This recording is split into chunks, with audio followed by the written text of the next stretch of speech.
Prologue. Failure of a fourth son. He has no aptitude for any of the four elemental magics? How could such a failure of a child come from our house? The house of a marquis. There you have it, my father's scathing words. Citizens in our country had their magical aptitude appraised at the age of 8. In this world filled with magic, it was important to know what innate talents people possessed. Why assess that as late as 8 years old? In the past, children without any real control over their powers were evaluated too early, their magic running wild and unleashing a string of tragedies. For the record, 2 types of magic were highly sought after by the nobility. Any of the 4 elemental magics specialized for offense and defense, and thereby the protection of one's home and people, and healing magic. On the flip side, there were types of magic the nobles deemed lesser. Thieving magic that enabled one to absorb stamina, sap magic power, and steal possessions from others. Transformation magic.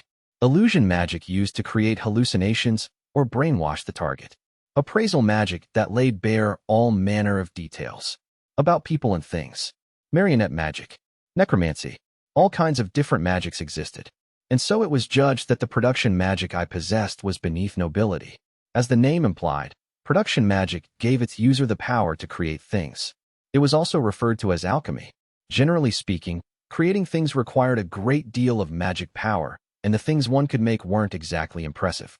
Most mages with this talent used iron or copper to forge the swords and accessories of their imaginations. Others became true inventors, but they were few and far between. Magic just wasn't required to invent things, and production magic even less so.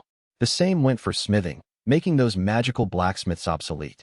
Thus, production mages were considered to be the most unfortunate of them all. Magical aptitude was heavily dependent on genes. If one's parents had magical aptitude for one of the 4 elements, there was more than a 50% chance their child would share it. Additionally, if one's grandparents also had that magical aptitude, there was an over 70% chance of inheriting it. As such, the nobility had long sought out those with elemental aptitude as partners, and that became part of the culture. If everyone in the family possessed said talents, it was almost guaranteed that the next child would inherit those abilities. As time went by, this custom tightened its chokehold. If any other aptitude, outside of healing magic, manifested in a child of nobility, they were deemed an embarrassment. That warped mindset didn't spread particularly far among smaller nobles or quasi-noble families like warrior households. But when it came to the houses of counts and marquises, such as my own, this tradition was doctrine. Ours is a family of fighters. It was through my military feats that I clawed my way up from count to marquis, elevating the household along with it. To enhance my already potent flame magic through future heirs, I married the flame mage Mira. Even though she was from a barony, mind you. She was a good wife and mother, but her body was as weak as her magic was strong. As the 4th son, you were last in line to shoulder the family name. My father, Jalpabul Adi Furcio, said with a disgusted look on his face. My mother, Mira, passed away when I was just 5. My father took a 2nd and 3rd wife, but oddly enough, mother was the only one to have boys. Thus, father was deeply despondent when she died. We 4 boys were educated very strictly, and it only got worse. My eldest brother, Mercia, inherited wind magic from our maternal grandmother. Yet the 2nd and 3rd eldest inherited flame magic, just as father hoped. From the age of 13, Mercia was educated as the acting leader of the family, but it wasn't long before my other brothers banded against him in mockery. Mercia knew they were father's favorites, so he strove to work harder than anyone else. He sacrificed sleep so he could become a great noble in matters other than magic. Thanks to his efforts, Mercia never lost his position as acting leader of the family. My other brothers didn't take this well, attributing his position to a difference in age rather than ability, so they continued to sling insults his way. I, on the other hand, had just turned 8 and was about to have my magical aptitude appraised. I'd been told that I was special ever since I was little, so my father had high expectations of me. However, the result of the appraisal was that I had production magic, the worst possible outcome. While my father was utterly dejected by the news, my 2 cruel older brothers smirked with glee. They'd been wary of my assessment till then. Mercia, on the other hand, sympathized with my plight. Our house is bound to grow in the future, yet we produced offspring with production magic? This is no laughing matter. Perhaps it would be best if I just... Before father could finish his disturbing thought, Mercia cut in with a smile. All right, Wasn't there that one village on the frontier, father?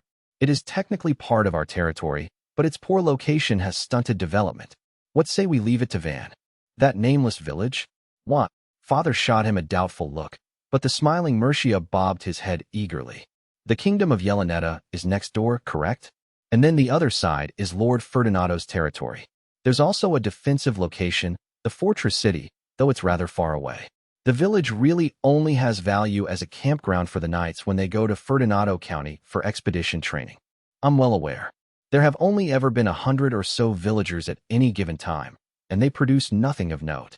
The Wolfsbruck mountain range to the north has natural resources, but powerful monsters lurk betwixt the cracks. It's part of the land I acquired upon becoming a marquis, yet Lord Ferdinando often deploys his knights there to punish me for stealing it. No sooner had father said that than his head snapped up. Oh, I get it now. In other words, if we send Van to that village, we can station our own knights nearby without it being an issue. Not to mention, since that area is newly acquired territory, the villagers are not truly loyal to our house. If we dispatched one of our own there, even a screw-up like Van. Yes, I see. Well thought, Mercia. You found a way to use the useless. In response to those awful words, Mercia bowed his head deeply. Thus, I was ordered to become the lord of the nameless village in the middle of nowhere. Father left the room in a great mood, his favorites trotting behind him, leaving only myself and Mercia behind. Brother. When I called for him, his winning smile wilted with sorrow. He came up to me and dipped his head in apology. My own brother, 10 years older than me. I am so sorry. I know that even without magical aptitude, you are a wise, talented member of the nobility. That's why I made such an outlandish request of father. If you resent anyone, let it be me. I grimaced at his awkward attempt at an explanation and shook my head. Absolutely not. You saved my skin just now. If things had gone on any longer, father might have had me locked up or even killed. Perhaps he'd cut out my tongue and sell me on the slave market. This situation may seem hopeless, but I have no intention of wasting the opportunity you've given me. Mercia raised his head and looked at me, wide-eyed. You truly are a genius. I get the feeling that our dear Marquis will regret sending you to the middle of nowhere. A flicker of anguish crossed his face, and then he addressed me seriously. I might not be able to do much, but I will do whatever I can. Anything to help you, Van. Thank you, I replied, beaming. Though things were still awkward, Mercia's lips quirked up. You have always been such a mysterious child, sensitive to the subtleties of the human heart. You appear to be a deeper thinker than I've ever been. His smile grew, a faraway look in his eyes. Esparta and Till, the butler and your maid, have been coming to me to gush about your progress for some time now. Chapter 1. Off to Another World. The sun was still shining as I walked through the city, but dusk was fast approaching. I could almost smell the cracked asphalt beneath my feet. My gaze was fixed firmly ahead. I was born and raised in a remote seaside region with ample mountains and rivers. It wasn't until college that I moved to a city with a population of over 500,000. I got a license to drive a mid-sized motorbike and enjoyed my romps through the concrete jungle. The college recruiter had jobs back in my hometown, but for whatever reason, I chose to stick with city living. After a few years, I found myself homesick beyond endurance. At work, I was praised for my diligence and given more responsibilities, but that meant I spent extra hours slogging in the office. I woke up, went to work, came home at night, and went to bed. That was my everyday life. I lost a ton of weight, wasting away. The best part of living in the city was riding my bike around at night, but I was too tired to even do that. The long days continued until one night, at around 10 o'clock, I came home and dropped my stuff off. I decided to go for a ride. It had been a while, but I'd kept up with maintenance, so it was no big deal. A little ways into my ride, I hopped onto the highway, picking a route that'd let me savor the nighttime vista. I stopped at a restaurant facing the ocean, enjoying the view with a cup of coffee. The location was a fairly famous tourist spot, so the buildings and ships nearby were lit up and the atmosphere was buzzing. Most places were closed, but the restaurants with terrace seating were largely open. Not too long after that, I realized it was already closing time. I don't particularly recall what happened on the way home. All I remember is riding across a long bridge over the sea, the distinct final snapshot in my memory. When I came to, I was lying in bed. Even though I'd been on a bike moments before, I found myself at home. The ceiling seemed oddly high, and the bed was soft, and so large that it couldn't possibly have been for a child. There was no mistaking it. I was in the corner room on the second floor of Lord Fershio's small castle. My room. The stone walls were familiar, as were the evenly spaced wood beams. A glowing magic crystal provided the room with light. Outside it was still dark, a beautiful starry curtain pulled over the sky. Its beauty struck me as profound, as though this was my first time seeing it. I sat up, drawn to the view outside the 3-meter window. What is this strange sensation? I could make out the lush, green garden and stone walls. Beyond that was the southern part of the city. The main street sliced through its center, and a tall city wall and gate loomed beyond. Right when I stood up on the bed and reached out to the window to get a better look, I heard a voice from behind me. "Ack, Lord Van. That's dangerous." Whoever it was, they sounded a bit scatterbrained. When I turned around, I found a girl with long, brown hair and droopy eyes. She wore a black, maid uniform with a frilly white apron. It was my personal maid, Till. Despite her apparent ditziness, she was in a panic. She was probably trying to stop me as best she could. "Right, sorry. Good morning, Till." With that, I sat back down on my bed. Till, however, froze up. And no, it's fine. Thank you for listening to me. By the way, Lord Van, just what were you trying to do?" she asked nervously. I tilted my head and pointed at the window. I was merely admiring the quaint landscape. Her eyes went wide, and her lashes fluttered in bewilderment. "Lord Van, where did you learn such difficult words? You've only just turned 2. I'm nearly 30 years old. What is Till talking, Abu? Wait, 30 years old. And how did I get here? I went to college, started working, then got busy. Did I quit my job? No, that can't be right. Is this even Japan?" I had yet to leave the castle, but I was fairly certain I hadn't met anyone who looked Japanese. The people here weren't particularly tall, but there were many flashy types around. Everyone had distinctive facial features. Are they all half Japanese, then? No, that's not it either. Besides, does Japan even have any castles made completely of stone? This isn't a church or a cathedral, and the soldiers walking the halls are wearing armor and wielding swords. They're clearly breaking the law when it comes to firearms and blade possession. Lord Van. I'd fallen silent to mull things over. So Till had called out to me with concern. "HRM. Right, my name's another problem. My name is Van Nei Fershio, right? Wow, you can already say your house's name? How wonderful. You sure are wise beyond your years." Till overflowed with praise, but I could barely focus on that. "My father is the Marquis, Jalpa Fershio. My brothers are Mercia, Jard, and Sesto. Am I right?" I asked, cocking my head to one side. My maid's eyes nearly popped out of her skull. "See, correct. The current head of the family is the Marquis, Lord Jalpa Bull Adi Fershio. Your brothers are Lord Mercia Elego Fershio, Lord Jardguy Fershio, and Lord Sesto Eli Fershio. I'm shocked you know Lord Jard and Sesto's names. You don't see them very often." I folded my arms with a grunt. "Where exactly am I?" Till blinked at me, too stunned to respond. It was time to eat, so I was escorted to the dining room. The room was stupidly huge, the table so long it would be hard to converse without shouting. Jard, Sesto, and my father were already seated. Beside each of them, a maid helped with the meal. Other servants set the table, and our butler, Esparta, stood in silence next to father. I, however, had 3 maids at my side. I was only 2, after all. Jard was 10 and Sesto was 8, so they didn't need much assistance. They seemed uneasy in father's strong presence, eating without a word. The maids kindly cut the meat and root vegetables in my soup into smaller pieces.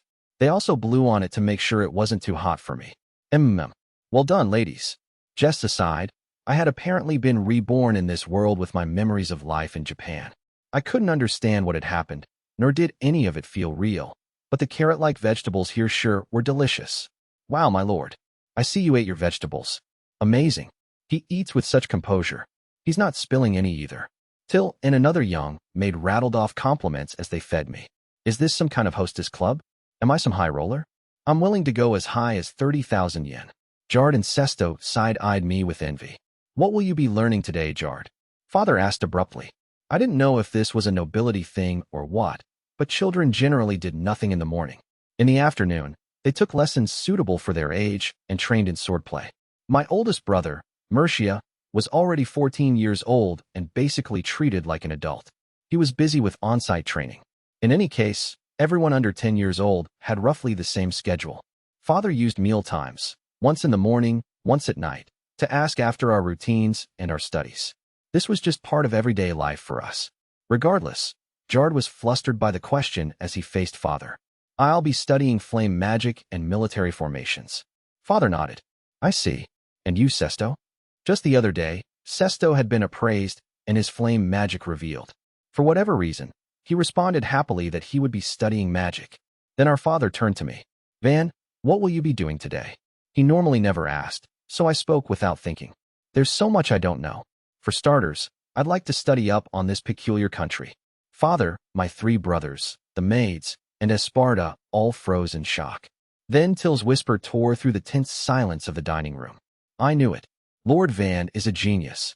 The world I'd found myself in had 3 continents, one to the west, one to the east, and one in the middle, and a seemingly endless number of islands.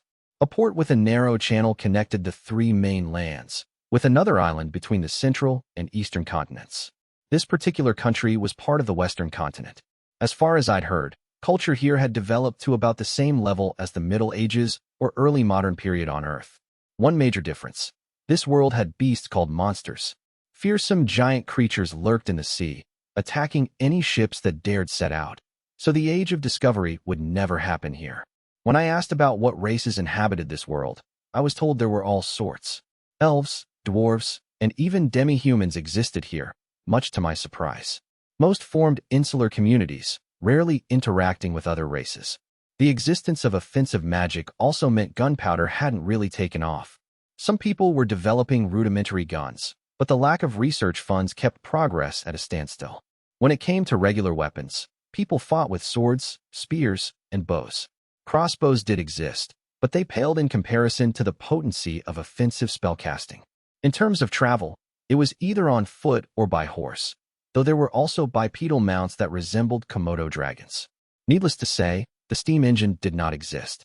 Supposedly, other countries had transportation methods that used magic tools. What the heck are magic tools? Till explained them as best she could with what vague knowledge she had. Some crystals, gems, stones, and other minerals had the power to store magic. By charging them, you could make all kinds of magic tools corresponding to different aptitudes. Our nation was the Kingdom of Scuderia, tucked away in the southern region of the Grant continent. The king's name was Dino in Sora Belrenet. The sovereign's bloodline went back some 300 years, and the ruling family had steadily spread their influence since then. Recently, His Majesty had ordered the nobles' forces to invade a small country and claim its territory. It was through this battle that my father earned his title of Marquis. As nobles in a militant nation, our position was safe while we remained at peace. Should we lose our fighting prowess, however, that would almost certainly change. That said, ours was a marquis's house. We were highly ranked among the nobility, and we had an influential voice in the kingdom due to being a warrior house. My future was nothing if not bright. In the time that followed, I peppered Till with all sorts of questions and studied magic on my own. Rumors of my actions gradually spread throughout the house. The maid spoke as though I were a prodigy, and those words soon reached Esparta, the butler. One day, out of the blue, he came poised to lecture me. You are only 2 years old, my lord, yet you're learning your letters and basic mathematics. How much do you know? Esparta peered down at me, eyes narrowed and lips pressed thin. His white hair was swept back, and he was rocking a black butler uniform. The man was quite tall, likely in his late 50s. Supposedly, he'd served my father for many years. I hadn't spoken to him until this very moment, but my first impression was that he looked like he did good work. Problem was, he was terrifying. What is the matter? I'd like you to tell me how much you know. That's no way to speak to a 2-year-old. Suppressing fearful quivers, I considered my answer. I can speak and understand people just fine, but I'm not very good with my letters. Then what about numbers? I can do a little bit of addition and subtraction. Esparta went rigid. The silence stretched out so long I nearly fled the scene, but at length he held up both hands, lifting a few fingers. 2 here and 3 here. How many total? F5 fingers. He displayed 7 fingers this time. Subtract 2 fingers from a total of 7. Also 5. Esparta froze again. Our conversation that day ended there, but apparently Esparta went and told my father something about it, as he ended up lecturing me twice a week. It was hell. This was work clearly not meant for a 2-year-old, and there was too much of it. Moreover, he was mechanical and indifferent about everything. Is he an android? Actually, since this is a world of monsters, does that mean he's a golem? With that in mind, I continued my lessons and eventually learned how to read and write. I also studied the rules of war, the peerage system, and territorial government. They're seriously teaching a toddler this stuff. For 2 whole years, that was my life. When I turned 4, I was handed a stick and forced to do something barely resembling blade work. But that was fun. I'd done judo in my past life, and I'd attended a karate dojo in junior high. I was a big fan of martial arts. I swung my stick around, hit the one planted in the ground, and whacked the stick a cute maid was waving in my direction. Come on, my lord. Wow, you're so fast. Great reflexes. I knew you could do it, Lord Van. I smacked the maid's stick over and over as she sang my praises. This feels like some form of geisha entertainment. Seems like it should be taking place in a tatami room or something. Till also picked up a stick, eyes sparkling with anticipation, and held it low enough for me to hit. Hiya. I put my all into swinging, but Till leapt to the side, causing me to miss. Huh. My victory, Lord Van. What is she, a little kid? In a fit of rage, I struck out at her again. At the end of the day, I was but a 4-year-old child. There was no way I could stand a chance against a 14-year-old. As I furiously chased after the giggling Till, waving my stick at her, 2 of the older maids grabbed her. Oh, Till, you dare insult Lord Van? Do you not value your life? The 2 maids wore deadly serious looks in their eyes, and the smiles on their faces only made them more terrifying. Till blanched, her joy vanishing completely. Now then, Lord Van, we shall hold her down. Deliver punishment to this foolish girl. Till stared at me with tears in her eyes. Punishment? My heart went out to the poor thing. Smiling, I gripped my stick tightly. Okay, punishment, right? Leave it to me. I swung down, only to give Till's but an ever-so-gentle tap. Light though the blow had been, she still gave a little shriek of fear.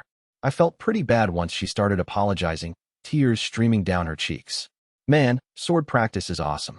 I'm gonna do it every single day. And so I wound up reveling in the art of the sword. I only spent half a year sparring with the maids. After that, a young boy, a soldier in training, was assigned to be my partner. We mostly hit each other's light shields with sticks, so it was more like play fighting than anything else. The rules were simple. The first to land a strike won each match. Other aspects of swordplay were surprisingly intricate. In judo, breaking someone's stance was extremely important, as was procuring an advantageous position. In karate, range was key. You predicted your opponent's reach and calculated the range so you could hit them with an effective attack. I could use those 2 skill sets in my swordplay. Sure, my partner was a kid, but he was about 10 years old. He was taller than me, with longer limbs, even more difficult to reach with the added length of the stick. Still, his size advantage ultimately meant little. His attack style was simple and boyish. After facing him multiple times, I could read his tells and pick out his best moves. By the time I was 5, I could fight other soldiers in training on equal footing. Soon, even the knights themselves said things like, "Looks like Van has some real talent with a blade." A middle-aged knight came to me one day, drenched in sweat. He was deputy commander of the chivalric order and my father's best fighter.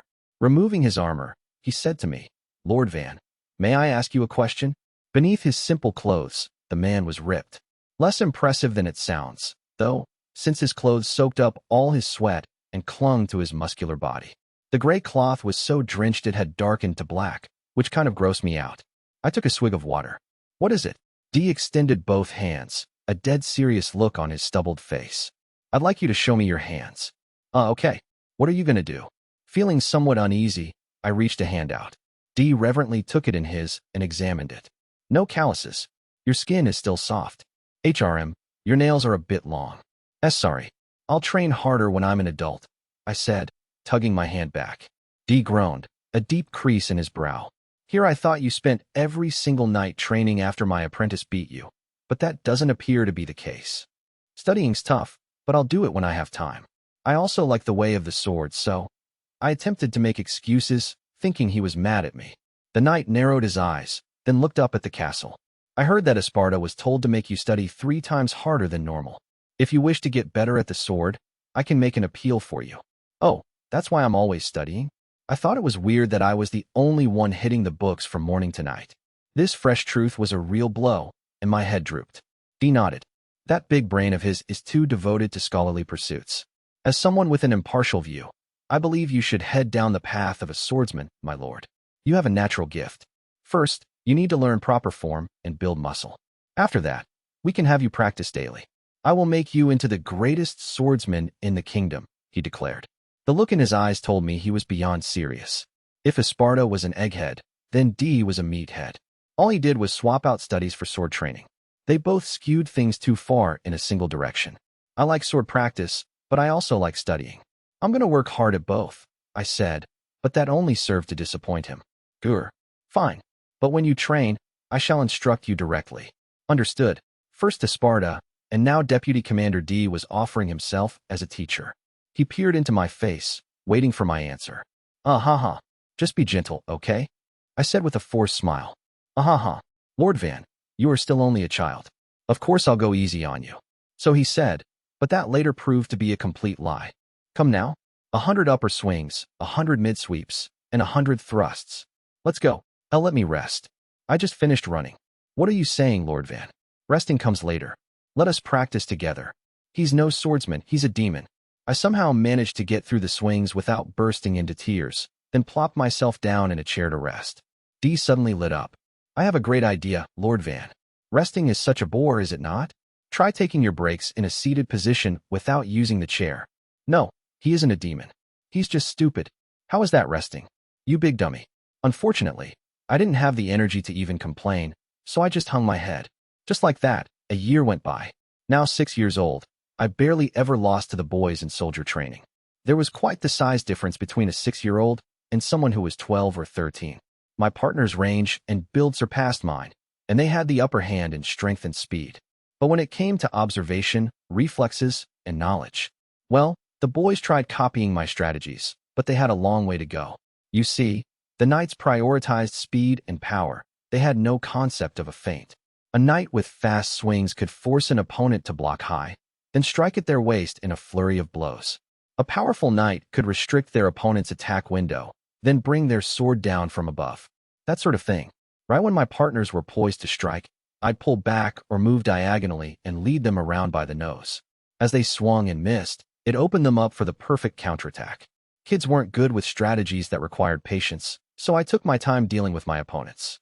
The ones who came at me with sequential attacks subconsciously braced themselves for a block or a parry. I'd let them miss once or twice to break their rhythm. Opponents who prioritized brute force were all about range and surprise attacks. When they thought they could land a hit, they would put an excess amount of power behind their biggest swings. Those were easy enough to dodge. As for the surprise attacks, they came in 3 forms: a rare sweep at the legs, an upward slash from below, and a strike from behind after circling from the front. Being both short and clumsy on my feet, I wasn't an easy target. The first strike rule also worked to my advantage. While my days may have been hellish, they were nonetheless enriching. One day, Till flashed me her usual smile and said something wholly unexpected. You've grown so mature as of late, my lord. You're book-smart, a sword savant. You might very well surpass all of your brothers to become the next head of the family. My breath caught in my throat at that. I'd learned from Sparta that the world of nobility was a vicious one. Only the strong survived. Unfortunately, the same principle held true among myself and my brothers. Becoming the next head would completely change our course in life. Money, status, honor, power. Whoever took up the mantle of Marquis would inherit it all. Being second best would mean nothing. If we were close, it might be possible to serve the head as an underling, but most noble children who failed to secure their parents' title left the house for good. It was not unheard of for blood to be spilled over inheritance. All too often, a younger brother would surpass his elder brother to become head of the family. Nothing fueled an older sibling's rage more than their status being snatched away right under their nose. To prevent this, noble heirs would murder whichever sibling looked to be the most likely candidate for the spot. Unfortunately, I had very few interactions with my brothers. If anything, Jard and Sesto made sure to turn away from me whenever our eyes met. We certainly were not close. Mercia frequently showed up at the soldiers' training grounds, so I had at least exchanged greetings with him. But who knew what would happen in the future? Setting aside my candidacy for Marquis, my odds of getting snuffed out would go up the more I stood out from the rest. I had already garnered too much attention. This was not good. During my strolls through the castle, the maids, butlers, and guards would go out of their way to say hello. From my brother's perspective, I probably looked like a little brat getting a big head. I had to do something. Hey, Till. Yes? What is it? She asked, smiling warmly. I want to play outside. Huh. I'd made my choice. I would become a man who lived for fun. I'd goof around until I was level 20. The carriage swayed to and fro as it rolled down the path. It was a sturdy vehicle, large enough to comfortably hold 6 people. The interior was brown and white with red accents. Gazing out the window, I saw all the hustle and bustle of the city. Wooden buildings and a stone structure akin to a church were within view. Horses and carriages traveled every which way. As far as I could tell, there were no elves or demi-humans to be found, only regular humans. I never got tired of seeing merchants or knights. I assumed that the guys wandering around in old clothing or robes were sexual deviants. Dang pervs were walking around with grins. Till, who'd been gazing out the window along with me, broke the silence. "Where would you like to go, my lord?" "I want to visit a big store," I blurted out. "A big store?" She looked upward, thinking. "Then shall we visit the Merry Chamber of Commerce? It's an enormous company with locations all across the kingdom. You can get just about anything in one of their stores." "Ooh, that sounds great. You sure know a whole lot, Till." "Hee hee." Till giggled and bashfully poked her tongue out. Satisfied, I turned back to the window. Hawkers called out to passers-by, and the citizens laughed loudly among themselves. The world outside was brimming with life and vigor. I enjoyed some more people watching, and soon the carriage came to a stop. "We've arrived, sir." The driver's tone was a bit curt, but given the way he kept his head bowed low, he probably just wasn't used to dealing with nobility. I smiled at him. "Thank you." The man scratched his jaw and nodded his head repeatedly. "Of course. Right this way." He opened the door for us, until got out first so that she could take me by the hand. Normally these things were supposed to be the other way around, but maybe an onlooker would have seen her as an older sister helping her little brother. After I disembarked from the carriage, the 2 knights who'd followed behind on our journey lined up on either side of us. I made sure to thank them. I peered up at the large stone building in front of us. And when I say large, I mean huge. If I were to describe it in terms of modern-day Japan, I would have likened it to a supermarket. It was 2 floors tall, so perhaps more like a gymnasium. The big double doors were wide open, and the window frames were intricately designed, lending it all a very classy feel. I was quite the fan. Before I could step inside, an angry shout sounded from the main street. "Get your ass over here." The speaker clearly had no intention of hiding their scorn, so I whirled around to gawk. A man on the other side of the street was yanking a rope while he walked. On closer inspection, a heap of dirty old rags was moving at the end of the rope. I squinted to get a better look, and discovered that this heap was in fact a human child. Certainly older than me, though. When the man noticed our eyes on him, he took a fearful step back. Face flushing, he scowled at us. What were you looking at? This ain't no show." Our 2 knights reached for the hilt of their swords. Despite clearly being afraid, the man didn't back down, and I could feel the atmosphere growing heavy. Looking to dissolve the tension, I said, "Hey, why do you have that child on a rope?" His brow furrowed. "Came here to sell him on the slave market." I glanced at Till, who then made a complicated expression. "Is that boy yours?" she asked him. Yeah. He's my son and he carries my debt, so I'm selling him. Got a problem with that?" The man spoke as if it were obvious, jabbing a finger at the child behind him. "Your debt?" I echoed, puzzled. Till stepped in to explain, her voice heavy with sadness. "According to the law, there are only 2 recognized reasons for someone to be sold into slavery: when they're in deep debt or when they've committed a crime. That being said, there's a long history of poor families selling off their hungry children in exchange for living expenses. It works via transfer of debt, getting around the laws even though they're just kids." Everyone around us looked on with cold stares. The fact that no one else said anything or looked remotely upset spoke to how ingrained this slavery system was. People here were used to this. Someone else spoke up then. "Well, if it isn't the Marquis's son."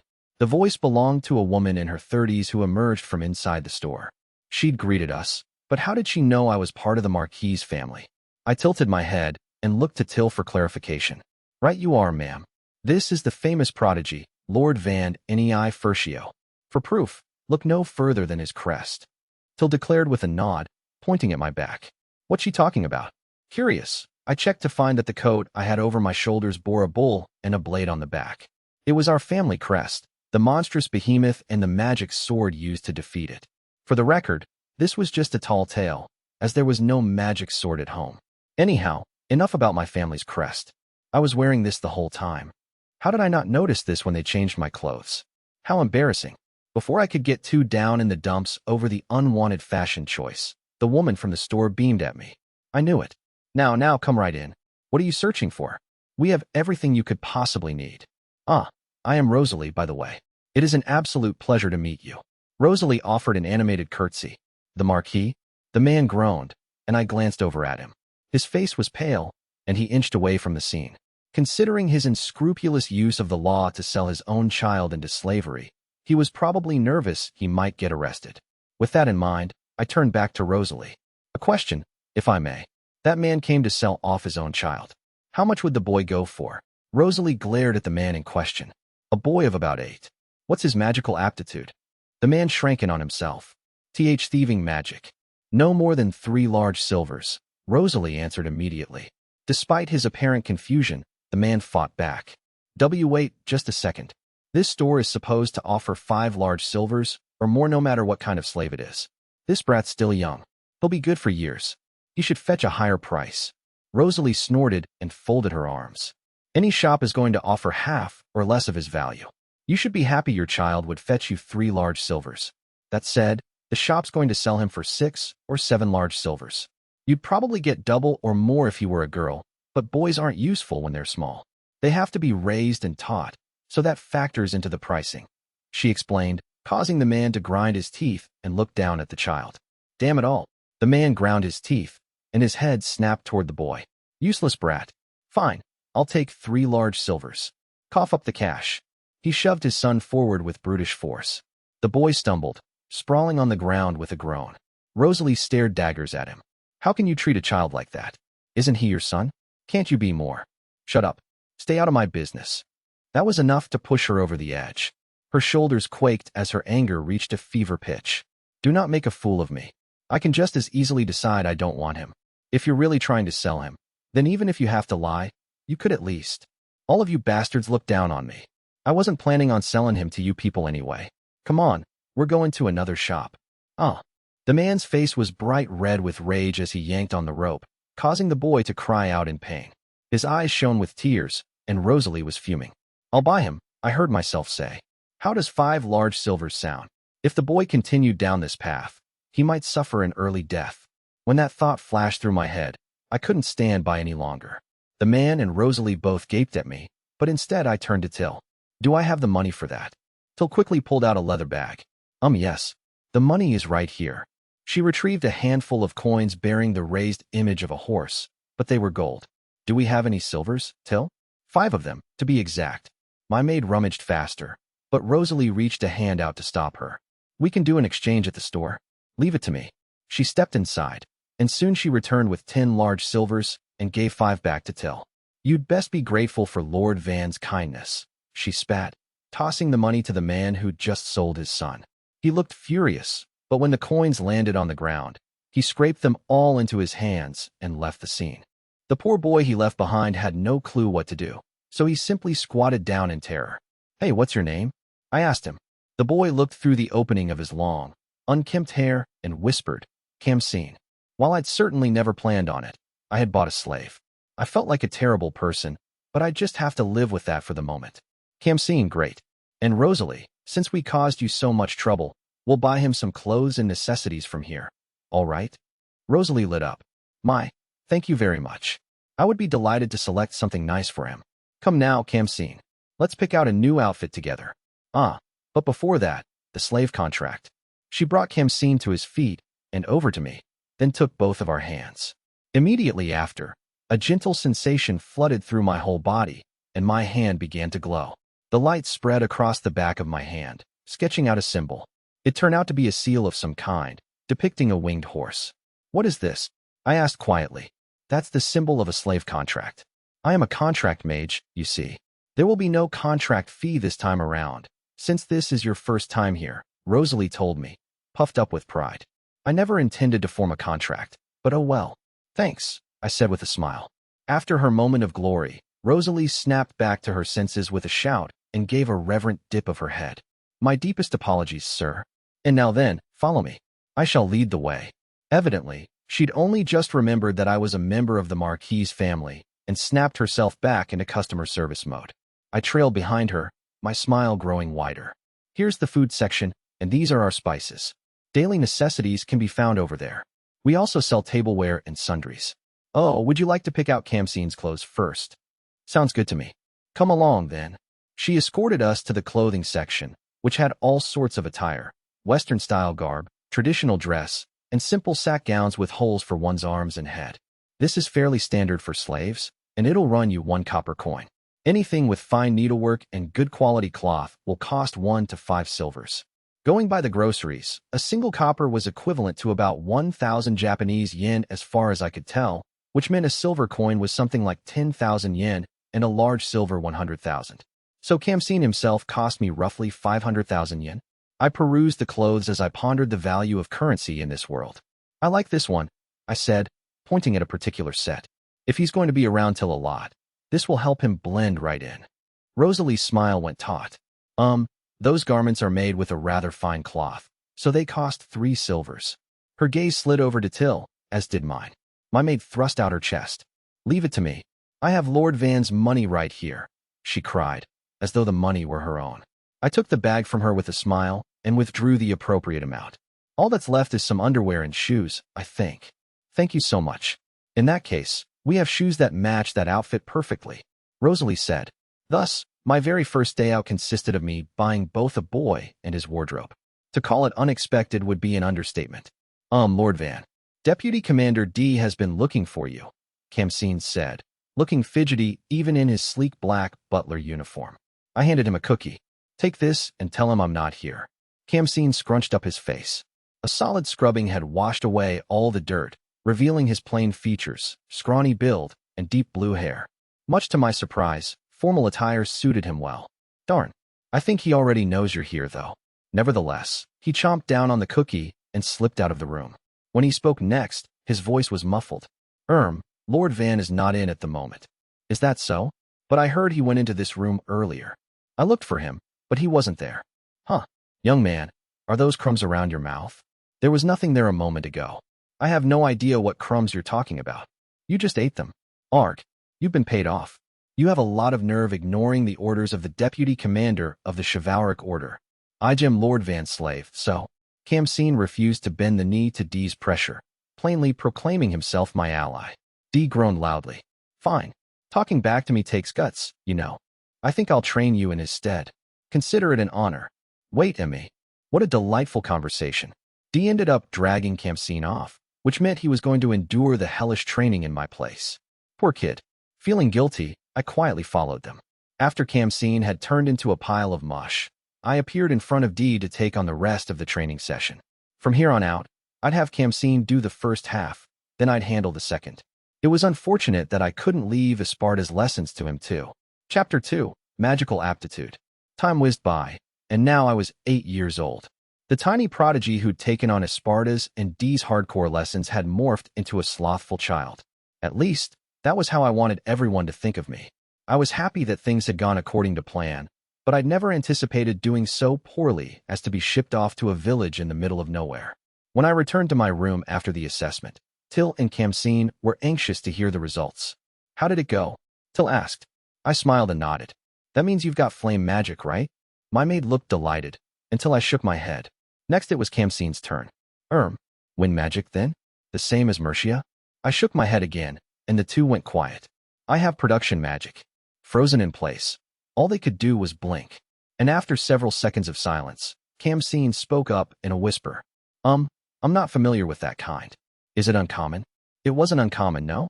It was just that those who had that aptitude did not make it public. Well, I suppose you don't see it much among the nobility. I replied with a pained smile, while Till finally rebooted.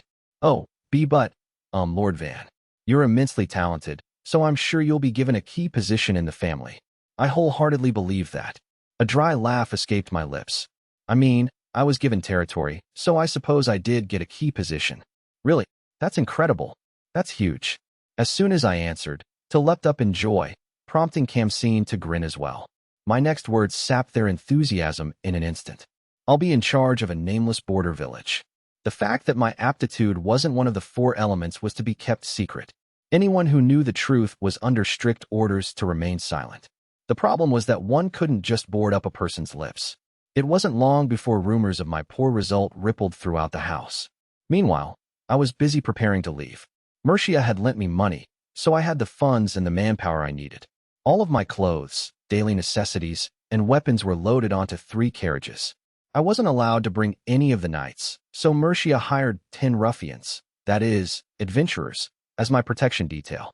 Originally, I was only going to have a single carriage, with Camseen as my caretaker and sole companion. It was awful. Fortunately, Till had intervened and managed to get herself on board. The 3 of us squeezing into a single carriage might be a tight fit, though. Then Dee showed up in full armor and wielding a sword. He, too, had strong-armed his way into coming along. Something about being my bodyguard, apparently. I plan on drilling all of my warrior know-how into you, Lord Van. Ha ha ha. Please, no more. Before I could protest, Dee began chatting up my workers and getting a carriage ready. I suddenly had 2 large carriages added to the mix, and Dee and 2 other knights took positions at the rear. Esparta was the final person to join our little caravan. I told Lord Jalpa that I would be retiring effective immediately. Early though it may be, I have already trained a successor, so he willingly accepted. I am 55 years old now, so I'd like to spend the rest of my days relaxing away from the bustle of the city. I assume you're fine with this. Though he posed it as a question, he wasn't going to take no for an answer. He'd rolled up with a carriage ready to go. When did he have time for this? Also, did my father really let a butler who served him for so many years go without a fight? Finding someone who can follow in his footsteps had to have been tremendously difficult. When I cast a doubtful glance at him, he climbed into the carriage and flashed me a fearless smile. I suppose I can look over your studies as a bit of entertainment, Lord Van. With that said, he entered the carriage. Please, everybody, stop already. I had to wonder if they'd all conspired to do this. What was wrong with both Dee and Esparta? Why would they join me in the middle of nowhere? I itched to tell them to quit it, but the reality was that having them with me would be a massive help. Dee was a peerless swordsman, Esparta an exceptional scholar. I climbed into my carriage, conflicted. Here's some good news. Till asked me, looking chipper. What?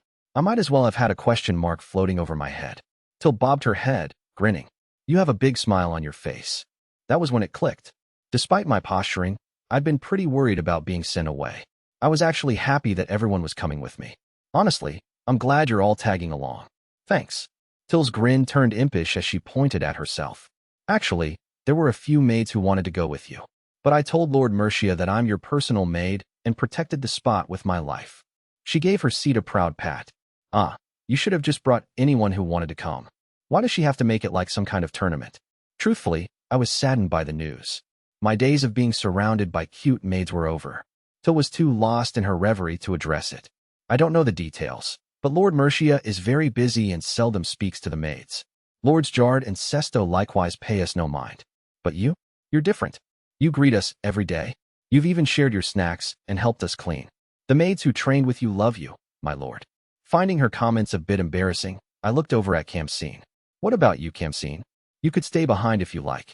I can change our contract or even terminate it, and I'm sure Mercia would look after you if I asked. Much to my surprise, Camseen fixed me with a glare. Lord Van, I made the decision to serve you as long as I live. No matter what happens, I will spend my life at your side. Did you just propose to me? I didn't realize you loved me so much. His words were almost too flattering, so I tried to brush them off with a joke, but Camseen gave me a strong nod. I do. I love you, Lord Van. I adore you. My plan had backfired, and I'd prompted him to say something even more embarrassing. Camseen really had grown. Moved by his words, I dipped my head in thanks. I'd prepared for this journey thinking I would have to endure exile all on my own, but now I had 4 of my closest companions alongside me. I was truly grateful. All right, it's about time we get going. With that, the carriages set off. Father didn't want word of my exile to spread, so we traveled incognito. I couldn't open the windows too far, and we had to speak in hushed whispers. Also, none of the carriages bore our family crest. I opened the window just a crack to get a better view of the passing scenery. I came here to play a lot in the last 2 years. This is kind of sad. Right then, a child popped up beside our carriage. Lord Van. Oh, if it isn't Visa. Hi there. Visa was the daughter of one of the city guards. I'd bumped into her numerous times on my trips. You're leaving, aren't you? She asked, looking upset. Why? Huh? Did you hear that from someone? Visa pointed at the rear. I poked my head out the window to see that Dee's carriage was flying a banner that read Lord Van's departure. Ah, come on. That's so embarrassing. One of Dee's underlings, a young knight atop his horse, noticed us staring. The banner was crafted under the deputy commander's orders. He was deeply saddened that you had to leave like a thief in the night, so he at least wanted to announce your departure. Didn't father tell him to keep this under wraps? The young knight grinned mischievously. Is that so? First I've heard of it. My guess is that Deputy Commander D did so without knowing. We could lower the banner, but he's currently asleep in his carriage. My apologies. When he awakens, I'll explain the situation right away. Behind him, D poked his head out the window. The youngest son of the Marquis, Van Inii Furcio, is leaving the estate. Be sure to give him a grand send-off. Those who wish to offer their services can do so thusly. Eyes narrowed, I flicked my gaze back to the young knight. He looks awake to me. Oops. Sorry, my lord. Looks like I'm due on patrol. I'll merely be circling the perimeter around the carriages, so fear not. With one last smile, the knight nudged his steed in the other direction. People gathered around us, and I knew many of them quite well. Where are you going, Lord Van? Come back soon. Are you going to the academy in the capital? Once I'd shaken off my initial stupor, I addressed the crowd through the window. Hi, everyone. I'm heading off for a little while. I even greeted those I'd only ever spoken to once or twice. Goodbye for now. Seeing my most beloved townspeople crying over my departure had me sniffling. Even though I was the one leaving them behind, tears streamed down my cheeks. I thought I was fine with this, but apparently not. When I sat back down, wiping at my eyes, Till offered me a handkerchief. Her outright bawling proved she was just as much of a mess as I was. Here, little lord. Meet's done. After passing through 2 relay towns, it was finally time for my first camp out. Back on Earth, I'd slept in all kinds of vehicles, but it was my first time doing this in a world of monsters. When I poked my head out of the carriage, I came face to face with a skewer of meat. The man holding it was the leader of our band of adventurers, an intimidating guy with a huge scar running down his cheek. I had some concerns. We'd hired 2 different adventurer parties for protection, and everyone looked quite strong. Half of them were battle mages, and of the 10 adventurers in total, 2 were women. One was a bulky warrior type, the other a slender robed mage. At first glance, the latter looked nothing like an adventurer. The grizzled guy in front of me was a skilled adventurer named Orthosheet. He had a scary mug, but since he'd been in the business for 2 decades, he was used to dealing with clients. Despite my age, he had no issues with talking to me, but his etiquette needed some work. Thanks. Good job watching out for everyone. Make sure you get some rest when it's your turn, I said, taking the skewer from him. Ortho stared at me in disbelief, blinking repeatedly. Is something wrong? Nah, not at all. I'll be reporting back to you later. With a strained smile, he dipped his head and left. Wonder what that was all about. Till tittered with pride beside me. Seems to me like that adventurer understands why you're so great. But he's nowhere near my level. I can rattle off hundreds of your best character traits, my lord. I let out a dry laugh. Till had her head in the clouds as always. Our journey took about 2 weeks. We stayed in 4 different villages, 1 night each, but after the second, we did a lot more outdoor camping. Due to all the stuff we were carrying, we went at a pretty leisurely pace. I figured we traveled somewhere between 50 and 100 kilometers a day, so we must have covered anywhere from 500 to 1,000 kilometers by the end of it. Quite the distance. That also spoke to how vast our family's territory was. In terms of Japan's geography, it was like crossing 3 to 4 prefectures. I found myself wondering exactly how far it was. While I was musing over all this, we finally arrived at the nameless village. The carriage jerked to a halt before we reached the entrance. Is something wrong? Till asked the driver, who was wide-eyed with panic. Oh no, this is awful. The village is being attacked. I quickly stuck my head out the window. Beyond D and his 2 knights guard detail, dozens of people had surrounded the village. They were clad in all sorts of gear and fully armed. Powerful warriors in armor loomed in front of the main gate, with a group of what looked like mages behind them. Ortho swooped in close, scowling. They've got to be bandits or mercs on the run, the kind of scum who'll go after the weak in a heartbeat. They're clearly experienced, though. I could see that. The assailants were keeping their distance to minimize risks, instead choosing to fire arrows into the village. While the village was wrapped in thick wooden fencing, it provided little protection from projectiles that sailed over the top. I could see the villagers through gaps in the fencing, glaring at their attackers. If any of them tried to flee or fight back, they'd be riddled with arrows and spells. No ordinary person would be able to cut through their ranks, so all they could do was hole up in the village to protect themselves. Permission to engage, Lord Van? If we all join the battle, we can handle them. As far as I could tell, they had 40 or 50 men total. Even with the benefit of a surprise attack, we didn't know how strong the enemy was, and we already had the disadvantage in terms of numbers. On the flip side, I knew D had some serious skills, and the veteran adventurers with us were no slouches either. Can we actually win? Well, hold your horses, kid. It's way too dangerous. D frowned and glared at Ortho for the interruption. I'm aware of the dangers. There will be casualties, but we can most certainly push them back. His voice was grave as he gripped his sword. The adventurer shook his head. One of my rules is to never take on any jobs that could cost my party members their lives. When you work as an adventurer for as long as I have, you're forced to run into all kinds of tight spots. If I took the risk every time, I'd be long dead by now. Anger blazed in D's eyes.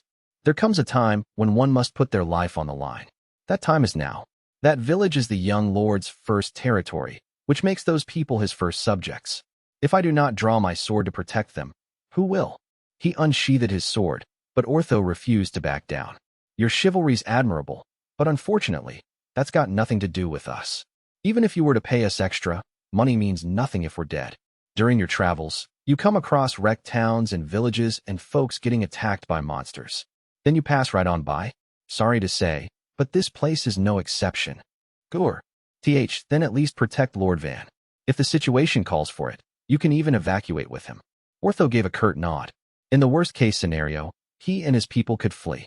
That was when Esparta cut in. I'm against this plan. Sir D aside, the other two knights will certainly perish. In other words, Sir D will be facing a fighting force 30 men strong, including mages. As far as I can tell, he has a 50% chance of victory. Should Sir D die, there is no future for this village even if Lord Van were to reign over it. Esparta explained almost callously. In other words, we could only win with the adventurer's help. Ortho furrowed his brow. Just to be clear, we're not fighting. And we're in no position to go into battle while protecting a child and all the luggage. Esparta shot him an icy stare. This might be hard to believe, but I am an elemental mage. And fortunately for us, there is plenty of earth to go around underfoot. You can rely on my combat prowess. What? You can fight? Even then, At Ortho's hesitation, Esparta nodded encouragingly. You won't need to charge in and put your lives on the line. First, I will create a barrier wall. You and your party will use long-range attacks from behind it. While the enemy is focused on us, D and his men will attack from the side. If we overlap sneak attacks, our chances of winning are high. Can that barrier of yours block magic? Also, if the arrows come down on us from above, we're done for. These carriages have steel plating lining all the important parts. Once you launch the initial attack, you can fall back and shut yourselves in. We are merely going for a diversion, after all. Something about it felt off to me. I wasn't sure how powerful that first attack was supposed to be, but D and the others would definitely be in danger. Their chances of losing were still high. That meant Esparta had something else planned. You're going to stay and fight, aren't you? He offered a casual nod. But of course, if I don't continue to serve as a decoy and launch attacks from behind the wall, D and his men will be slaughtered. I get it. A pincer attack is most effective. I remember that from my studies. But this plan is no good. You're going to die. My tone was sharp, but Esparta's face lit up with an unusually tender smile.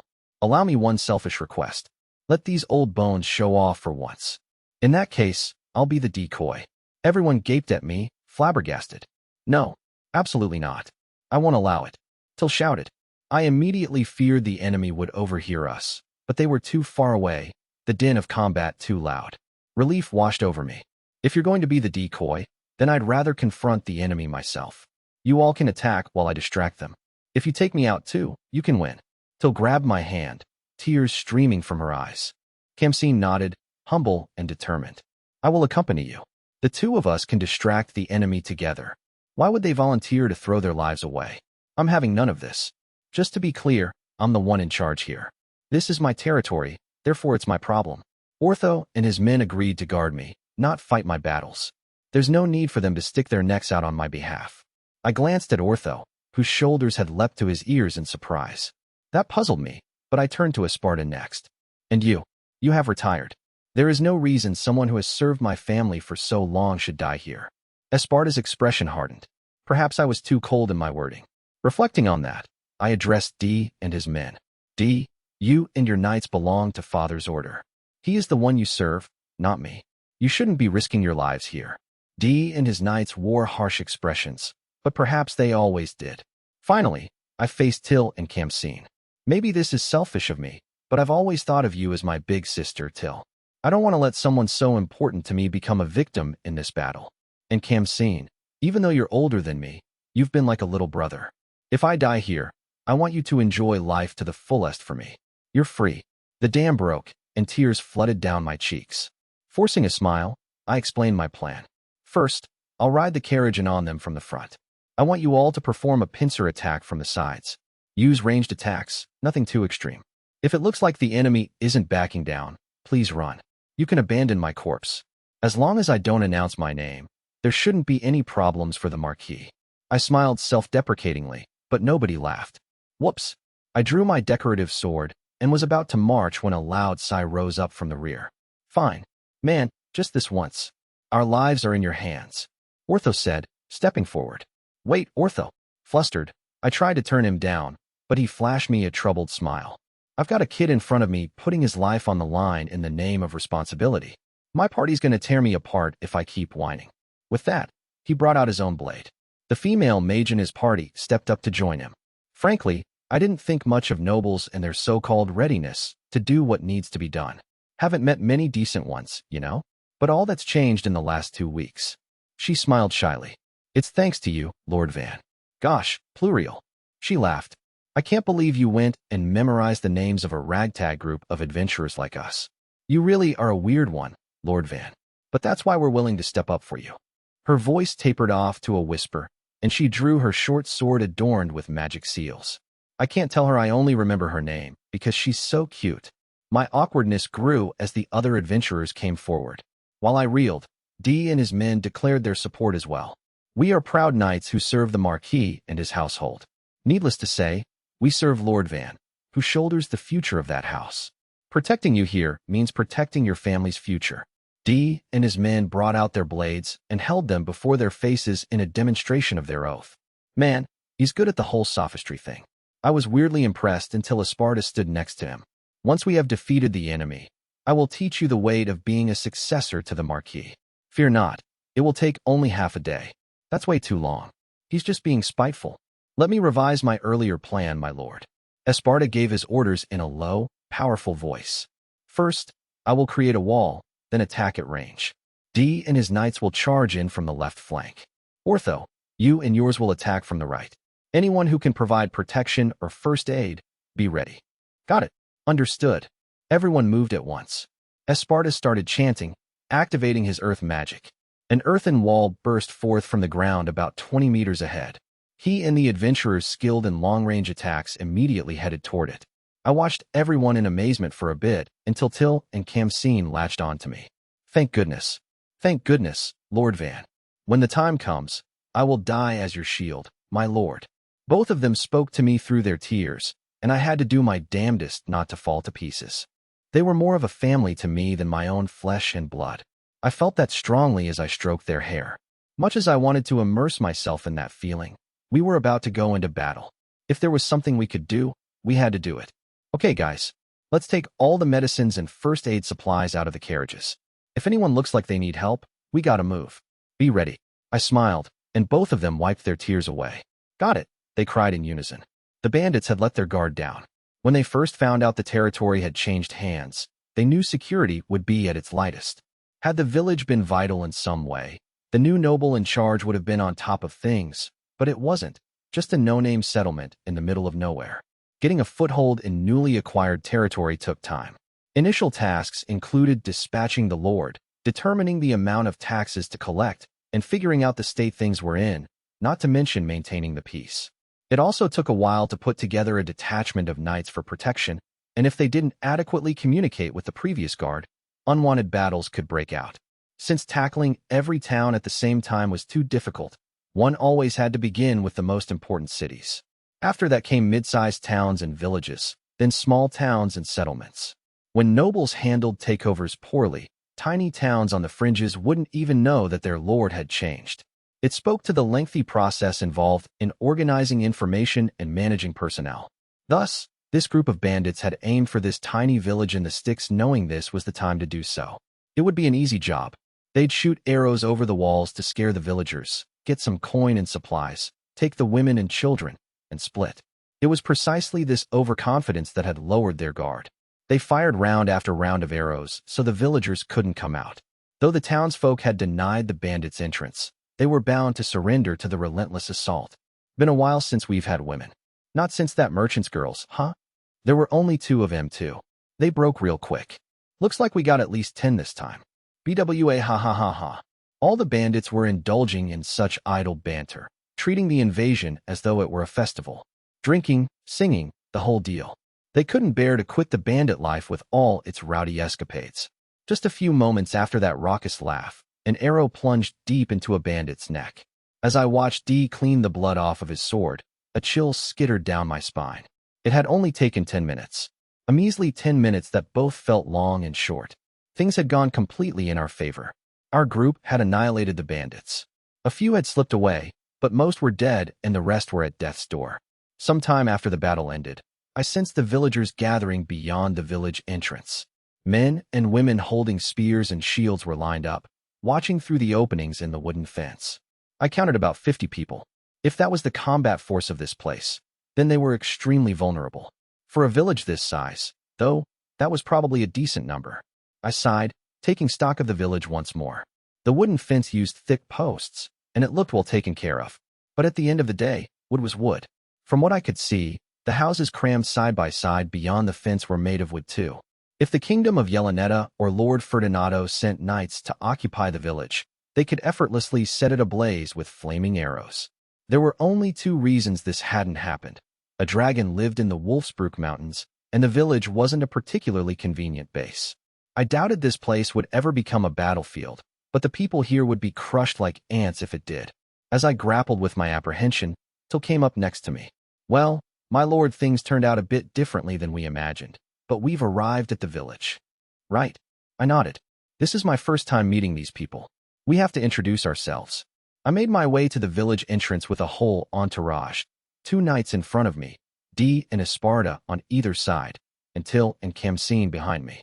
Ortho and the others were keeping an eye on the carriages and a few bandits we'd taken as prisoners.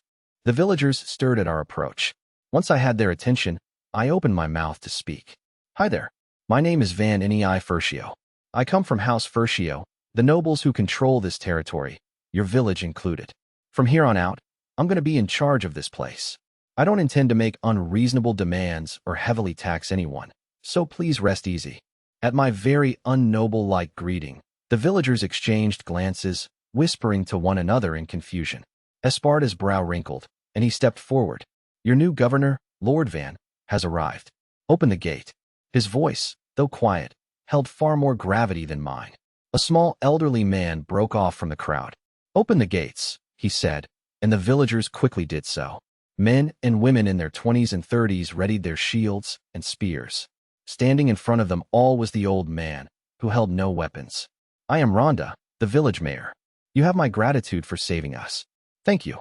He bowed deeply to punctuate his polite introduction. I hear that up until now, no lord or security of any kind has ever been dispatched to your village, I said. First off, allow me to apologize for that.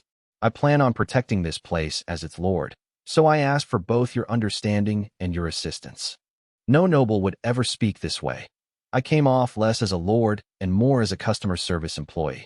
The mayor and the rest of the villagers gaped at me in disbelief. Gahahahaha. Ortho cracked up behind me, but I ignored him and waited for Rhonda's response. After a few seconds of blinking, he spoke up again. Well, thank you. Allow me to escort you to my home, then. He turned around, walking into the village proper. We followed behind him, and the nervous eyes of the villagers followed us. This was going to be a difficult land to manage in more ways than one. Rhonda's house wasn't exactly dilapidated, but it was definitely shabby. It looked like someone had lined up some stones, thrown down a wooden floor, put a post on each corner, then slapped on wooden walls and a ceiling. For someone's home, it was extremely plain and simple. While it would be fine in the rain and wind, an earthquake would level it. Granted, I'd yet to experience a single earthquake in this world. Inside the modest home was the village mayor, with a middle-aged man and a woman sitting beside him. Esparta, D, and I were opposite them. There used to be 150 people in this village. Bandits attacked once 6 months ago and again last month, so now there are only 100 left. Today was the third time you've been attacked? Were they the same bandits as before? No, not at all. The first group only had 10 men, so we were fine, but the second group was composed of former mercenaries and adventurers. Only after a full day of fighting did we manage to chase them off. The ones who appeared this time were different. But why would a village like this be attacked so frequently? The question caused Rhonda to hesitate for the first time, but he soon recovered. This place is far away from any other towns and villages, never mind cities. And since the Lord has just changed, no knights will be coming here anytime soon. Before, Lord Ferdinado's border knights would be on patrol because we're so close to the kingdom of Yelenetta's border, but not anymore. In other words, because this land now belongs to House Fertio, it's in danger of being destroyed. I filled in the final bit that Rhonda couldn't bring himself to say, and he went quiet. If he had said something, it would have been considered a criticism of the Marquis. He might have been able to confide this thought to his fellow villagers, but it wasn't something he could say to me. Granted, a short-tempered noble would have had his head just for hinting at it. You have my apologies. Lord Ferdinando had local officials across the towns, but all of them were pulled out. My father, Lord Fertio, selected lords and governors for the large city centers, but he still doesn't have a complete understanding of the situation with smaller locales. I answered honestly. Rhonda studied me for a moment. So the Marquis left us for last. I suppose all nobles are like this.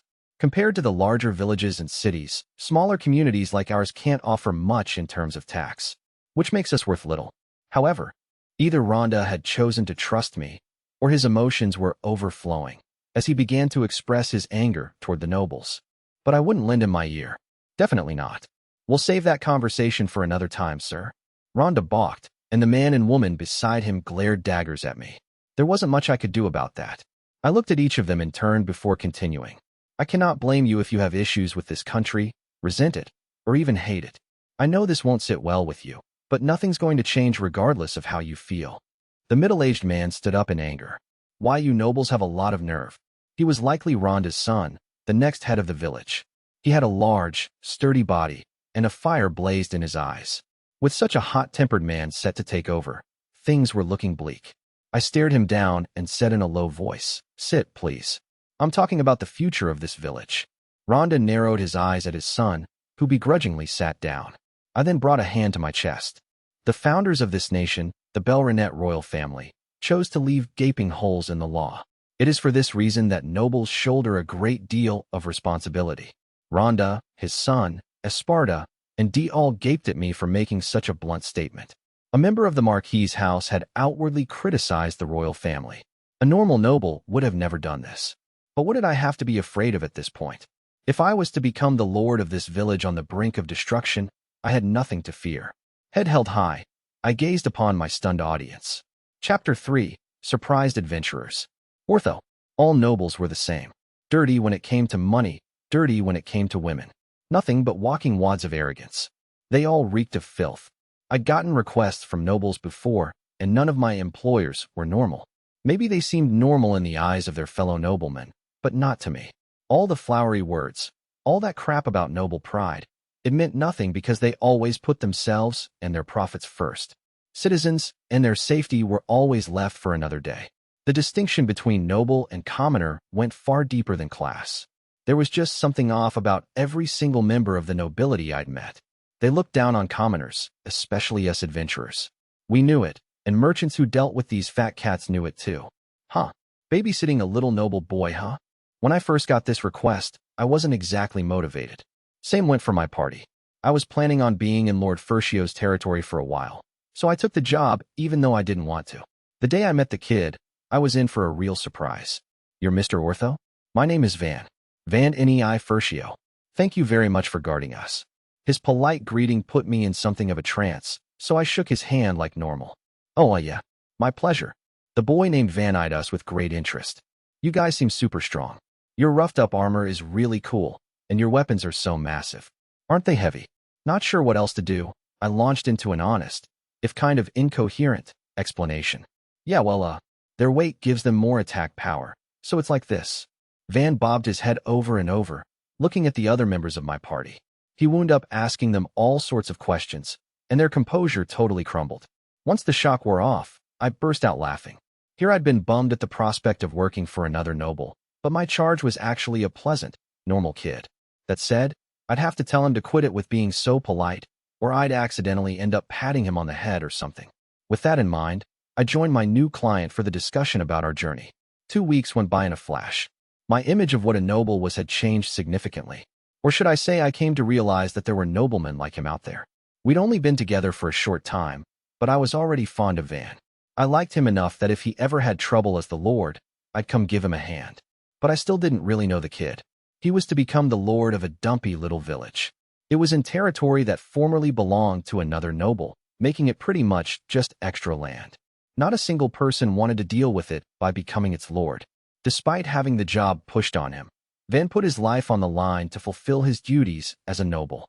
To protect the land and its people, he made a choice that might lead to his death. As if that weren't crazy enough, he also valued the lives of his knights, his retired butler, his maid, and even his slave. Once we said we wouldn't risk our hides for the place, he put forth a plan where nobody would die, except him. It was time to put it into action. I got into a battle-ready position, muttering, "You're one hell of a weirdo, little man." My buddy smiled. "You know, if you said no to his request before, I was willing to risk it. Yeah, he's a big deal. We can't let nobles like him die. If possible, I want him to go and become king." All my pals expressed similar sentiments, so I smiled and responded in kind with one eye on the village. The elderly butler had already built a defensive wall in a blink. It was about 3 meters tall and 10 meters long, give or take. I couldn't believe the old guy was such a talented mage. People skilled in one of the 4 elements didn't usually become butlers. He probably had quite the story. Before I knew it, the arrows my friend shot off flew through the air, along with Pluriel's water spears. Even rocks were part of the assault. This was meant to be a double-layered diversionary tactic, but these attacks alone would be pretty effective. "Let's do this," I roared, kicking off the dirt. My party followed behind me, and the knights on the other side charged as well. "What the they're coming from this side too." One of the bandits noticed us, but it was too late. The shield in his hand was cheap, so I brought my sword down from above, piercing the material with a slash that opened him up from shoulder to hip. Amid the fresh blood splatter, my allies elsewhere continued to cut down our foes. I needed to get rid of as many bandits as possible, or else we'd have casualties on our side. The archers on both sides were already prepared to fire, so I had to strike fast. Thanks to our long-range support, we were eliminating the enemy faster than anticipated. I scanned the battlefield and saw that the knights were in a similar situation. The middle-aged fellow named D was swinging a giant sword around like it was nothing. The way it cut through armor would undoubtedly tip the battle in our favor. Case in point, some of the enemies who noticed D's terrifying fighting style turned tail and fled. TCH, I ain't dying here. While I gawked at D's combat style, a big guy who'd been positioned at the entrance to the village spun around and ran, straight toward the spot where our long-range support was stationed. "Crap! Stop him! Someone stop him!" I yelled, slitting the neck of the bearded bandit in front of me. Nobody was in range to bring him down. This ain't good. Because of the defensive wall, none of our people would notice the enemy until it was too late. If it became a close-quarters brawl, their arrows and magic would put them at a disadvantage. Damn it! Somebody look. The enemy's closing in. Frustrated, I parried a sword swinging down on me. Unfortunately, none of the arrows or spells coming from the wall were aimed at the guy running their way. Pluriel. I chanted a spell behind the wall. I caught a glimpse of a large man charging in from the corner of my eye. Enemy. The word floated to the top of my mind for an instant, but I had already finished my chant and cast the spell. It would take another 10 seconds for me to fire off another round. I wasn't going to make it. The hulking man surged toward us with bloodshot eyes, an axe in one hand. We're going to die? Just as the thought crossed my mind, 2 small figures appeared in front of me. Van. I'd gone and blurted out the boy's name without his title. This wasn't the time or place to be thinking about etiquette, yet I couldn't help but fret. "This way, you heavyweight wrestler." Ben shouted out some nonsense and ran low to the ground, practically crawling. He was followed by the slave boy, who imitated his posture, sword in hand. This was beyond reckless. The man wasn't the kind of opponent 2 children could take on. Despite my concern, the 2 cooperated, using their well-developed skills to take him on. They rolled out of the way as his axe came down on them, then crawled between his legs and sliced at the exposed backs of his knees. No member of the nobility fought like this. yet their moves were clearly honed and practiced. NGH. The man was taken by surprise and cried out in pain as he lost his balance and collapsed, giving the slave boy a chance to strike. He used the axe in the ground as a foothold and leapt up, quickly cutting the man's neck. His heavy body crumpled to the ground without a sound, leaving me breathless, but Van had already switched gears. The enemy might start to turn their attention to us. Everyone, focus on the front. We immediately followed the orders of a child, not even 10 years old. Who the hell is this kid? Holding tight to that question, I focused on the battle at hand. Once the fight was over, Ortho watched the rest of us clean things up. Our job here is done. All that's left is to get the second half of our pay from the butler. We all looked at him. And what about it? I asked. Ortho groaned in discomfort, casting a glance at Van and his entourage. I guess I'm kind of curious. This might not make us any cash, but what do you guys say to sticking around for a bit? The 5 members of the other party shook their heads. Sorry, Ortho, said one. We have business with the count next door. This request just happened to be perfect since it was on the way. But, hey, we'll stop by once we wrap things up over there. Ortho forced a smile. Nah, it's all good. Thanks for the help, and I'm sure we'll meet again. That said, it's already late. How about staying the night? Good point. Then tomorrow morning, we'll be taking the surviving bandits. How's 2 silver coins a head sound?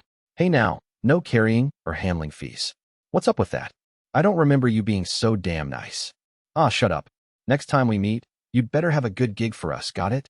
The 2 of them laughed and parted ways.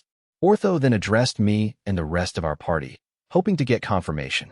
If you guys don't want to linger, we can head back. But if you're up for it, what say we all stick around? We exchanged glances. For how long, someone asked. We have money, but we're gonna run dry if we don't take jobs. I was thinking about a month. I'm fine with that.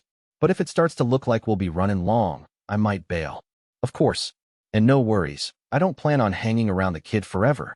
Guess we can hunt some monsters and gather materials. There happens to be a pretty big forest nearby. True. Been a while since we hunted outside of a gig. We might actually be able to make some good money. Ortho replied, happy that the party was on board with his idea. I was the last to speak. That Van, he doesn't really seem like a noble. Not that he comes across as a regular kid either. Agreed, Ortho said, nodding deeply. That's the #1 reason I want to stick around. A kid his age with guts like that? And he's a quick thinker. I'm sure some of that has to do with his noble education, but he's still an odd duck. During this conversation, Ortho gazed at Van in the distance. At first glance, the boy had the aura of a high-class nobleman. But the second he opened his mouth, that image fell to pieces. He possessed a relaxed vibe, but he was as polite as a normal child. He showed no signs of looking down on commoners. And then there were his words. I feel like I finally saw that noble determination they're always prattling on about. Unsure of how to sum it up, Ortho settled on that descriptor, and the rest of us nodded in agreement. Right. Once one person said as much, the others followed suit.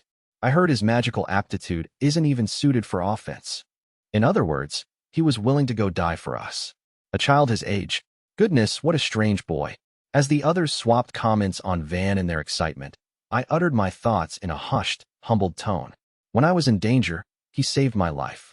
I have to return the favor, I whispered, and one of the men who'd seen that incident agreed. Right? He didn't move like no kid. I bet he's at least as good with a sword as your average knight. But he's not even 10. Ain't got nothing to do with it. The discussion heated up. What a mysterious child, someone said.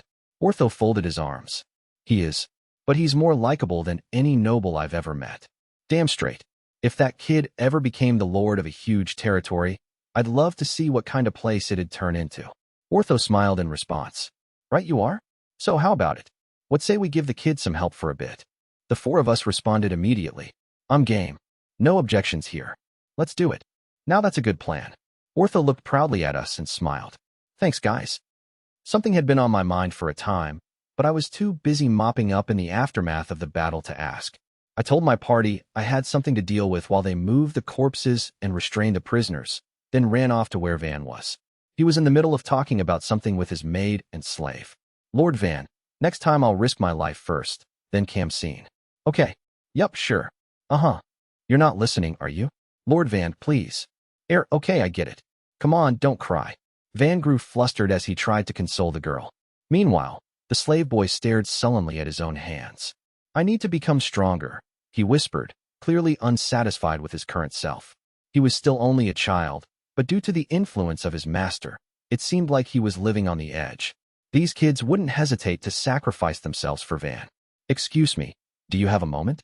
I said, causing the three of them to look at me. The maid hurriedly turned her face away. As she wiped her tears, I smiled at Van. "You're so young, yet you're already making the girls cry, huh?" That was my attempt at a joke. Van gave a conflicted smile and shrugged. "I make it a point to try and be sincere to the women around me, especially the ones who matter most." Hardly the words you'd expect from a child. The maid's face went bright red, so she clapped both hands over it. Even her ears were red, so there was no hiding her embarrassment. Meeting Van's gaze, I asked, "Lord Van, are you actually an elf? There are times when you don't look like a child at all." This kind of question would normally be rude to ask a human noble, but Van didn't seem to mind at all. His smile widened. "Tilla's been taking care of me since I was a baby, so I think I'm most definitely a human." I nodded. "Where did you learn how to swing a sword?" Again, I'd neglected to use a title with him, and again, he didn't seem to care. He sighed, lips turning down in a grimace. "See that old knight over there? His name is D, and even compared to his peers, he's a super strong fighter. He trained me personally. Even though I'm not getting much bigger, he's been training me, saying he's going to make me stronger than him.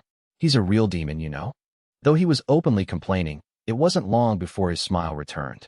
He clearly thought highly of the man he was talking about. "Then I take it your knowledge and attitude come from that butler, Esparta?" "Yeah, but, well, Till definitely had an influence on me too," he answered, tilting his head to one side. I could see in his eyes that he was wondering why I was asking so many questions. I stood tall and dipped my head respectfully. "My life was saved thanks to your quick actions and sword skills. Thank you so much. I will never forget what you did for me." When I looked back up, Van was grinning. "It's all good. Forget about it." My eyes flew wide. If this was noble charisma, it was powerful stuff. Why? It had already grabbed hold of this poor adventurer's heart.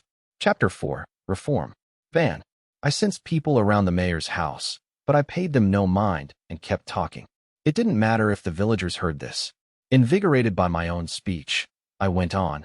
"Complaining about this country's laws or the state of affairs won't change anything. Then in that case, what do you think we should do?" I made sure to use "we" to express that I was now one of them.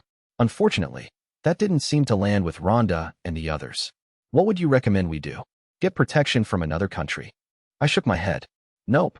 The kingdom of Yelenetta functions the same exact way, so will be handled the same way. We have 3 countermeasures available to us." For the first time, the woman sitting beside Rhonda piped up. "A total of 3? Nodding, I raised one finger at a time as I listed each option. "The first countermeasure is to make this village so valuable that the government can no longer ignore it. The second is to periodically save money and hire mercenaries. The third is to develop the village ourselves." None of these seemed to be quick solutions, the woman said, disappointed. Anyone who'd lived there for dozens of years must have already considered these options. One big problem was that transportation issues prevented any of the village's lumber or stone from being exported. The villagers themselves had no way of learning new and updated production techniques, so they couldn't manufacture goods to sell either. No way of earning a profit meant they had no way of reforming the village. That about summed things up. Yet we were here. I'm sure it's been difficult, but I'm here now, and I've studied long and hard so I can protect this territory. I'm going to give everything I have to defend this place and develop it." The trio's response to that was less enthusiastic than I'd hoped. Esparta, who had been silent until now, took the opportunity to speak. "Pardon my interruption. I am Esparta, and until just recently I worked as House Furcio's head butler. Lord Van is a genius who was charged with being the lord of this land at the tender age of 8. He has been deemed a prodigy ever since he was a toddler. Not to be presumptuous, but the chivalric order's Deputy Commander D and I have come here in his employ. We ask that you trust us in these matters." At the mention of his name, D thumped his muscled chest with a fist. The shock that crashed over Rhonda and the others as they gaped at my attendance was clearly the good kind. The head butler and the deputy commander? The Marquis sent such authorities here. Am I dreaming? They seemed to have forgotten that the 4th son was also here, but nobody looked at me. Annoying as it was, it made enough sense. Who would be okay with leaving things to an 8-year-old? I had to admit, though, I was not enjoying being treated like a kid. While I thought about that, Rhonda's son turned to me with a smile. "Is that so? Well then, the Marquis is trying to save us. That must mean you wield one of the 4 elements, Lord Van." "Ah, actually, I use production magic, so don't look at me for help in combat. I made sure to say it up front so there were no misunderstandings, even if it very obviously bummed everyone out. Zip it, man. It's not like this was my choice. You guys are gonna make me sad. I folded my arms, frowning. Anyway, we need to start by building a wall that can protect this village. That wood fencing of yours seems tough, but if the enemy had shot flaming arrows at us, we'd have been done for. Same with the housing. Everyone's gazes landed on me. Can your earth magic be activated indefinitely? I asked Esparta. It remains sturdy while active, but it just becomes clumps of dirt once it loses magic power. I see. In that case, let's use it to make walls of earth. If we pack the surface with all kinds of rocks, it will make for a proper emergency measure. Eventually, we can upgrade to a sturdier city wall, but that should be fine for now. Also, I would love to make a moat to slow down attacks. Leave that to us, said D. We're used to that sort of thing from hunting monsters. We can also make pitfalls and traps and such. What else? Oh, we should outfit the top of the wall for a counteroffensive. Then let's prepare bows and arrows. Those would be difficult for amateurs to use, so let's get some throwing stones as well. And some big shields so nobody gets hurt. My people and I continued the conversation on our own, with Rhonda and the others watching in bewilderment. After that, I went out to address the entire village. Ortho and his crew stayed near the carriage. Right. It's getting dark, so they're going to stay the night before going home. I made a mental note to speak to them later. Rhonda and the others called out to the villagers, who soon gathered around. There weren't many elderly people here, maybe 10% of the population. Middle-aged men and women made up 30% of the group, young men and women 40%, and children 20%, give or take. The villagers lined up in an unorganized fashion, then sat down according to Rhonda's instructions. Once I'd made sure everyone was seated, it was go time. I am Van Nei Furcio. Lord Furcio has appointed me to govern this village. I plan on doing my best to develop this place, so I hope for your assistance. My brief words were met with applause. Thank you. Thank you very much. As you can see, I am a child, but among those who accompanied me here are one very wise man and a first-class knight officer.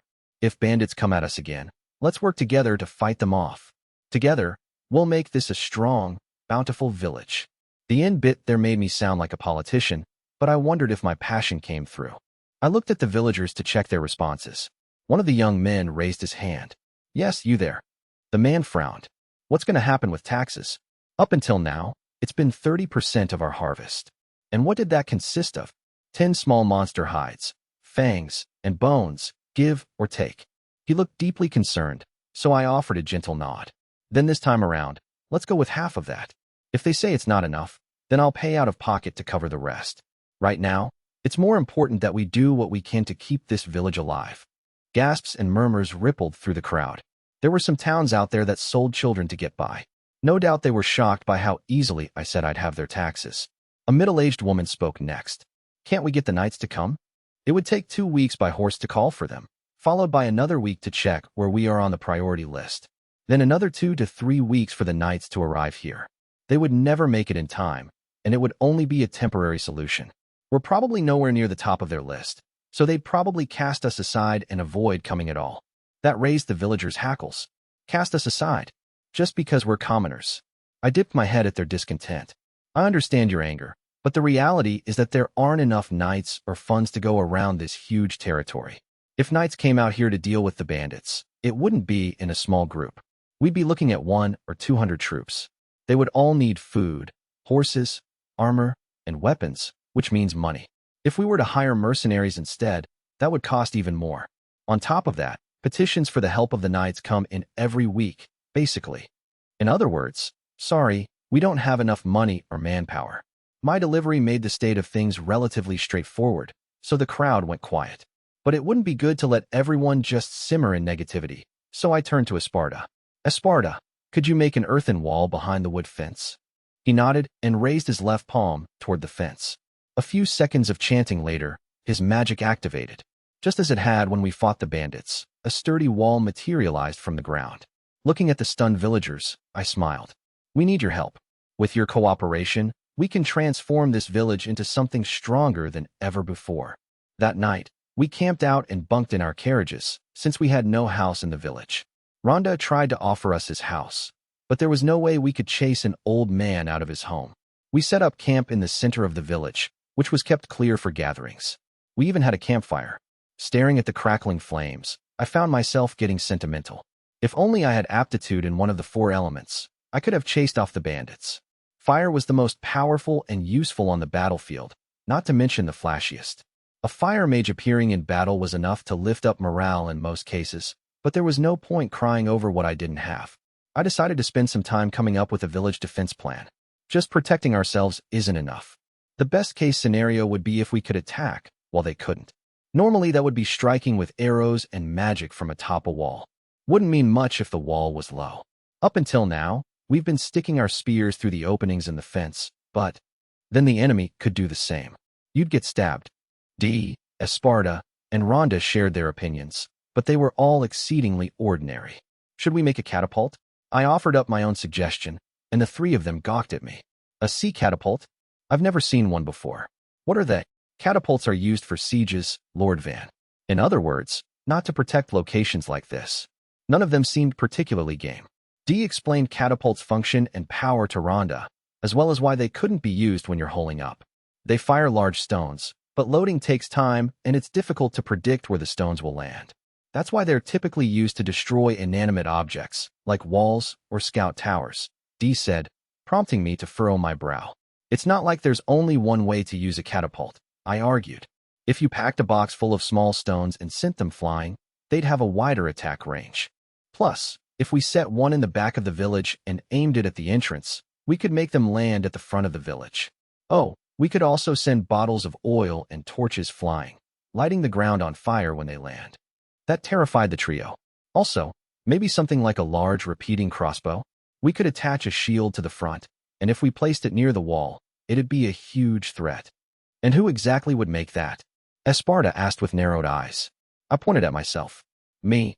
Silence washed over us. Do they really think I can't do it? While the others were focused on strengthening the walls or building traps, I took Till and Kamseen with me to the forest behind the village to gather lumber. Ortho walked up beside me. You know, you guys are done. You can head home now, I told him, but he smiled and waved it off. Things are starting to get interesting around here, so we're going to stick around for a bit and do some monster hunting for cash. Right then, Ortho stopped in his tracks, eyes flicking to the woods. Getting some good vibes here. Monsters? Yeah, I can feel them, so I'll be off. I recommend cutting down trees in this area, Lord Van. Ortho's aura changed entirely as he entered the woods, followed by his 4 party members. The other group of adventurers had already gone home, so it was only Ortho, Plurial, and the others, a total of 5 adventurers. I sensed them fighting from afar. When we were traveling in the carriage, I'd observed that Ortho detected enemies in an almost instinctual way, defeating them before they even reached us. He was an incredibly skilled adventurer, yet apparently he couldn't rank up. What a waste. I started looking for some good trees while Kamseen placed the palm of his hand against a massive one and looked up at it. Lord Van, this tree is incredible. It's also way too big. We could never cut down something like that. What about this one? Too thick. Kamseen kept pointing out trees over 2 meters in diameter. I pasted on a smile and picked up some branches off the ground. During the course of our journey, I had practiced production magic. I wasn't sure if my magic capacity was great or small, but if I focused, I could turn lumber, stone, or metal into any form I wanted. That being said, if I didn't properly picture the outcome when I poured magic into the materials, those bits would come out incomplete or weak.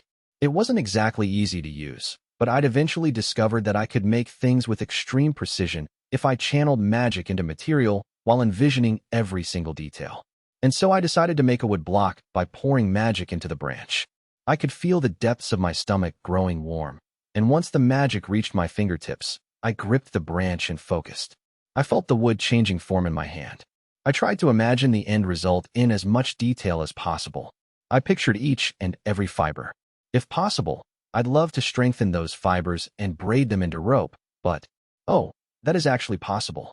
Heck, I can picture them in greater detail, pull apart the fibers, and then braid them. I experimented with the lumber, creating block after block.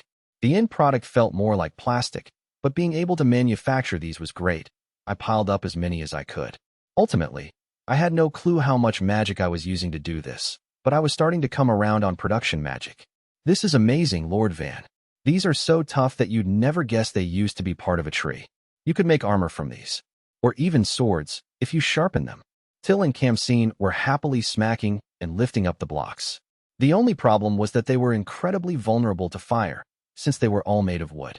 Also, I had plans for these materials. As I climbed into the carriage now stuffed with wood blocks, I heard someone cry out, "Whoa, what the hell?" Ortho and his party had returned. "Weren't you guys going to collect wood?" Pluriel asked, tilting her head as she sized up the blocks. The rest of the party seemed just as puzzled. "What are these? Monster materials? Fiber blocks made out of wood, probably," Ortho guessed. "You know, like nanofibers, or whatever?" "I actually don't know," I said offhandedly. Ortho grabbed a wood block. "Whoa, this stuff is harder than I thought. Hey, could I try cutting one of these?" "Be my guest." I was rather curious myself. He tossed the block into the air and drew his sword. His blade whooshed as it swung down, followed by a loud scraping sound. The block hurtled straight into the giant tree Kamseen had touched earlier, splintered it, then plopped down on the ground unscathed. "Wow, it didn't get cut." I happily applauded, prompting Till and Kamseen to do the same. "That's amazing. Those blocks are really tough." I was beaming, but Ortho gaped at me as if he'd seen a ghost. I went at that thing like I was trying to cleave a stone in two. "Air, maybe I'm forgetting, but which is stronger? Stones or trees?" I asked with a confused head tilt while Till and Kamseen racked their brains. "Stone, buddy. Hell, I can cut stone, but this... Man, what?" I brushed off Ortho's bewilderment with a grin. "Anyhow, we got our lumber. All's well that ends well, no?" Magic was more useful than I thought. The moment that finally clicked for me, my mind was abuzz with ideas of what I could create. Crazy decorative swords, maybe even a gun. All guys are itching to make cool weapons, right? "Aren't you running out of magic power, Lord Van?" Till's question jolted me back to reality. My hands were overflowing with swords, spears, and gun-like objects, all just big enough for a doll to hold. "These are so detailed," Till said. "You could sell them for a lot of money," Kamseen added. Their eyes sparkled as they looked at my creations. Even though the tiny weapons were made of wood and had the color to match, their texture was closer to plastic. They looked highly realistic. "Magic power, huh? How much do people normally have?" I mused, envisioning a blade over a meter long, as sharp as possible for something that's not metal, with a slight curve. Something like a katana. Wow. Once the blade was done, Kamseen was giddy as a little boy. Well, he was a little boy. "Here, it's yours." When I handed it to him, he looked so happy he might die on the spot. He gripped it in both hands with a grin, saying he'd treat it like a family heirloom. Meanwhile, Till gazed expectantly at me. We had a little stare-off until I finally relented. I took a wood block, whipped up a mental image, and channeled my magic. "Done. Here you go." I handed her my fresh creation, but her face was a collage of joy and disappointment. It was quite the complex expression. Thank you. What's wrong? Not a fan of axes?" I tried making a super strong one. If you thrust with it, it can stab like a spear. If you use the other side, it can even be a hammer. It's one of the most powerful weapons out there. I trailed off with tears in my eyes, sending her into such a fluster that even I felt bad for her. No, that's not it at all. I actually love axes. It was just, so incredible that I couldn't help but stare," Till said, happily rubbing the axe against her cheek. A smile rose to my face, and I nodded. "Cool. I'm glad you like it. I really do." Till was truly worthy of praise. Feeling guilty, I whipped up a cute accessory for her later on. Out of wood, of course. Eventually, we returned to the village, where a large wall was already coming together at the entrance. The actual gate had been untouched, but a 4-meter-tall wall stretched out on either side. Incredible. This much in only half a day, I murmured as I stepped out of the carriage. Ortho folded his arms, eyeing the structure with wonder. "You're something else, Lord Van. But that butler of yours is a weirdo too. He's got to be quite skilled to be dishing out magic like that left and right." While I got the feeling that Ortho was essentially insulting us, it made me happy that he saw me on the same level as Esparta, especially since the people around me said I had no magical talent. Esparta is one heck of a butler. He supported our house from the shadows for years, I boasted. Pluriel shot me a deadpan stare. That's also weird. A mage of his talents would normally get forced into the military. If he were an adventurer, he'd be in the top ranks. Huh. Well, none of that really matters. Esparta went so far as to retire so he could come here with me, and I'm beyond grateful. I value the future over the past, so I want Esparta to have fun now that he's retired. Proud as I was, I had to nip their attempts at dredging up his past in the bud. "My joy comes from watching you grow, Lord Van."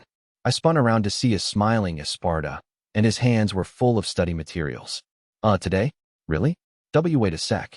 Shouldn't we prioritize strengthening the village's defenses? If we don't work on the gate, then this nice new wall will be for nothing. If we were attacked today, I could close the gate with a wall. Now then, there's no running from me this time. Come. With that, he snatched my hand and dragged me away. Esparta's inability to take no for an answer was what set him apart from D. I slumped in defeat and let fate take its course. While I was studying, Ortho and his adventurers noticed Till and Khamsin's weapons and lost their minds. Talk about a difference in enthusiasm. After dinner, I studied for about 2 hours before I was freed. It was a stroke of luck, seeing as the sessions usually lasted half a day or more, but we didn't have much time. Now that it had gotten dark, Esparta was probably trying to conserve precious fuel for our oil lamps. La-di-da, la-la-la. I hummed to myself while taking a stroll through the village with Till and Khamsin in tow. Almost everyone was asleep, so it was rather quiet. That you, young lord? Kasala, one of the adventurers on night patrol, called out to me. Where are you off to? Good evening. I'm off to strengthen the defensive wall and doors a little. Right now? That's way too dangerous. I'll come with you. Plump though he was, Kasala was in charge of scouting and removing traps. The meat-loving adventurer easily got carried away, but he was surprisingly considerate. Got enough torches? Strengthening doors ain't gonna be simple at all, he said with a carefree smile. There wasn't a dash of ill intent in his words or tone. Well, I'm a production mage. As soon as I said that, Kasala blinked rapidly. You sure you're good with telling me that? Ain't it a secret? Nah, everyone knows at this point. Plus, you saw those wood blocks and Till and Khamsin's weapons, right? I grinned. Oh, those. I gotta say, your attendants really love you. When I suggested they try their weapons out for a slice and dice, they said they didn't want to break or sully him. His cheery smile never left his face as he spoke. I doubt those things would break very easily, but hey.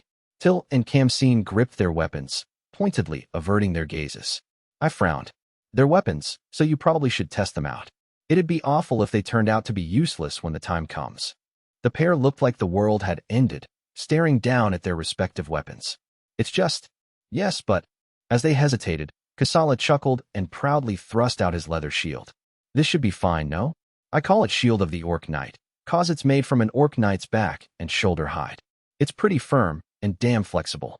Khamsin reluctantly took a stance while looking at the blue shield.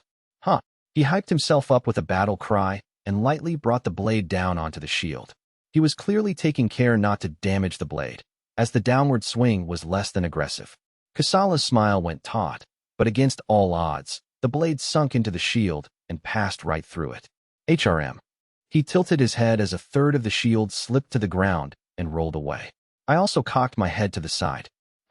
Khamsin held up his sword, eyes wide as saucers. What the? A question mark might as well have appeared above Till's head as she gawked at her axe. And my Shield of the Orc Knight is? I just bought it and everything. Kasala's pained cries echoed throughout the quiet, sleepy village. While Kasala tearfully tried to stick the two chunks of his shield back together, I plucked Khamsin's sword from his hands. When I held my torch close to the blade, it gave off a brilliant shine unlike any sort of wood. Curious, I stood next to Kasala and touched his shield. Hold this together for me real quick. Kasala muttered, perplexed. I was going to use my production magic to fix his shield. I bonded and fused the two pieces, making it so they would be even stronger than before. After Kasala watched his shield once again meld into its original shape, he flashed a brilliant smile and hoisted it into the air. Whoa, it's fixed. Oh man, my shield is all better. You fixed my Shield of the Orc Knight. Yahoo! Thrilled, he jumped for joy. I nodded to him and turned my attention to Till. Try cutting his shield. Just a corner is fine. What? But he seems absurdly happy. No worries. I'll fix it after. Till wound up and swung the axe, muttering, I hope this is all right. Because it was made from wood, the axe was fairly light. The blade whizzed past Kasala's line of sight. A question mark appeared above his head as part of his shield fell to the ground again. Whoa, awesome. How did it feel? I asked. Till simply blinked and showed me her weapon. I didn't feel anything. At most, it was like I brushed up against a thread with a stick. Man, that's incredible. It'll probably lose its edge if it's not sharpened. It is made of wood, after all. While we talked, a palpable wave of emotion crashed over me from behind, so I turned around. And my shield just went swoosh. Poor Kasala was grieving yet again over his shield, prompting Till and Kamseen to shoot me reproachful looks. Hey, no worries. I'll fix it. That was the plan from the start. Feeling somewhat ashamed, I grabbed the 2 chunks of his shield. His sad puppy dog eyes wounded me. I'll make it even tougher than it was before, I said, powering up the shield as much as I could. Kasala lit up at last. Huzzah!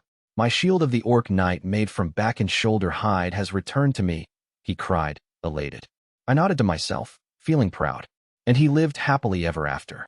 Hey, what's going on over here? Kasala's shouts of jubilation had awoken Ortho, Pluriel, and Dee.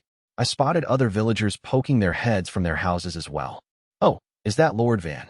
Pluriel asked. Who is causing such a ruckus? Dee muttered. What are you doing? Sorry for waking you up, I said, drawing the deputy commander's eye. He glanced at each of us in turn, then waved it off. No, it's fine. I was just wondering what you were up to out here in the middle of the night. Kamseen stepped up to him, holding his sword. Sir Dee, please look at this. Dee took it and inspected the blade. This is quite the fascinating shape. But given how lightweight it is, would it not break upon making contact with a shield or armor? He seemed quite enraptured with the sword as he looked it over from top to bottom. Lord Van made it, Kamseen said. Surprised, Dee smiled so wide his eyes crinkled. Is that so? My word, I have never seen such a magnificent curved sword before. If you craft one out of metal, it will make a fine piece of equipment. Well done, my lord.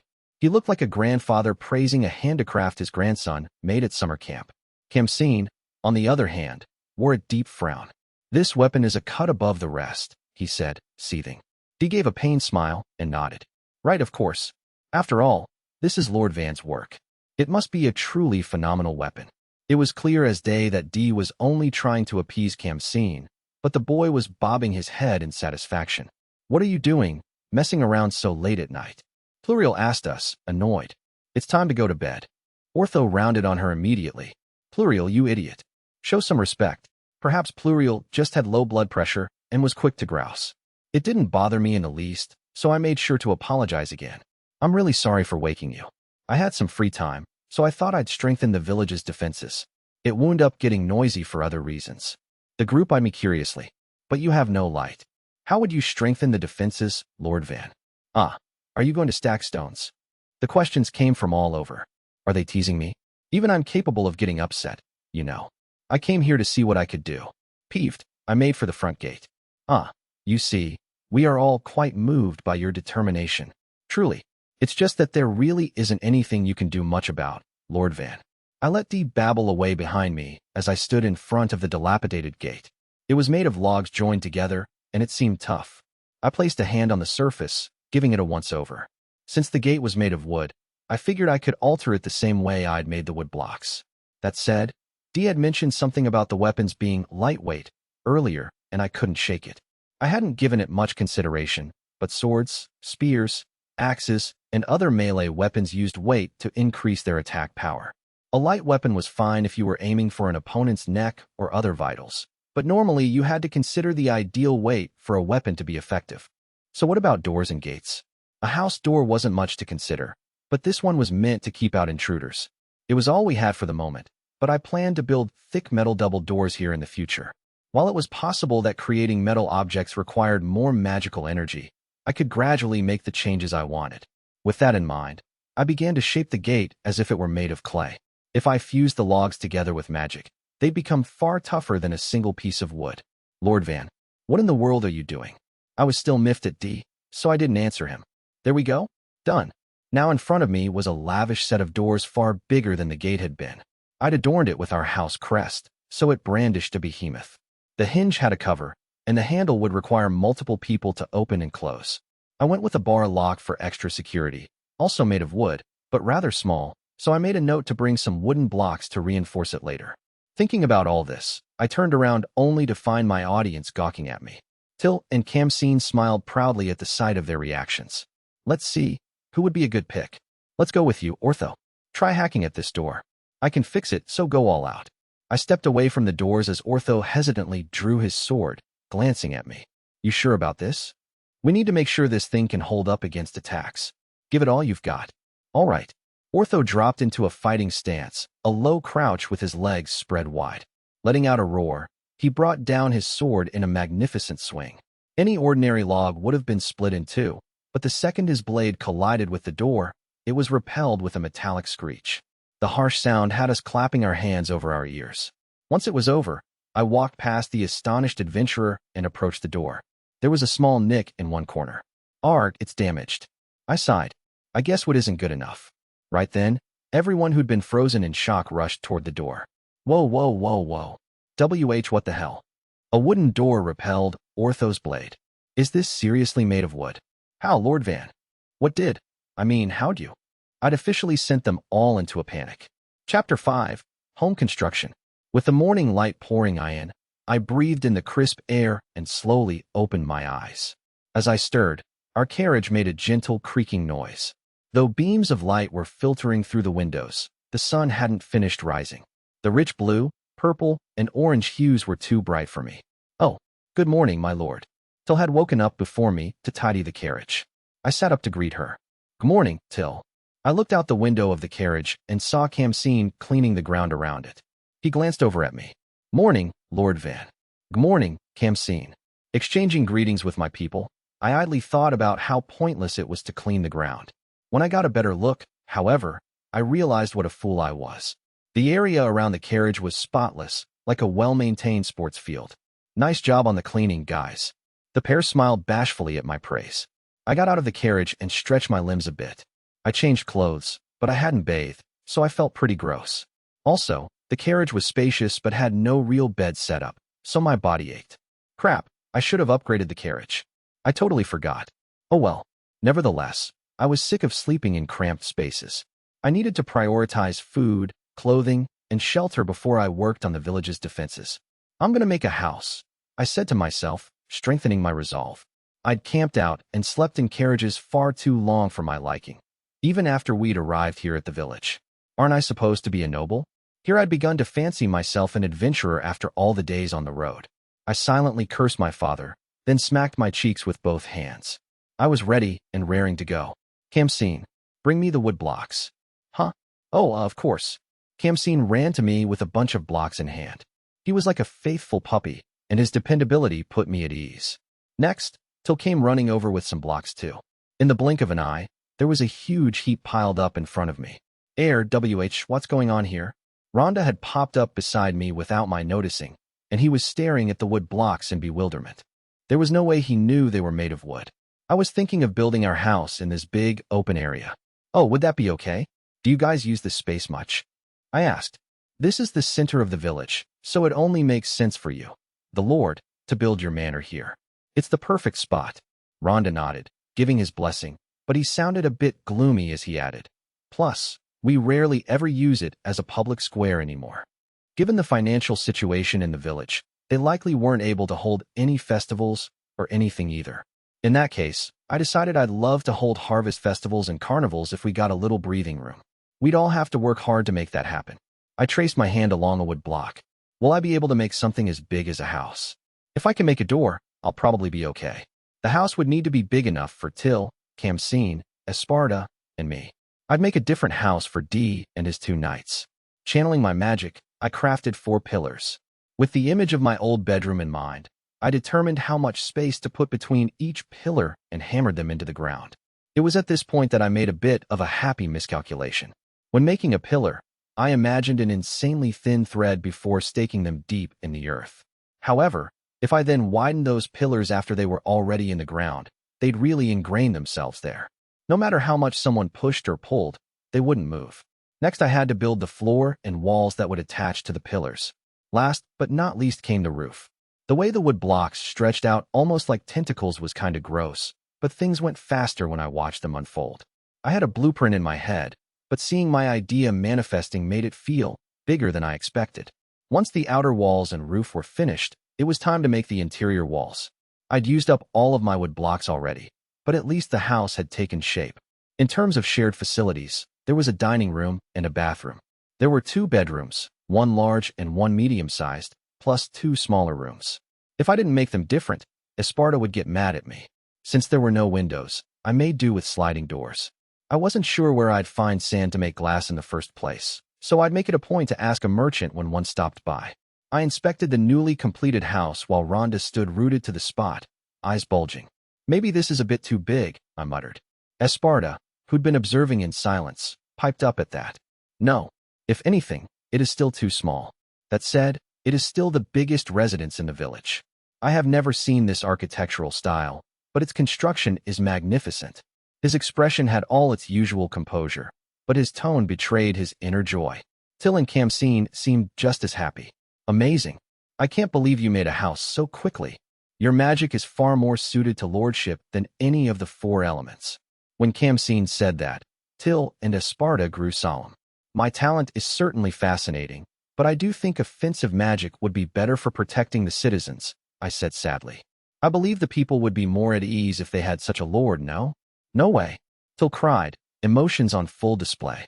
I would much prefer to live in your village than Lord Jalpa's. Smiling, I dipped my head to her in gratitude for the vote of confidence. Perhaps you'd be right if we were at war, Esparta added. But in times of peace, what the people seek is a lord who can make their lives better.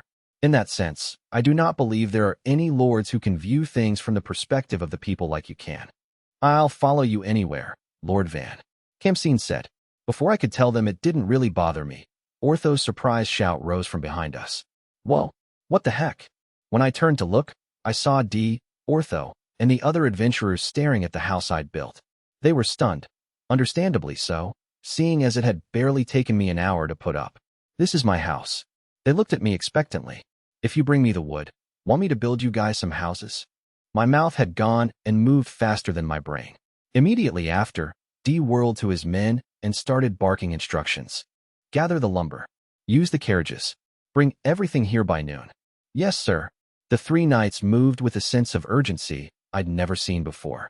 What happened to their usual cool, huh? Ortho, meanwhile, addressed his party. We're off to the woods, guys. Right this second. I'll do the cutting. You guys use 2 carriages to bring the lumber back. We're not losing to those knights. Hell no. For reasons beyond my comprehension, Ortho was now issuing commands with a terrifying expression, and the adventurers broke into a sprint. I blinked rapidly in confusion at their lightning speed. Wait, are they planning on living here too? I didn't think they were, so I wasn't going to build them a house. What do they think lords are, anyway? I crossed my arms and watched the carriages kick up dust as they sped off. It was then that Rhonda and a few villagers sidled up to me.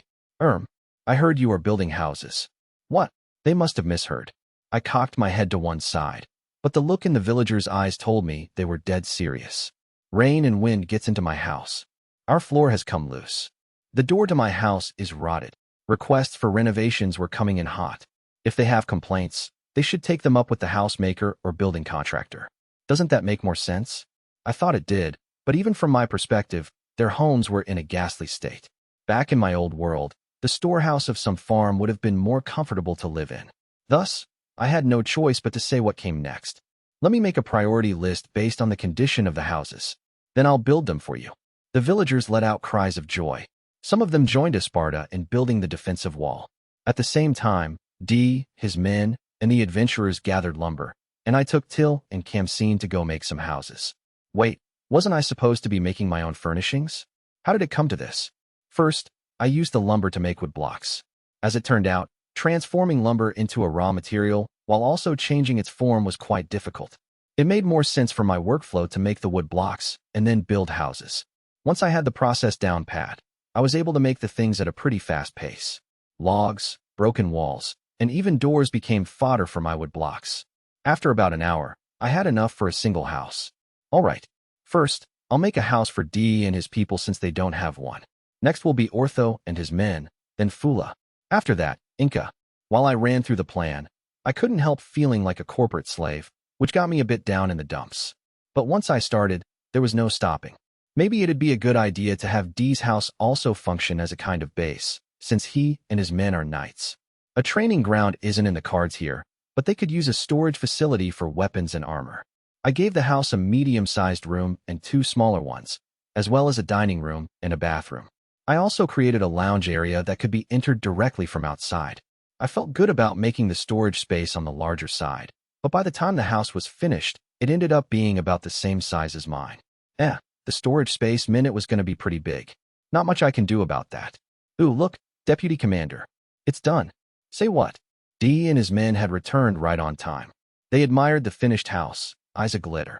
And my word, this is incredible. I expected nothing less from you, Lord Van. Phew, I was wondering what we were going to do for a moment there. Even during our training, we only ever camped outside for half a year at most, said one of the knights, just before the other headbutted him to shut him up. He publicly insulted my territory. That jerk. The housing situation here is at least better than camping outside. I glared at the first knight, Arb, that clown, who immediately remembered his manners and hollered out an apology. It was fine with me and all, but I wasn't the one they needed to make it up to. Okay, then as an apology to the villagers, go gather more lumber with all you've got. Arb and Law gave an affirmative shout and immediately ran off. D, who'd been checking out the house, came over to me. This is something else. I was already blown away by your magic power, but I didn't think you had the knowledge to construct such a marvelous residence. He then realized that Arb and Law had vanished. HRM, where have my men gotten off to? He surveyed the area, squinting. I pointed at the village entrance. They said they wanted the rest of the people here to live in nice homes like this and went off to gather wood. I explained, and Dee's eyes went round.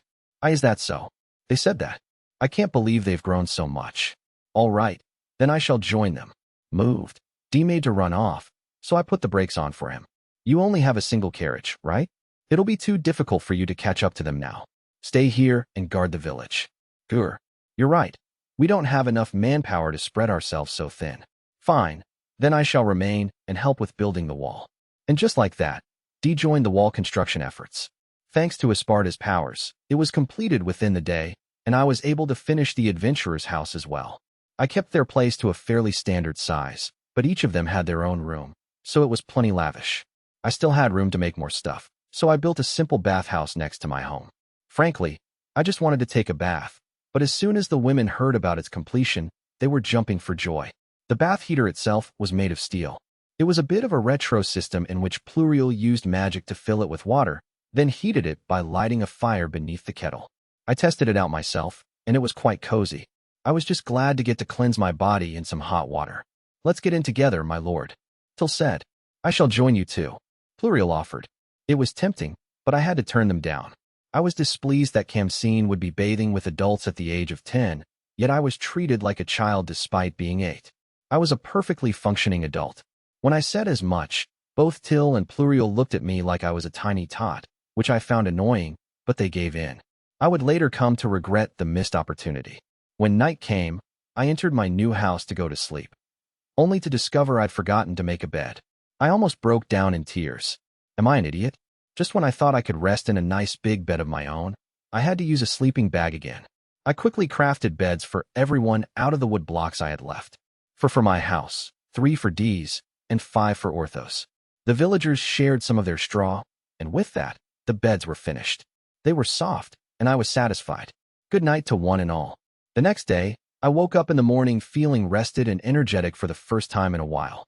My maid had cooked me a wonderful breakfast. BWA ha ha ha. I want her to make me more omelets.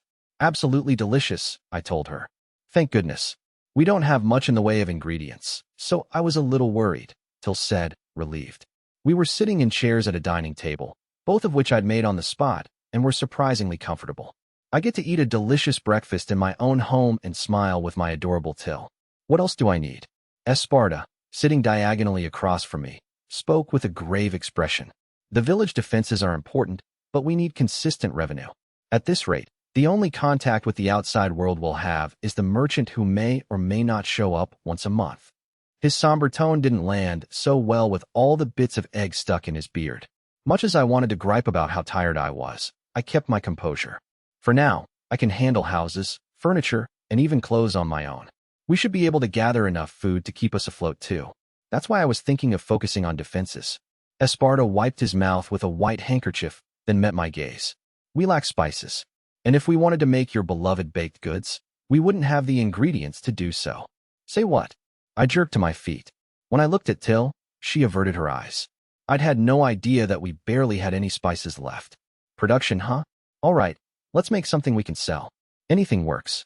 Someone give me an idea. Kamseen was the first to raise his hand. I think your wood blocks would be a great product. Nope. I'm the only one who can make those. His shoulders slumped in disappointment. We could hunt monsters and sell their parts, Till suggested. Nope. Ortho and his guys hunt the monsters around here, so the parts belong to them instead of this village. My maid sagged in her seat. Normally, one would specialize in some sort of crop, Esparta said, but finding something unique to this village would prove difficult. It wouldn't provide any immediate income either. He hung his head before I could even say anything. Needless to say, transport distance made exporting lumber a no-go. If we were near a big river, we could send the exports down the water, but that wasn't something we could count on here. Looks like I'll have to make some moves after all. I relented, and everyone's gazes fell on me. While I was building homes for the villagers in the morning, Ortho and his merry band approached me. I heard you're buying up, or? The group had brought over a carriage loaded with lumber and tons of ore. Man, that carriage is way more durable than I thought. That horse looks really mad, though. Since these woods are located at the base of the Wolfsbruch mountain range, there are a lot of tough monsters around these parts, which means we can get some rare, or without even climbing the mountains. Ortho's crew lined up in front of me, arms filled with ore. This is iron ore, and we've also got copper, silver, and a little bit of gold. Oh, and look, mithril. Ortho was especially excited about the last one. Although it was still in its raw state, the stone had a beautiful bluish-silver color. Mithril? That's amazing. I can't believe you found this stuff in the woods. I was over the moon about it, but something nagged at me. Why hasn't anyone ever had the same luck? Ortho folded his arms. Just a guess, but the deep woods are far away and not all that useful. The knights were probably the only ones who searched the area, and knights don't pay much attention to herbs or ore. I see. In that case, this is an excellent mining location for talented adventurers. If the base of the mountain is that plentiful, then the Wolfsbruch mountain range must be filled with resources. Esparta, who joined us late in the conversation, furrowed his brow quizzically. How rare. I've hardly ever heard of metals and ores being found in the woods. Iron sand is fairly common, but lumps of raw metal are extremely uncommon. As an exception to the rule, the outskirts of dungeons sometimes have stone or iron golems wandering about. Ortho and his party exchanged glances. Any traces of golems? Nope. If there were any, they would have fallen apart ages ago. Any dungeons? No clue. We didn't exactly investigate, so it's possible. After the party finished talking among themselves, they turned to me with grave faces. Listen, Lord Van. If we find a dungeon, that will change things in a big way. Tons of people and products will start to pass through this village. My lips tugged up into a smile all on their own. A dungeon, huh? If we discover a dungeon, the importance of this village will rise dramatically. Dungeons were a treasure trove of resources. Newly discovered ones typically had all kinds of riches and relics. When members of the Adventurers Guild located a dungeon, they had to report back to the guild, which then quickly built a new branch in the town or village closest to the dungeon. This happened every single time. That was just how important dungeons were in this world. No nation could ignore them. In fact, most of the weapons referred to as national treasures by the countries of this world were objects found in dungeons. But that also came with its own set of problems. Given the state of this village, we wouldn't be able to take everyone in if we reported the discovery of a dungeon. Ortho and his pals seemed puzzled, but Esparta nodded deeply. Precisely. We would be opening ourselves up to a veritable flood of adventurers, merchants, and knights. This village does not have the facilities, food, or funds to support that level of business. Nearby nations could try to take over and reap the benefits, I said. Actually, the one most likely to do that is the count next door. Esparta stroked his beard, lapsing into thought. Ortho looked equally troubled. In other words, we shouldn't go searching for this dungeon just yet, eh? We could always go in once and keep it a secret? You idiot. We'd be kicked out of the guild for that. While Ortho bickered with one of his underlings, Pluriel crossed her arms and looked my way. If we find a dungeon, won't knights be dispatched here immediately? And with your magic, the housing problem ceases to be a problem. I gave her a pained smile. Remember, I was a nuisance back home. If it turns out the place I was sent is actually valuable, I'll just be exiled elsewhere. I want to make this village a big deal before we track down the dungeon. Pluriel's brows lifted in surprise. I see. Then I suppose there's nothing we can do about that. She turned to her party. Let's gather resources without running into the dungeon, guys. Roger that. Gotcha. Understood. The adventurers quickly acquiesced to my wishes. For them, finding a new dungeon was a huge accomplishment. As long as they reported it back to the guild, they could dive right in along with the guild investigators. They'd get first dibs on any treasure, and they'd be the first to map the place. It would only make sense for them to send word as soon as possible, but they'd agreed to keep quiet out of consideration for me. For the nobility and the countries of this world as a whole, dungeon discoveries were of the utmost importance. Normally, it would be my priority to locate the dungeon and report it, but my position complicated things. I had zero worth, and no one expected anything of me in the future. If I reported the existence of a dungeon, one of my older brothers would simply snag the credit for it. I had to build up this village myself. Amped up by my newfound resolve, I picked up one of the hunks of iron ore lined up on the ground. I channeled my magic into the ore, feeling its path as it permeated the material. It happened slowly in some areas and immediately in others. By contrast, when I used my magic on trees, I felt the magic crawl through the whole thing at an even rate. As a test, I focused on the portion my magic had whizzed through and turned it into sand, then separated it from the rest. Much to my surprise, I was left with a chunk of metal. It was only about a third of its original size, though. "You already made iron?" Ortho blurted out, prompting me to look up. Normally one would have to melt it down and remove the impurities, so I have no clue how pure this is, I told him. Kasala's eyes glimmered as he pointed at the iron. "See, could you try making me a sword with that? A thin, double-edged sword would be awesome." That had the adventurers blinking, wide-eyed. Did he always like swords that much? He's been acting real weird since last night. Maybe since the young lord's making it. He can sell it for a high price? They had no idea that Kamseen and Till's wooden weapons had insane cutting power. Kasala flashed the broad smile of someone invulnerable. In fact, he looked kind of evil. At the end of the day, I did feel bad about the whole shield issue, so I'd give him a sword to make up for it. All right, 1 gold for a short sword, 2 for a long one. So cheap. In that case, I'll take one of each, please and thanks. I didn't expect him to decide that fast. Is he really okay with spending the equivalent of 1 or 2 million yen? As I thought this to myself, Ortho and his buds wore doubtful looks. Ain't that a bit pricey? Indeed. We're talking iron weapons, right? Those would normally cost between 5 and 8 large silvers. They were right. This was pricey. But Kasala's grin only widened. Ha ha ha. Don't come crawling back to me if you regret your words and deeds. Now then, young lord, here's your 3 gold. Puzzled as I may have been, I took the coins from one cheerful Kasala, grabbed the iron ore, and began to make iron. Once I had enough, I started with the short sword. How do I want to do this? I personally liked flashy, ornate weapons. I'd make the hilt easy to grip, the guard straight, and the blade double-sided. Then came the decorations and inscription. My teacher had always praised me during art classes, so I was going to put my creative skills to work. I fixated on every little detail in my imagination. Oh, I should do something with the pommel too. The blade was thicker than a katana's, but as sharp as possible. I figured the density of the metal was important, so I made sure to condense it. Gasps rose up around me, but I ignored them. All of my brain power was focused on the sword. All right, I finished it pretty quickly. I hadn't cut corners, but it felt just right, so I must have figured out the trick to all this. As proof, there was a single absurdly splendid sword in my hands. It was about 60 centimeters in length and 15 centimeters wide. And the decorations? Downright awesome. With a smile, I presented Kasala with his new short sword. Here you go. Since you're my first ever customer, I focused really hard on making it look cool. Kasala took the sword with trembling hands, then held it aloft with a loud roar. Hell yeah. Yeesh. Creepy. His howling genuinely put me off, so I slunk away from him and hurried on to his next sword. Just like last time, I started with a clump of iron. I already had the image in my mind. A longer blade, same design as the first. After stretching out the metal like clay, I compressed it in one go. The sword was about a meter long. Any longer, and it would be hard for Kasala to wield. I could hear him begging me to show it to him, but I ignored him entirely. My audience needs to zip it. Lord Van is in the middle of making a super stylish sword. Silliness aside, I held the image of the sword in my mind and distributed my magic equally through the metal. Maybe one day I would find myself whistling some old blacksmith song while I worked. And done. Hey, not bad at all. I held up the gorgeous, powerful long sword.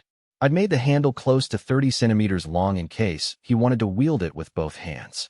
The blade itself was 70 centimeters long, with a straight guard like the first. In terms of thickness, it was 15 centimeters wide. It had the feel of a powerful but sharp weapon. Given my good grades in the arts, it didn't surprise me that I'd come up with this. Deeply satisfied, I handed the long sword to Kasala, who was holding his precious short sword with a backhand grip. He was somehow able to also grasp the long sword with both hands. Wow! With that peculiar shout, he jumped around in what could only be described as a tribal dance. Thanks to his excitement, a bunch of villagers started to gather around us. Kasala's joy was infectious, prompting Ortho and the rest of his party to change their tune. Lord Van, can I get a sword too? A long one. I want a short sword. Something for thrusting. The adventurers were far more energized than they had been a moment ago. Apparently, my work was so good that even real-deal adventurers wanted it. With a gentle smile, I told them, 3 to 5 gold apiece. Oh, and a great sword is going to run you 10. You raised your prices. And so suddenly. What happened? Upping my prices had sent them into a panic. Perhaps I'd gone too far.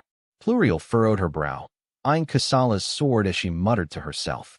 3 gold, huh? That's a little rough on the wallet. There was a short sword I wanted you to make, but the cost was too high for her, it seemed, and that wounded me. I was a fool for making this woman sad. Fine, I said before I could think better of it. For you, I'll craft it for 1 gold. But just this once, okay? I tried to act all tough by turning away from her, but she just blinked at me in shock. Hey, are you sure? Really? Like I said, just this once. Pluriel beamed brightly. Ortho overheard us and stepped closer. You serious? Only 1 gold this time. For you, it's 3. A long sword will run you 5, and a great sword, 7. Are you crazy? Only the great sword is cheaper. Man, he's so loud. I just want him to cough up the money already. You're good with a great sword, then? I asked, smiling wide. I'll go ahead and get started. Flustered, Ortho waved his hands wildly. Hold your horses. Fine. I'll take a long sword. A long sword. That'll be 5 gold.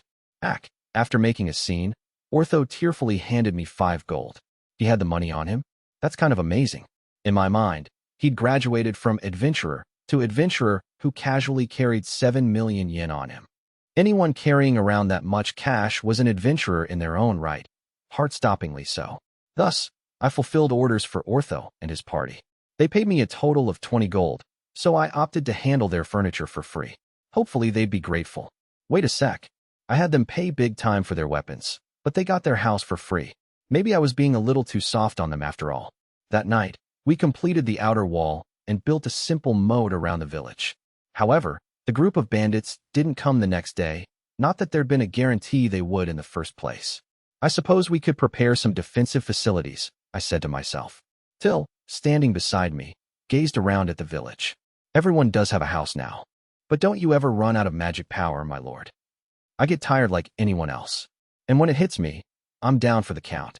I feel like you've been making things all day long, though. She gave me an exasperated look, to which I merely tilted my head. The villagers had fairly simple houses, 2 or 3 with a single bathroom. I might rebuild them if I ever got my hands on lots of stones and such, but for now this was fine. As proof of that, the villagers were super appreciative. Everywhere I walked, people dipped their heads in thanks, presenting me with the fruits of their harvests and whatnot. No complaints here, but I prefer money over things. I'd considered both convenience and protection when building the houses, so I put houses in groups of 4 and set the village up like a grid. This was actually known as a grid plan. In the center block was the Lord's home, with Dee's and the mayor's homes nearby. Ortho's house was near the entrance because the adventurers would be coming and going quite often. The grounds were full at this point, but I was thinking of expanding the village in the future. All that was left was funding, acquiring materials, and making defensive installations. For now, I'd focus on making weapons, armor, and shields for when the merchant dropped by, but those defensive installations were also key. I needed workers, but few people were good with their hands in the way I needed. It was all up to me. For starters, I designed a simple ballista. I used monster hide as a substitute for rubber, made the front resemble a large crossbow, and created a platform for setting large bolts. Wood blocks around the crossbow parts formed a big shield. I wound up with a powerful weapon that had ample protection and could shoot huge, destructive projectiles. I'd also used the principle of leverage to make it as light to pull back on as possible, but even then, it was still heavy. Anyhow, I made 8 of these ballistae to be positioned in all directions around the village. It was possible to aim up, down, left, and right, but they couldn't be pivoted toward the village. I set bolts on each of them, so they would be immediately usable if we were attacked. Gotta strengthen our defenses a little bit more. I wasn't going to let my guard down. I tried building watchtowers in each of the 4 corners of the village. That said, I didn't have enough materials, so they were only 2 stories tall with ballistas set at the top. Pretty simple constructions. They definitely looked straight from a fortress, so I was happy with that, even if the scale was a bit small. As I worked, night fell. Till told me she was going to prepare dinner and went off to swap places with Kamseen. Phew. Good work today, Kamseen, I said, but he hung his head. What's up? He opened his dirt-covered hands and let out a sigh. All I did was stack stones a few meters high. The only thing I'm good for is piling up those rocks. But you, Lord Van, you changed this village. I could hear the disappointment in his voice. A conflicted smile rose to my lips. Well, I am the Lord. I've got to make this place better. Tell me, Kamseen, what's your goal? Kamseen looked unsure, making me wonder if the question was too complex for a 10-year-old. But then he fixed me with a powerful stare. My goal is to protect you, Lord Van. My heart squeezed as though I were a schoolgirl in love. No, this isn't the time for jokes. You don't have to push yourself like crazy, you know? But thank you. It was a little embarrassing, but I wanted him to know I was grateful. Kamseen breezed past me and walked ahead, chest puffed out. I couldn't help but smile as I watched him carefully survey our surroundings. Anyone looking at us would surely just see 2 small kids playing around. But at the end of the day, Kamseen had the kind of determination that put adults to shame. No onlookers would be able to see it. I made a mental note to craft Kamseen some armor, so he could look the part of the proud knight. Chapter 6. The Bandits. 3 days passed, and I did a whole lot of work. I used my production magic to strengthen the entirety of the village's protective wall. Stones had initially been set into the surface, but I fused them together to make them as tough as concrete. The height was a little inconsistent, so I brought the tallest portion of the wall to an even 3 meters. It was 1.5 meters wide, with all the shielded ballistas set equidistant from one to the next. There was a total of 100, to be precise. If this were a tower defense game, I would have loved to throw in some alternating machine guns and anti-air rockets, but alas. Word had it that researchers in this world were working on gunpowder and some rudimentary firearms. I'd have to ask the merchant about that when the time came. Also, it had taken 3 days to get our moat to completely encircle the village. I'd set up a drawbridge with a pulley system leading to the village entrance for people to come and go, and I set a metal plate against the doors to strengthen them further. Now I'm satisfied, I said proudly. There aren't many villages as tough as this one. Of course, Till said. That's right. Kamseen chimed in. Esparta and D, on the other hand, wrinkled their brows as they groaned in tandem. This is no longer a village. It's a small fortress. At this point, bandits would stand no chance against us. And just like that, I got the stamp of approval from both men. Surely I was imagining the exasperation weighing them down. That was when D spoke up, sounding somewhat vexed. If only Lord Jalpa realized the kind of power you wield. You would have been made the next Marquis, or at least an advisor. Think of all the good you could have done. Esparta frowned. You mustn't speak like that. The Marquis only held offensive power in high esteem, and nothing more. It is not our place to judge his way of thinking. But Esparta, just look at all this. Is it not obvious? Lord Van has more than enough offensive power. Given the time, one could say he has more power than any other. His power lies in protection. Just as this base cannot move, Lord Van's magic is not made for invading other nations. But should another country attack us, his protection would be like a steel wall, keeping the citizens safe. Nonsense. War is not simply the clashing of troops. There are squads for attacking, squads for protecting, and squads that support the rest. All of these groups must be involved for a fighting force to function properly. The men's fierce argument would no doubt rage on for some time. Their harsh tones were beginning to upset Till and Kamseen, so I quickly intervened.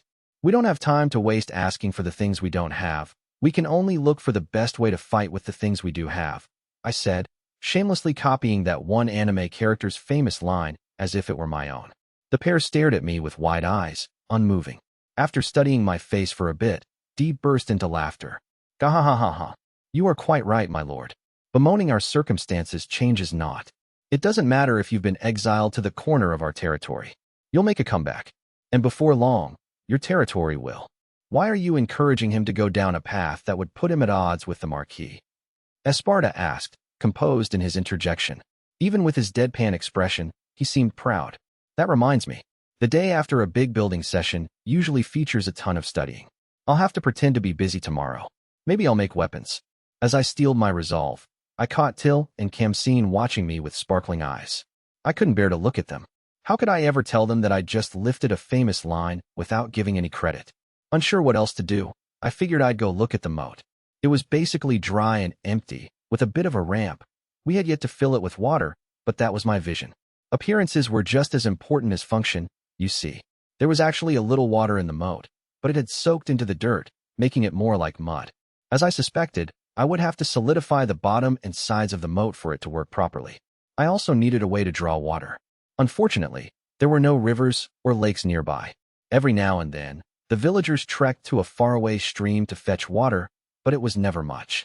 They usually used pots to catch rain, which they filtered before using. We definitely have to get ourselves a water source.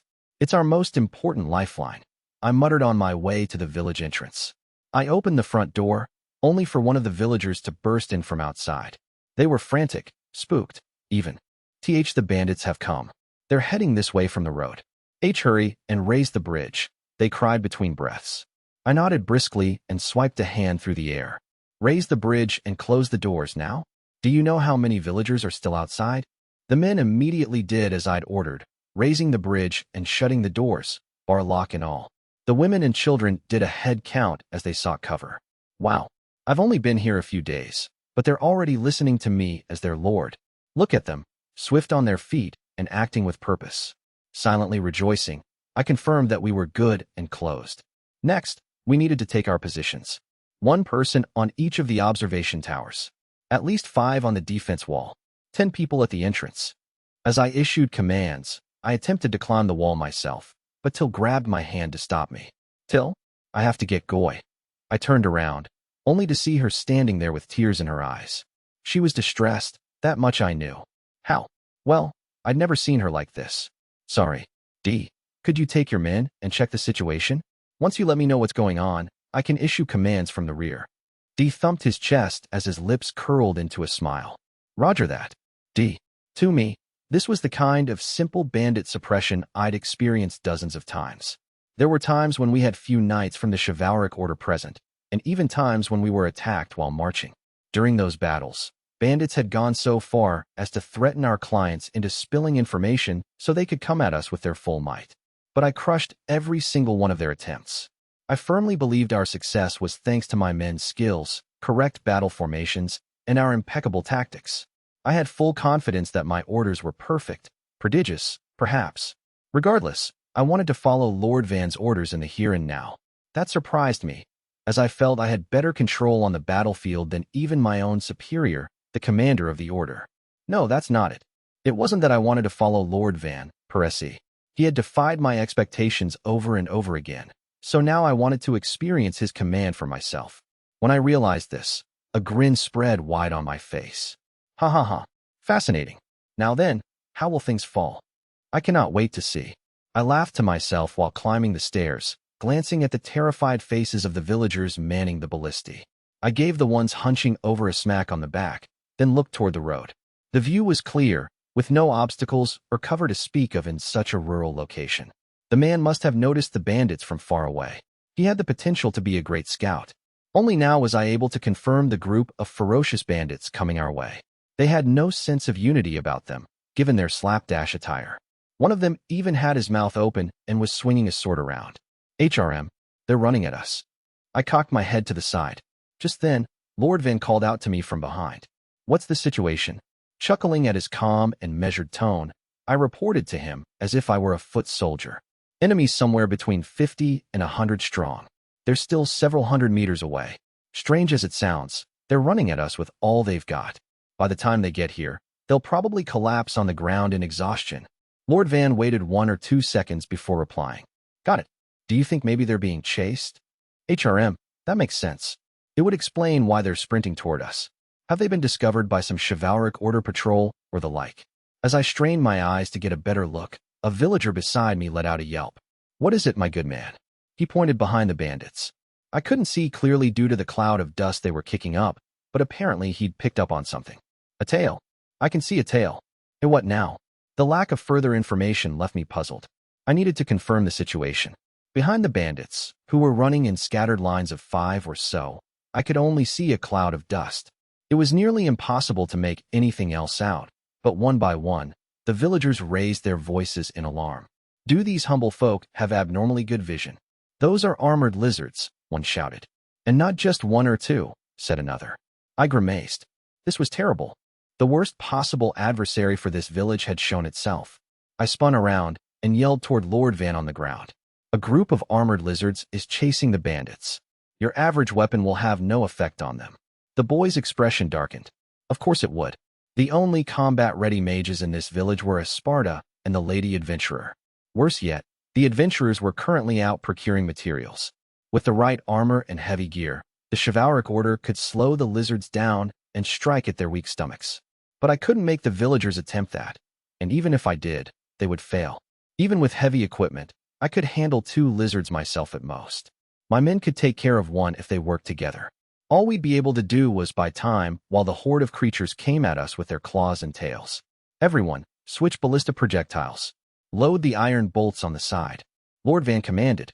So he's going to cling to the slimmest possibility of victory and boost the offensive power of the ballistae? Better than doing nothing, but still an impossible gambit. No, I vowed to follow Lord Van's orders. I am free from obstructive thoughts. A knight does as he's told, I said to myself. I made my way toward an unmanned ballista and loaded it with the other villagers.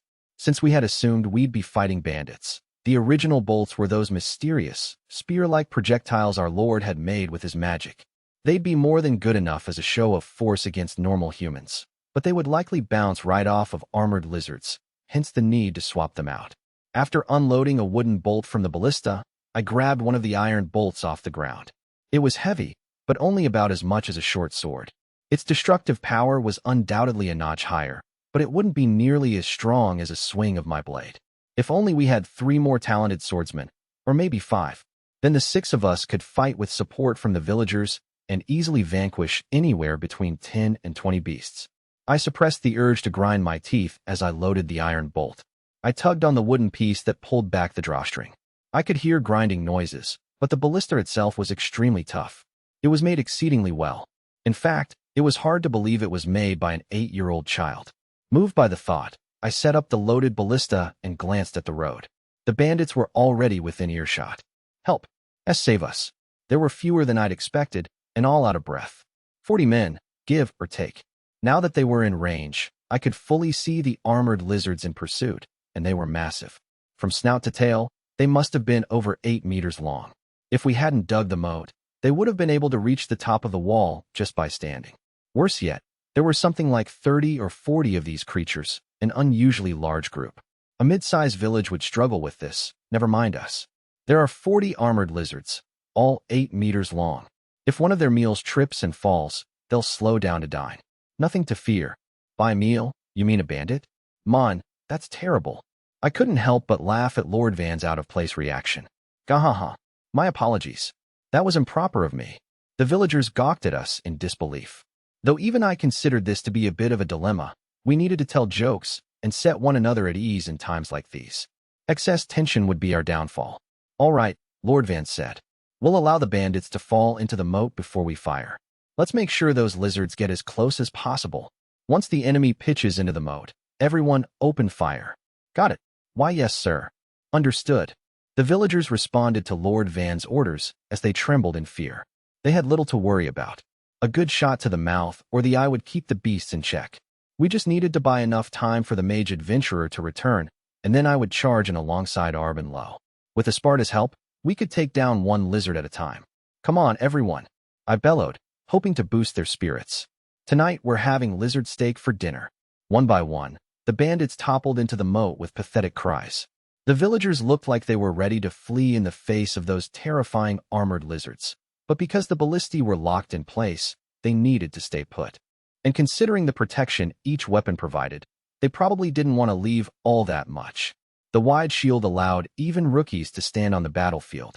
While I contemplated the usefulness of ballistae, the scaly threat arrived. Eek! The final bandit fell to the ground with a shriek before he could reach the moat, so an armored lizard chomped down on his leg and gently shook him. He looked like a rag doll in the hands of a child, until another lizard bit down on his torso, and they commenced a tug of war. His body was torn in half, blood flying everywhere. Org! As he rasped out a death rattle, the lizards devoured his body. That had the villagers and the bandits just below the scene at their most horrified. I took a deep breath, then shouted, "Ready." The villagers moved on instinct, aiming their ballistae. With 40 giant lizards in front of them, it would be difficult to miss. Smirking to myself, I issued the command, "Fire." Simultaneously, I aimed at the face of an armored lizard in the back and loosed the iron bolt. It whistled through the air, hurtling at an incredible speed. The armored lizard raised its head, which seemed to suck the projectile right in. Then the bolt disappeared. Surely that was what happened. I peeked out from the side of the shield to check. There was a tiny black dot on the lizard's forehead, and the great beast fell onto its side, twitching. Then, the armored lizard behind it screamed out and contorted in pain. The screaming lizard had an iron bolt lodged in its front leg, so I missed it. I thought as much, but then I noticed that the toppled lizard showed no signs of standing back up. The lizard with the bolt through its leg tore itself free, revealing that the projectile was firmly lodged in the earth. Looking around, I found that none of the villagers could disguise their shock. Indeed, with the simultaneous firing of 15 ballistae, tons of armored lizards had collapsed on the ground. Since many of the ballistae were aimed at the same beasts, this wasn't the best possible result, but it was still far beyond my expectations. How did it go? Lord Van sounded ever so slightly panicked. You made something incredible, my lord. In what way? The good way. Our attack just now killed 10 lizards. A moment passed, and then the villagers cheered. That said, we only have 1 iron bolt left for each weapon. It would be a huge help if we could have the stock from the other ballistae, I yelled, prompting some of the villagers to scurry off to collect them. If you have the chance, test out the wooden bolts too, he replied. They're light, but they should be as sharp and tough as the iron ones. Seriously? I had my doubts, but since the Lord's interest was piqued, I would give them a try. Everyone else prepare your iron bolts, and be ready to fire. After turning to issue orders, I loaded a wooden bolt, pulled the drawstring, and got ready. Loading the ballistae took less effort than expected, as everyone was already good to fire the next volley. Ready! As I cried out, everyone took their positions in a synchronized wave. It was wonderful. A single volley had been enough to give everyone a sense of confidence. Confidence enabled positivity, which granted one the power to take initiative. That meant this next volley would be faster, more precise. Fire! Our bolts went flying. Now that we had villagers firing from the observation towers and corners, this round was 25 strong. This harmonized volley was the village's most powerful attack. The bolts slipped right through the lizards' heads and backs, audibly riddling the earth behind them. Right after that, the lizards screeched out their last. It was an astonishing sight to behold. Unbelievably, my wooden bolt also pierced an armored lizard's skull, the same skull that could have deflected an iron sword. Though it was lighter than an iron bolt and couldn't go as deep, the wooden one was still half lodged in the beast's head. Shocked as I was, my instincts kicked in and had me barking commands. Listen up. Use the wooden bolts. Ready the ballistae. We didn't have to wait for the iron bolts to arrive. All we needed was speed and precision. The bows were drawn and the ballistae loaded. Ready. Some of the villagers were fumbling in their anxiety, but most successfully loaded their ballistae. Aim. The remaining villagers finished their preparations and aimed their weapons. Fire. I commanded, initiating the third volley. Only 5 armored lizards remained. The wooden bolts that pierced their backs or shoulders would cause them pain, but a headshot wrought immediate death. The 25 bolts hissed as they sliced through the air. The majority collided with the lizards' backs, but 5, including my own, hit their marks. What an absurd outcome. The enemy was annihilated. Not only had our side escaped free of casualties, but we also had no injuries to speak of. We'd used fewer than 60 bolts in the battle. Were I to tell the commander about this, he probably would have punished me for telling tall tales. He wasn't one for jokes, so we'd undoubtedly squabble over it. Lord Van is going to become a key player, Commander, I murmured, turning toward the young lad. He will rise to greater heights than I ever imagined. In this moment, however, his expectant gaze made him look every bit his age. I smiled and raised a fist high in the air. Victory is ours. The armored lizards have been annihilated. We have won. At the news, the village was enveloped in cheers. My fellow fighters atop the wall embraced one another in joy. Till and Kamseen wrapped Lord Van in a hug, grinning ear to ear. I also saw Esparta dabbing away his tears with a handkerchief as he gazed upon our joyous young lord. I opted to keep the observation to myself, lest he chew me out for mentioning it. Ortho, on our way back to the village, in high spirits after mining a ton of, Kasala abruptly stopped our carriage. Unnerved, I made my way to the front. What's going on? Kasala didn't move a muscle, his eyes glued to the village ahead. I followed his gaze and immediately understood. Armored lizards? Those monsters had hides tough enough to ward off blades. To make matters worse, there were dozens of them. Damn it! How did this happen? I gritted my teeth and drew my sword, but something about the scene struck me as odd. Pluriel approached from behind, bewildered. Is it just me, or are the armored lizards sleeping on their sides? You sure they ain't dead? No way, right? You'd need 200 knights from the order to take on a group that large. No sooner did those words leave her lips than a cheer rose up from the village. Hey, you gotta be kidding me. I've had enough surprises this week to last me the year, I grumbled. Van, we won. I hurried up to the top of the wall while the others declared our victory. Well done, Lord Van. You're amazing. With a quick nod to Till and Camsine, I bounded up the stairs, skipping every other step. Ooh, Lord Van, take a look at the aftermath. I slipped past Dee with a few words of praise to the villagers, making my way to the edge of the wall. What I saw was absolutely incredible. A veritable mountain of giant lizard corpses piled up right before the moat. Those things were so gargantuan, they could have been called dinosaurs. These things are legit dinosaurs. I blurted out. There were 40 of them. I'm shocked we won. Gahahaha. I've never heard of these dinosaurs, but we have your ballistae to thank for this victory. The scales of the armored lizard are said to be as tough as steel, and your bolts pierced them. Not just the iron ones, but the wooden ones as well. They were more powerful than should be possible. Without them, I doubt this village would still exist. Dee enthusiastically slapped my back. Wow, I almost fell. He'd knocked me off balance, so I rattled off a few complaints. But when I looked down, my focus changed completely. Pale-faced bandits were huddled in the moat, looking up at me. Right, I forgot about them. Looks like there are only 30 or so left. Dee blinked a few times. All right, the bandits. Okay, everyone, aim your ballistae into the moat. If they so much as move, open fire. The bandits quivered in fear. Dee glared at them as he threw down some rope. Use this to bind yourselves. Anyone who wants a shower of bolts, feel free to stand up, Dee shouted, sending the bandits into a mad scramble to tie each other up. By the time we walked the bandits to the front of my manor and sat them down, Ortho and his party had returned. What's with all those armored lizard corpses? And who are the bandits? Ortho demanded as their carriage rolled to a stop. His yelling was enough to make said bandits tremble in terror. I folded my arms and groaned.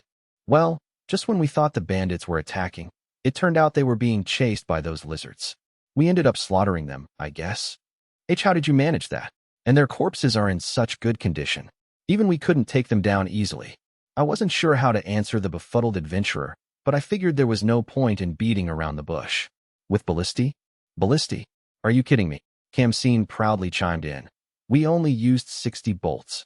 Only 60. Ortho was so stunned that he'd been reduced to a parrot. Pluriel stepped forward, shoving him out of the way. You defeated that many armored lizards without Esparta's magic? I'm fairly certain a ballista wouldn't be enough to damage them, she said, confused. I was just as surprised as you are, honestly. Oh, but you guys have the swords I made for you, right? You should know how sharp they are. Ortho and his party exchanged wide-eyed glances. Don't tell me those bolts are. I nodded. Yup, they're as sharp as your swords. That rendered them truly speechless. At that moment, Dee came over to us. You gave Ortho and the adventurers swords? I could practically hear him crying. What about me? Behind him, Arb and Lo looked like they were about to cry. No. You misunderstand. I sold them the weapons. A short sword for 3 gold, a long sword for 5, basically. Got it. I looked to the adventurers for help, so they each brandished their blades, holding them up to Dee and his men. We only encountered small monsters, but we were able to cut through their bones with no effort at all. They're thin, light, and easy to swing, yet incredibly sharp. They've been a huge help already. He took our requests and made them within minutes, but they look and feel amazing. For some reason, the party members were offering their impressions one after the other like it was some kind of telemarketing pitch. Meanwhile, Dee and his men ground their teeth bitterly. They glared daggers at the adventurers, then rounded on me.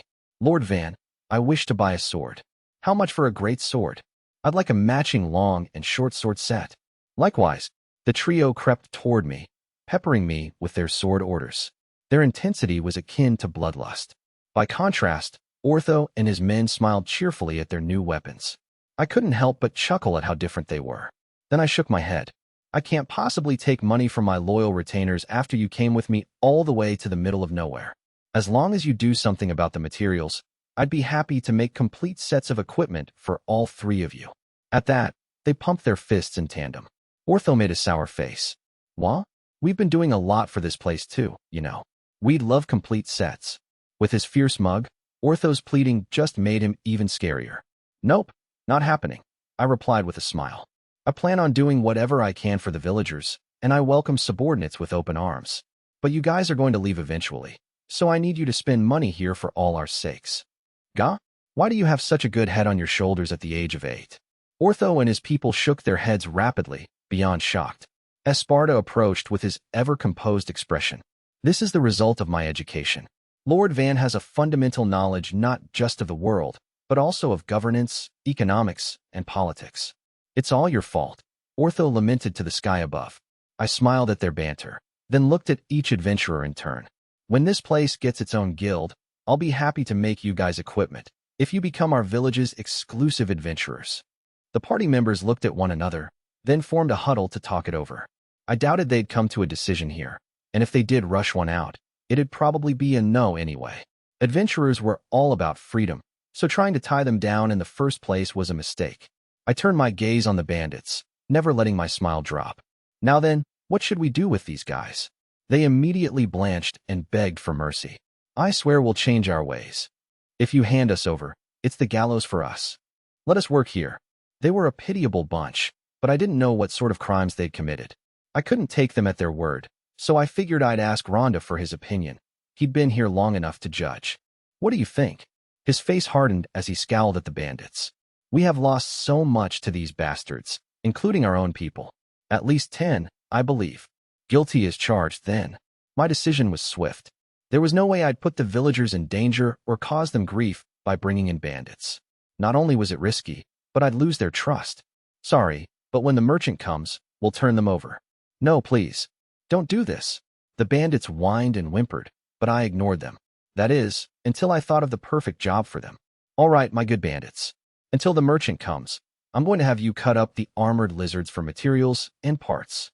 Hide, bones, and meat, if you would. I turned to Ortho. Does that sound about right? He nodded. The eyes, claws, and teeth should also be preserved. We can't sell their organs, but we can sell their magic cores. Right. Okay, I'll lend them all my custom wooden swords. They should be able to cut with those if they give it all they've got. In their despair, the bandits went white as ghosts. Armored lizards had extremely hard hides, hence their name. Even cutting through it with my amazing wooden swords was no simple feat. The blades were about as big as a large knife, and they were sharp as all get out. If they were used on the lizard's soft bellies or inner legs, they'd cut through immediately. Even the bandits could manage it. Square in the sights of the ballistae, the bandits hurriedly got to work on the corpses. But even with 30 of them going at it, they were only able to take apart 4 or 5 lizards in total. They ain't gonna make it in time, Ortho said. He stood atop the wall, scratching his head. We'll have to jump in, or else all those parts will go to waste. He was right. We had no other choice. On the second day, Ortho's party, D and his men, Khamsin, and villagers with some time to spare took turns dismantling the corpses outside. With the larger workforce and excellent van-made knives, we managed to wrap things up in just 3 days. That night, we held a festival in the village, the first in a very long time, and a massive one at that. After all, the several dozen tons of armored lizard meat would go bad in just a few days. We couldn't smoke the meat, and there was a limit to making jerky. I figured we should eat as much of it as we could. On the main street in front of my residence, we set up campfires at regular intervals, distributed long skewers I made on the spot, and dished out meat for people to put on them. We then grilled the meat over the fires. By the way, it wasn't just my people and the villagers. I also handed meat out to the bandits whom I'd worked to the bone for 3 days straight. Amid the crackling flames, everyone was abuzz with excitement. Rhonda called me over, so I climbed the several-meter-tall platform and addressed the crowd. Hello, everyone. I believe that our village has become a stronger, better place thanks to all of your efforts. It's not much, but I'd like to use all this meat for our festival. Tonight, I'm not worrying about expenses. I used plenty of salt and spices so we can have a delicious meal together. As for booze, there is a limit. 2 drinks for every person, okay? Please stick to that, and have a good time. All right, everyone. To our victory. Cheers. I raised my cup of delicious water, and everyone in the crowd raised their drinks and cheered. Cheers, Lord Van. We did it. Hey, grill the meat. The meat, I said. I haven't had booze in ages. After the toast, the village square turned into an outdoor pub, almost like a beer garden. We only had some campfires and torches, but this was the villagers' first real festival in ages, and their faces were lit up with joy. The adventurers got to cooking, conflicted looks on their faces. I can't believe we get to eat so much armored lizard meat. It's so expensive that we always end up selling it. Even if we stuff ourselves silly, some of it'll still go rotten. Man, that sucks. The meat underneath the lizard's tough armor was fatty and delicious, apparently. I wondered if it had something to do with the plating. During one of my shifts butchering lizards with Ortho, I'd asked him, we got quite a lot of lizard materials out of this. How much are we looking at if we sell it all? He'd laugh dryly, wagging a finger in the air. The Adventurers Guild usually buys a single armored lizard for 10 gold. The merchants then get their stock from the guild, so that's a retail price of 20 gold or so. We took down 40 of these things. At that, Ortho had snorted out a laugh, the laugh of someone who'd given up on seeking logic. This horde would have normally required a small army of chivalric order knights to take down. Then you would have had to worry about the cost of treating the injured, fixing equipment, and consolation money for families of the dead. You wouldn't come out the other side with much to show for it. But you and this village are just plain weird. 0 casualties on our side, yep. But one of the bandits did get hurt while butchering a lizard. My joke apparently went over poorly, because Ortho just stared at me. Most of the meat is going to spoil, but even then, 1 corpse won't get you less than 6 gold. If you sell to a merchant, you'll still get about 8 gold, even with shipping charges. Whoa, that means we're looking at over 300 gold. That's seriously amazing. In Japan, that would definitely be over 300 million yen. After that, I'd encouraged Ortho to keep up the good work, then headed back to my manor to enjoy Till's home cooking. It was the first time I tried lizard meat, and I was pretty worried about it. I asked Till to thoroughly sear the surface. On the inside, the meat was tender and overflowing with juices. It was pure delight. As good as any high-class beef, even. Its flavor was reminiscent of hanger steak, but I assumed it varied based on what part of the body you ate. I ended up devouring 500 grams of meat, knowing all the while that the villagers would be pleased as punch. A grin rose to my face as I relished in the memory. It was then that Esparta came over. He glanced at Kamseen, who was grilling meat for the 2 of us, then stood next to me. Congratulations on your handling of those monsters and defending the village. Thanks. You were instrumental, what with your work on the wall. Come on, have some meat. As soon as I spoke, Till started grilling 2 skewers of meat alongside Kamseen. I looked on happily, but Esparta's mood seemed to turn apologetic, despite 0 change in his expression. These are terrific spoils, Lord Van. But in the event a town or village makes more than 100 gold, they must pay half the sum to the Marquis as tax. HRK. I accidentally spit out my water. I totally forgot about the special taxation. Is there no way we can keep this quiet? Sadly, no. If we were talking about a single lizard, that might work. But this many will be discovered eventually. And depending on who we sell the corpses to, the nearby count, or even the neighboring country could find out, he said, voice low. On average, 1 armored lizard corpse is in circulation every month. If 40 suddenly appear, people will catch on to the fact that a huge group was hunted down. I slumped in defeat. Just when I thought we'd made 3 million yen, we were down to half that. Yes, this was easy money, but we'd have big problems if the outside world knew what we were hiding. So they're going to figure out everything that's happening here, huh? I asked, but Esparta furrowed his brow and looked away. Keeping the village's secrets will be difficult, but not impossible. I was genuinely surprised. Esparta had served our house for decades. No one was as proactive as him when it came to devotion to our house.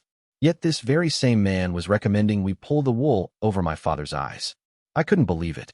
This was different than the dungeon. We hadn't actually located that yet, so I was content with the idea that we couldn't report unconfirmed information. But now Esparta was trying to conceal the truth of what had transpired here. Perhaps this angle seemed a bit dramatic, but he was essentially betraying father and choosing my peaceful life over his.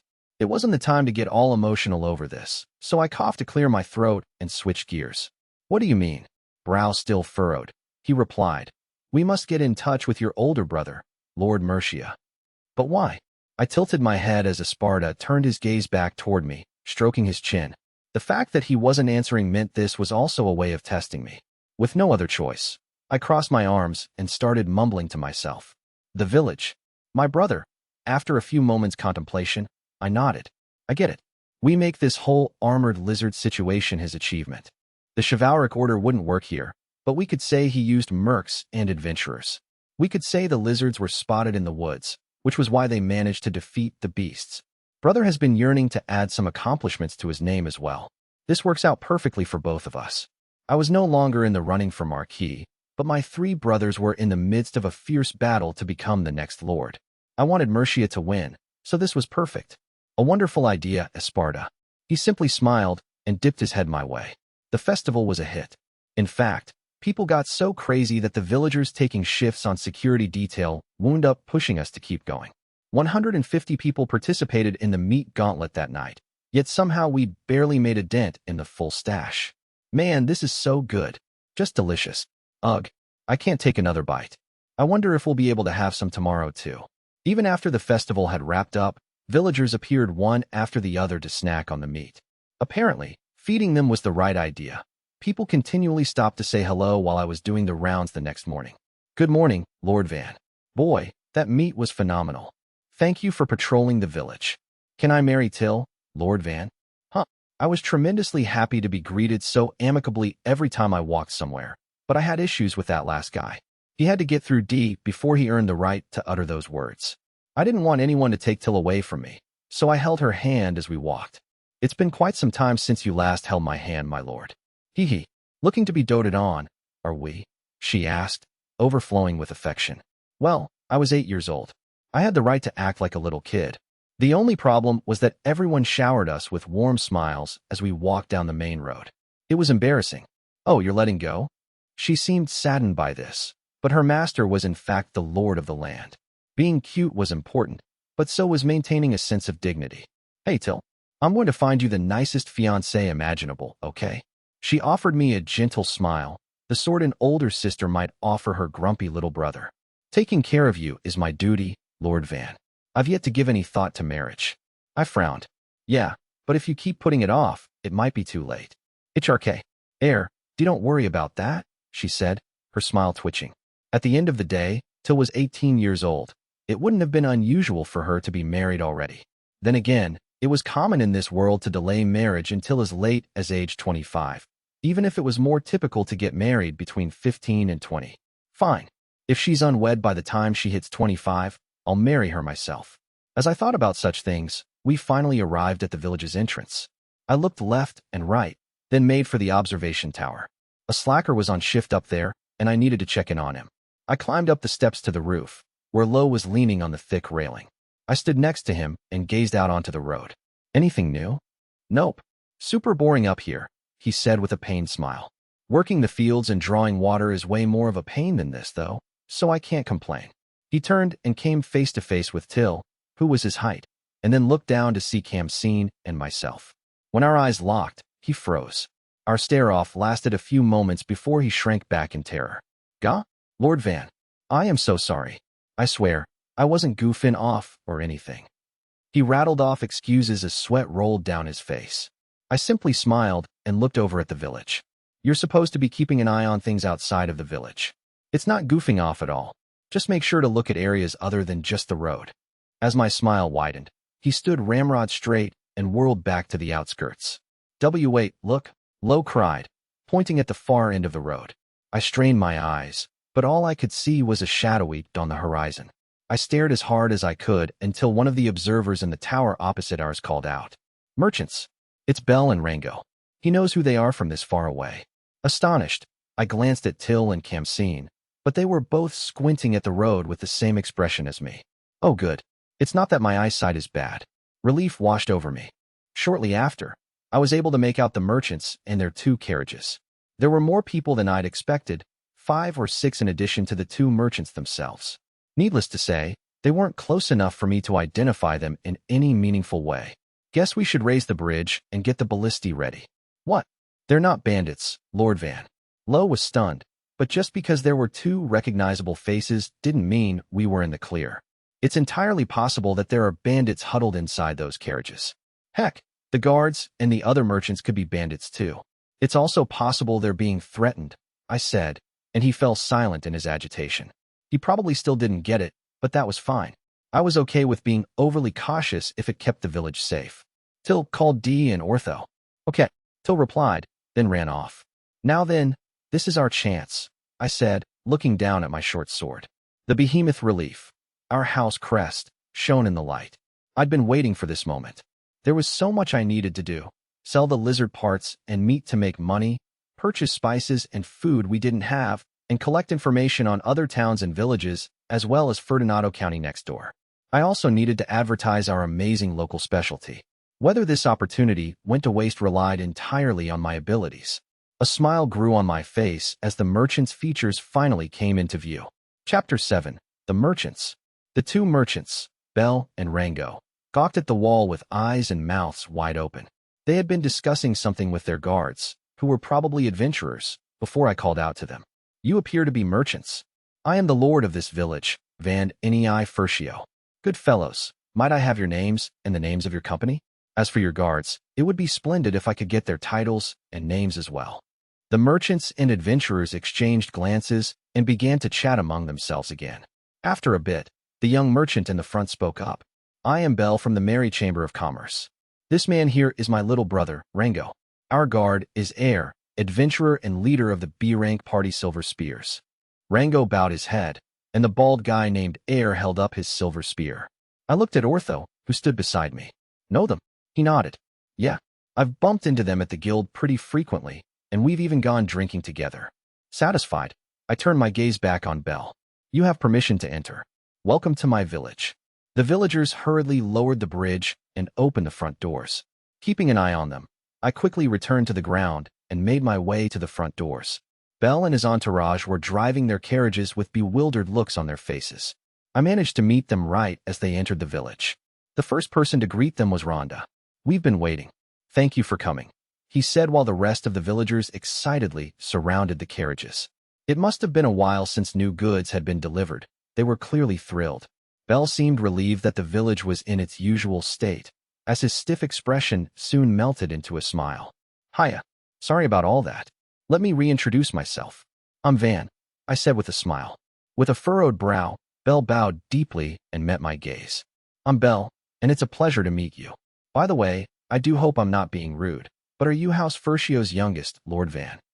I tilted my head. Yes, but how do you know me? My house was certainly famous, but I didn't consider myself to be of any repute. Well, it's just that you've been the talk of the town, you see.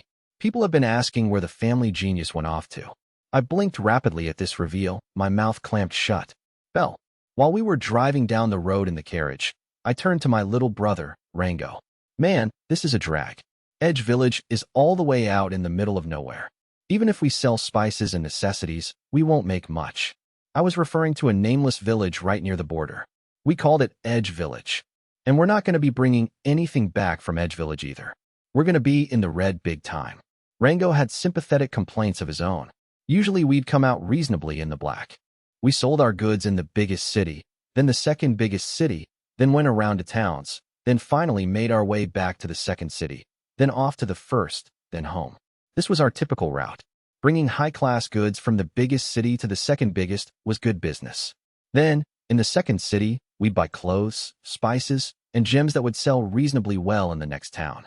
We'd stock up on a bunch of cheap spices there, buy up some cheap necessities, and then do the rounds.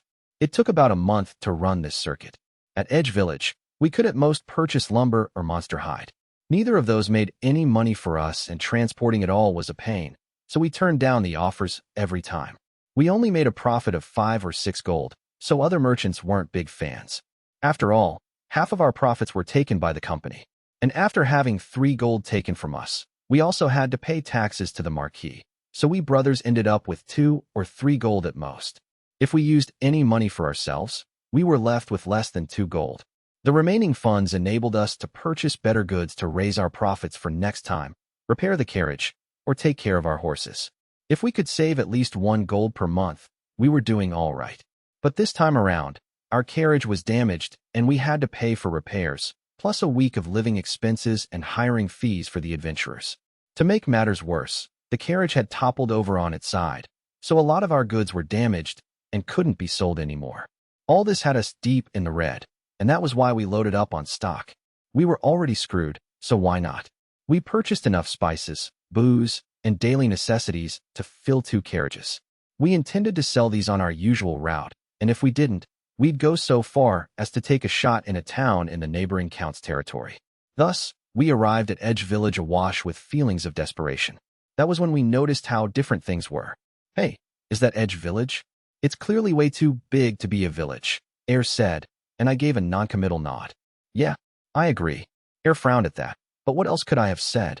This village used to be filled with busted huts, significantly poorer looking than the other settlements. In fact, it was such a sad little place that townspeople in similar locations used to deride it as the village at the end of the world. So why was there a tall stone wall with 3-story-high watchtowers on each side? I wasn't sure what those were made of, but it clearly wasn't wood or stone. And then sitting atop those towers were large ballistae lining the upper wall. The drawbridge was currently raised at the entrance, and it had a moat. A moat? Did we take a wrong turn? Rango asked, but I had no answer. I could say with certainty that we hadn't taken the wrong route, but I couldn't guarantee that this was the right village. Even as we reeled, the carriages rolled on to the end of the road. There was in fact a moat, and it was quite deep. The wall seemed new yet incredibly sturdy. This whole place was like its own fortified city. Atop the walls were familiar-looking villagers standing guard with the large ballistae. Upon closer inspection, the ballistae in question were equipped with shields on the front. That explains why their form is so original. As we marveled at the defensive wall, someone called down to us. You appear to be merchants.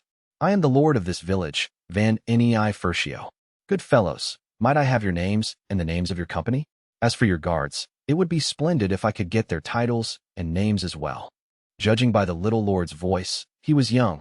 I would have been hard-pressed to identify him as a boy at first. Hey bro, did they just say Van Nei Furcio? At Rango's baffled voice, I whirled around. You mean House Furcio's 4th son? No way. There are all sorts of rumors about him. Air and the others nodded. Our base of operations is in the largest city, so we've seen him a few times. That kid used to patrol the place all the time. He's famous for constantly stopping to chat with folks. I see. I'd heard tales like that before. Since we siblings only spent a week at most in the city, we had never seen the 4th son in the flesh. Upon closer inspection, it became clear that he really was a boy not even 10 years old. Obviously, all sorts of gossip circulated about the 4th son, especially because of how often he came into the city. Word had it that he was a genius among geniuses. Just by asking merchants a few questions, he could understand the trade and offer accurate advice regarding how to increase sales or what type of products to sell. Even when he spoke to commoners, he was friendly and considerate in a way that was remarkable for his age. When a boy was about to be sold into slavery, the little lord had used his own money to save him, or so I'd heard. Rumors tended to distort the truth about a person, so I always took them with a grain of salt. That said, when I heard the 4th son had left the city, I was curious. Apparently, he'd been sent off to this middle-of-nowhere village to be its lord. I couldn't wrap my head around why, though. Sure, genius children got bullied and pushed around, but Lord Van was expressly chased off to this podunk village. Yet, as far as I could tell, it was receiving quite a bit of aid. I had several theories as to why this was the case, but sitting here and guessing wasn't going to get me anywhere. I faced the little lord and introduced myself. I am Bell from the Merry Chamber of Commerce. This man here is my little brother, Rango. Our guard is Air, adventurer and leader of the B-rank party Silver Spears. You have permission to enter. Welcome to my village. We'd been permitted entry fairly quickly. The drawbridge was smoothly lowered, connecting the road to the village. The large front doors swung open, giving us a view of the village. It looked nothing like it did in my memories. There were sturdy-looking houses neatly lining the main streets. I had no idea what they were made of, but they were a sight to behold. The ground was still dirt, but the village was so well constructed that I didn't think anything of it. It wasn't until I actually looked at the people approaching us that I realized we'd arrived at the correct destination. We've been waiting. Thank you for coming, said Rhonda, the village mayor. The villagers swarmed our carriages. We only came by once a month, so the folks here welcomed our arrival. They were always so overjoyed at our presence that we made sure to drop by. even though we never made much money here. While we said our hellos, Lord Van walked toward us. Hiya. Sorry about all that. Let me reintroduce myself. I'm Van. I greeted him in return. After chatting with him a bit, I was certain that this child named Van truly was a genius, and it had nothing to do with his noble upbringing. The villagers confirmed my suspicions. The changes here were all thanks to Lord Van and his people. It was hard to believe, but they had nothing to gain by lying, and I could tell they were telling the truth. According to the villagers, they were being attacked by a group of bandits when Lord Van and his people saved them. The boy and his entourage built a defensive wall around the village that was far stronger than the last, then went on to build new houses for them. On top of that, Lord Van designed the new ballistae and made them himself. The rumors were all true, and because of that, I was overwhelmingly interested in this child. Think we can sell some armored lizard parts? In response to Lord Van's question, I nodded. But of course, you defeated armored lizards? That's incredible. Those are powerful creatures. Even adventurers hate having to contend with them. An entirely unexpected source of revenue. I never thought I'd get my hands on such a valuable resource in a place like this. Rango and I happily joined hands. Here we thought we were in the red, but we'd apparently made a massive miscalculation. Thank you, God. Grinning ear to ear, my brother and I followed Lord Van to the materials storehouse. It was a large, two-story building tucked away just to the right of the entrance. Did he design it to shield the materials from sunlight, wind, and rain? Impressed, I entered the building, and what I saw took my breath away. Ha. Surely you're joking. Rango said. Don't tell me you encountered a group of 20 or 30-meter-tall armored lizards. What he said was the peak of absurdity, but the sight in front of us prevented me from calling him out. As it so happened, the building wasn't 2 stories. It was a single-story interior with an abnormally high ceiling. Inside, armored lizard hides were stacked so high that they almost reached the ceiling. There was also a mountain of claws, a mountain of fangs, a mountain of bones, and a mountain of magic cores piled up like stones. Lord Van then turned to us with a smile. Oh, when we killed these 40 armored lizards, we also arrested 30 bandits. I was thinking of having you guys take them and the materials with you. What do you think? And we'd provide the transportation, of course. Wait, this is an absurd number. If I could have some time, maybe a month from now. No, less than that. I could get some help from the company. Can you wait until then? Yeah, that's fine, Lord Van said. Would it be better if we all ate the meat, then? That was when I realized that there had to be enough armored lizard meat to match the quantity of parts one was looking at, perhaps 10 to 20 tons. A village of 100 or 200 people could never eat it all before it spoiled.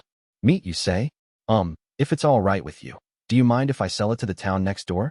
It'd be a huge help if you cut me a bit of a deal too. Lord Van cocked a brow. The next town over? Do they have the means to buy armored lizard meat? I could tell he didn't mean this as an insult. He seemed genuinely curious. I forced out a smile and raised one of my palms. No, they don't have much to speak of, actually. But since tax collection this year, they haven't been able to stock anything, so they asked if I could procure some food for them. I was thinking about handing out the meat without charging the townspeople. If we could make a huge profit off of the armored lizard materials later, we'd recover easily. Lord Van studied my face, then shook his head. As far as the meat goes, about half of it is bound to go bad. You can have it for free. I doubt you'd stand to profit much from that stuff anyway, you know? He grinned, and my breath caught in my throat. You have my gratitude.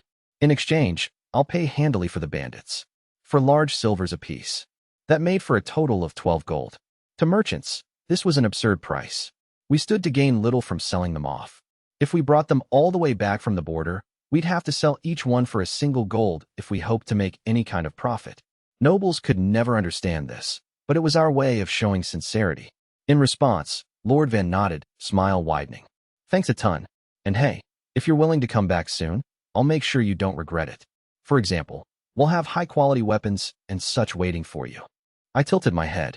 Are you telling me that you have not only a talented designer and a skilled carpenter, but a blacksmith as well? I was stunned, but Lord Van grinned with glee, eyes crinkling. It was an incredible sword. Despite its decorative design, it possessed an intimidating air befitting a weapon. I didn't know much about these kinds of things, but I could tell that even as a piece of art, it held tremendous value. What do you think? How much would it be worth? I handed the sword to Air, a real pro, who was transfixed by the weapon. He didn't say a word until the adventurer named Ortho spoke to him. Here, This is a chunk of armored lizard hide. Ortho grinned and held the tough hide out to Air, who brought out his own blade and cut into the surface, but it only left a tiny line. This was surprising to me, but Air just nodded. This is indeed armored lizard hide. May I give this sort a try? Be my guest, Lord Van replied in a relaxed tone. Air looked skeptical, but he nonetheless brought the beautiful long sword up to the hide. He cut down, then pulled. What? Impossible. His eyes bulged as he drew the sword back. When I looked to see what had happened, I found a fresh, clean cut in the hide. It felt like I was slicing poultry. Crazy, right? Ortho said with a smile. He pointed to the sword at his waist, which gave off a similar impression to the one Air had tested. Made to order for 5 gold. I requested that the length and width make it easy to swing. Can you believe that? It's made of iron too. 5 gold. That's way too cheap. I must buy one. Do they have spears? Air excitedly asked the smiling adventurer. I'd trust this blade with my life. If you're going to make an order, make sure you think about its form and weight in as detailed a way as possible, Ortho said. Just to be clear, you're going to get something far lighter and stronger than you imagine. And remember, if you're going to have it made for parrying as well, make sure that part's not as sharp.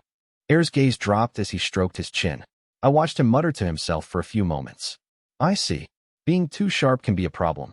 Casting a glance at Air, I said, this is clearly an extraordinary weapon. I will gladly purchase it at the asking price. However, we have so much already that I won't be able to bring it all back with me. I'm sorry, but... Oh, you can come another day. No problem.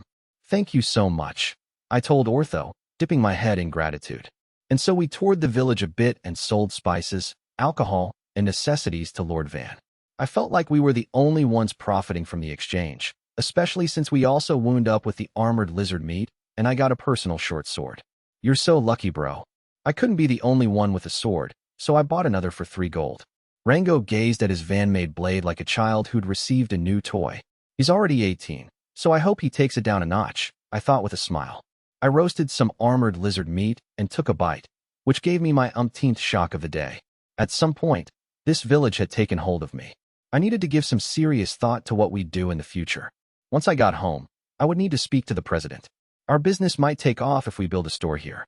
But first, we needed to have merchants regularly coming and going. I was thinking of negotiating with the president and getting a mid-sized caravan put together. What do you think, Rango? Great idea. Or we could make 2 merchant teams of 3 carriages each and have them come here every 2 weeks. Right. In that case, we could meet up at one of the villages or towns on the way. We both smiled as we discussed matters. Things are going to get real busy from here on out. Yeah, I can't wait. Van. We ate dinner together, Belle and Rango happily devouring the armored lizard meat. They asked me about things going forward, and I gave them a general idea of my plan for the village. They seemed extremely interested, which was a win in my book.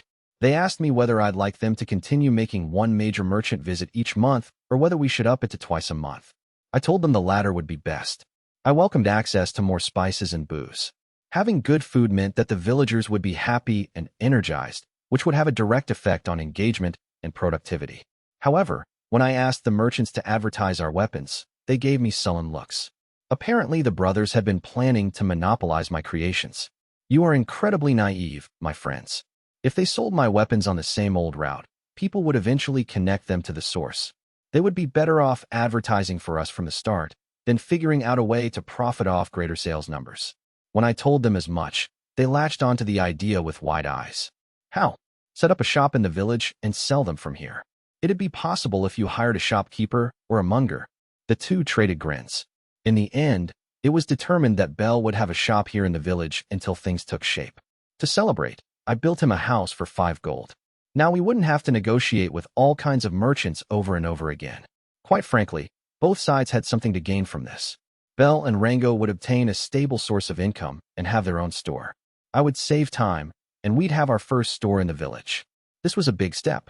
Amid the friendly chatter, our business discussions came to an end. The next morning, Rango said he'd be leaving with Air and the others, then got things ready to go.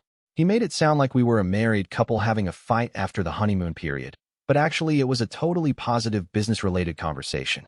Speed was key to maximizing profit. As such, Rango needed to go back to the company and convince them as quickly as possible so that they could acquire materials and extra hands. To sway them to our side, he was bringing a sword I'd made, some armored lizard hide, and magic cores. If things went well, Rango would be flanked by a full squad of merchants the next time he showed up here. All smiles, Rango purchased a sword and departed with his entourage. By the way, as part of my plan to deny responsibility for my achievements, I gave Rango a letter intended for Mercia. It had my seal on it, so I figured it'd be fine. Rango questioned why I would cover up my accomplishments until the very moment he left, so I just dodged him with some vague answers. After seeing everyone off, I turned to Bell. "All right, time to whip you up a shop." "Air right now?" he asked, surprised. I motioned for him to come over. "I think it should face the main street," I said, pointing. "It'd be best if the village entrance was close by, right?" Bell, in turn, pointed to an open spot right near the entrance. "Over there seems like a good spot. The store is visible right from the village entrance, which would make it convenient. Then we'll set you up there. Next, we have to discuss the layout. The entrance would go here. How about having the counter in the front?" "Oh yeah, right, as long as I can see the store from there. I'd also like to come up with a way to display our goods. HRM, then something more like a general goods store than a grocery store. The vibes of an import shop might be good too. Instead of lining the store with all your products, having only a handful on display would help it seem more high class. Want to try displaying swords and such on the wall? One for each type." "Huh? Why yeah, sure. That might be good. But then I have to consider where my stock would go. Let's set you up with a basement. If I make you a 2-story home, that should give you all the space you need." Our conversation continued smoothly, and we quickly put together the layout for his store. If he had any issues with the finished product, I could just fix what needed fixing. I'd happily do a single reconstruction for free. I called Sparta over since we were making a basement, but renovating the whole thing would probably be tough work. With that in mind, I lined up the wood blocks, brought to the building site by Kamseen and Till, and solidified the vision in my mind. I sensed Bell watching in confusion, but I let him be. I focused my magic and altered the shape of the wood blocks. "Huh, what the?" I ignored the surprised shout from behind and got to work. First, I put up the columns. I would have Sparta use his earth magic to dig up the ground. As long as he made a good-sized hole for me, I'd be set. I made a floor, walls, and a ceiling, then joined everything to the pillars. Next, I made the basement. The vast space was up before I even realized it. I ended up installing 4 thick pillars, but even with those present, there was plenty of space for storage. I left Bell behind as he wandered the basement with bloodshot eyes, then got to work making the first and second floors. Since I'd spent so much time making homes for the villagers, my work on Bell's store wrapped up fairly quickly. In total, I spent about an hour on the basement and maybe 15 minutes on the first and second floors combined. Bell had been so out of it wandering the basement that, when he emerged, he was startled to find that his store and house were already done. He gaped at me in disbelief, but I just kept doing my thing. Bell had 2 weeks to procure and prepare his products. His store was all good for the moment. It was noon, so we seasoned some lizard meat for an indulgent lunch. I then informed everyone that I was headed out. I should bring Sparta and Dee with me, I mused. And someone familiar with the area. I gathered some folks and asked around. Rhonda recommended a hunter by the name of Inca. He hunts fairly often. His vision is superb. I'm pretty sure you all have amazing vision, I thought, but I kept my lips shut and merely nodded in response. Inca was called over, and he puffed out his chest with one eye closed. "Can you take us to the river?" I asked. Inca nodded and walked off in that direction. Dee, his knights, and Ortho were going to the woods to gather resources, so they tagged along. Sparta had work to do, so he was coming too, as were Till and Kamseen. 10 minutes after leaving the village and heading down the road, we turned north. The road continued, but it was just barely suitable for travel. I'm glad we didn't come by carriage. "Are you okay?" Till asked, worried, so I forced myself to walk properly. "Yup, I'm all good. How about you?" I never forgot to show consideration to the people around me. I was a man, after all. "I'm well. Thank you for asking," Till replied happily as she trotted onward. Kamseen was ahead of us, getting rid of any weeds or stones in our way. What a gentleman. Since not much was going down on the way to the river, I endeavored to be as much of a gentleman as Kamseen, but his swift and quiet clearing methods far outstripped mine. It was a one-sided rivalry at best, and we arrived at our destination before I could settle the score. The river was far bigger and more beautiful than I'd expected, and it glittered in the sunlight. Without a bridge or a boat, getting to the other side would be a bit of a struggle. As far as I could tell, there were no aquatic monsters in sight, but I wasn't about to test that by taking a dip. Furthermore, We had no idea as to the quality of the water. Okay, Esparta, let's get some water from here. It's work time. Right away, my lord. Esparta dipped his head in acknowledgement. Our primary order of business was to create a fork in the river that would lead to the village, taking breaks whenever necessary. First, Esparta made a small dam and dug out the area that would form the distributary channel. He managed to dig dozens of meters deep in a single moment, and Dee and Kamseen jumped in with absurd vigor when he rested. Then Till and I strengthened the ground and wall. Given the distance between the wall and the river, we all said this would be a big job, but it was going by unexpectedly fast. I was just as astonished by Esparta's seemingly endless supply of magic as I was by Dee's everlasting stamina. Gahahaha. Arb and Lo plopped down in exhaustion while Dee dug with a shovel I'd made. He roared with laughter, seemingly having a blast. Quite a lot of energy for a 40-year-old man, Esparta said, exasperated. Dee's 40? That's kind of incredible. While wasting my brain space on such thoughts, I spent half a day pulling water. Much to my surprise, the village came into view about 8 hours into the project. We'd worked at an insane pace. It had taken us nearly an hour on foot just to get to the river, maybe 4 kilometers or so. Yet we'd managed to dig our way back in 8 hours. We probably only had about a kilometer to go. All right, that's all for today, I announced. Dee and Esparta stared at me like I'd said something wild, but I wanted them to consider Arb, Lo, and Kamseen. Those 3 were completely dead. HRM, and just when I thought I'd found a good source of exercise, Dee said. But I suppose it's better not to push ourselves too hard. Nobody else is going to call this guy out. How in the world does he still have energy? Is he just a meathead? It was so impossible to wrap my head around that I began to disparage him in my mind. Esparta likewise looked perfectly composed. How terrifying. Today, I've come face to face with the true potential of veterans and older men. Ortho and the others had no interest in creating the distributary channel, so they gathered a whole bunch of, or for me. However, I was so exhausted that I turned down the opportunity to make swords. The next morning, we managed to dig all the way to the village's moat. We stifled our impatience and made a path for the water to flow out the other side of the village. Just past that, we made a deep reservoir, one designed so that the water would pass through it once its level rose. In all honesty, I wanted to design it so that the water would ultimately return to the river, but I'd save that for another time. For now, I really wanted to see the water come through. We rode carriages back to the river, left them on the road, and then walked to our destination once again. It was there that I expressed my appreciation for everyone's work. It is thanks to all of your hard efforts that I can now say this job is complete. I know the past day and a half has been rough on all of you, but you have my sincerest gratitude.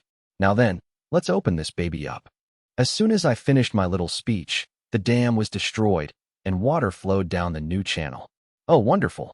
I couldn't help but clap as I watched it go, and everyone else followed suit.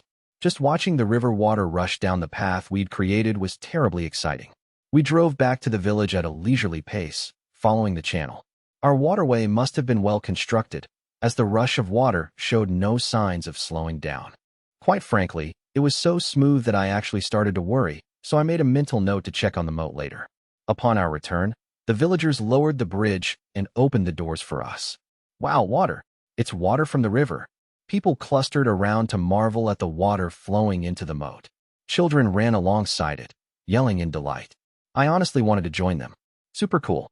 Rhonda walked over and said, "Now we have easy access to water." I shook my head.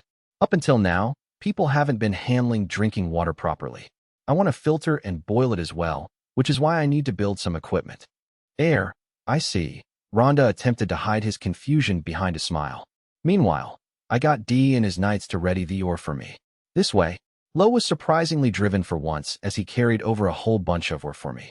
His eyes glittered as he watched me. Interested? I asked him. Why, yes.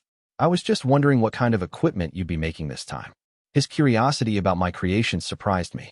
Now that I think about it, he seemed over the moon when we wrapped up our river construction project. How about we do this together, then? First, we're going to make a water wheel to lift the water. Right. Lo gleefully carried over the materials, and I changed their form with Dee and Arb as backup. We set the water wheel on one side of the moat, then attached buckets to its side at regular intervals. As the wheel spun, the buckets would lift the water up high. After the water reached the top of the wall, the buckets would tilt as they came down, creating a waterway to the village. This water would flow through a filtration unit made from sticks, leaves, sand, dirt, stone, and cloth. The clean water would then go straight into a metal tank. Since the inside and outside of the tank were coated in copper, it wouldn't rust, keeping the water nice and clean. Once we had enough water in the tank, we could draw what we needed from a faucet at the bottom and bring it to the boiling device. Unfortunately, when it came to boiling the water, we had to ignite the flames on our own. Till explained that we could easily start fires if we had a fire crystal, so I'd have to look into purchasing one. For now, we had safe, potable water. Right when I was teaching Rhonda how the equipment worked, Camsine came running over. "It's full." I was definitely not expecting that report. Only 3 hours had passed since we opened up the waterway, and the tank was full before dinner? I hurried up the wall. Whoa, it really is full. I couldn't help but be impressed. The river water had already filled the moat. That wasn't necessarily a good thing, though. If it rained and the water level rose, wouldn't it overflow? Esparta, who was standing behind me and to the side, stared at me with wide eyes. Excellent observation. Normally, one would widen the river according to the amount of water, or perhaps build banks in areas that overflow frequently. For a waterway with a dead end like this, we'll have to make some adjustments. Hey, Esparta actually praised me. There's nowhere else for the water to go, after all. We should send the water downstream or create a lake on the other side. Esparta frowned. Normally the former would suffice, he said in a low voice, but the lake might be a better idea. During long periods of drought, or should water from the river cease to flow, it would be good to have a large reservoir.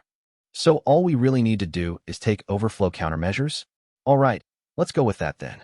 And so I decided to build a lake about 200 meters away from the back of the village. I was going to push construction through before it rained. It doesn't have to be cone-shaped. Just make it so it can hold as much as possible. Understood. It's going to be sloped, so let's angle it so the water flows to that side. Got it. As I described the image in my head, Dee and the others made it a reality. Esparta was constructing the banks and the lake's overall shape.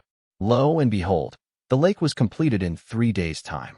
All that remained was to build a manually operated floodgate to prevent disasters. As for anything else, we'd have to test it out and think on it some more. But we had plenty of clean water, and that was enough for me at the moment. Chapter 8. Visitor After Visitor. The next morning, I was awoken by a stampede of anxious villagers outside. "Isn't it kinda early? The sun's not even up yet," I said tiredly. Till nodded and cleaned up my bedhead. "Apologies, my lord." Rhonda and the others seemed a bit panicked, so Sir D and Esparta are already headed over to the site. "Oh, what site?" "Lake Van. I don't remember naming it that." "Nope, definitely don't remember. It was apparently declared Lake Van to commemorate your accomplishments, so your name would go down in history. By the way, they've also named this place Van Village." "Please, no. This all feels terribly wrong."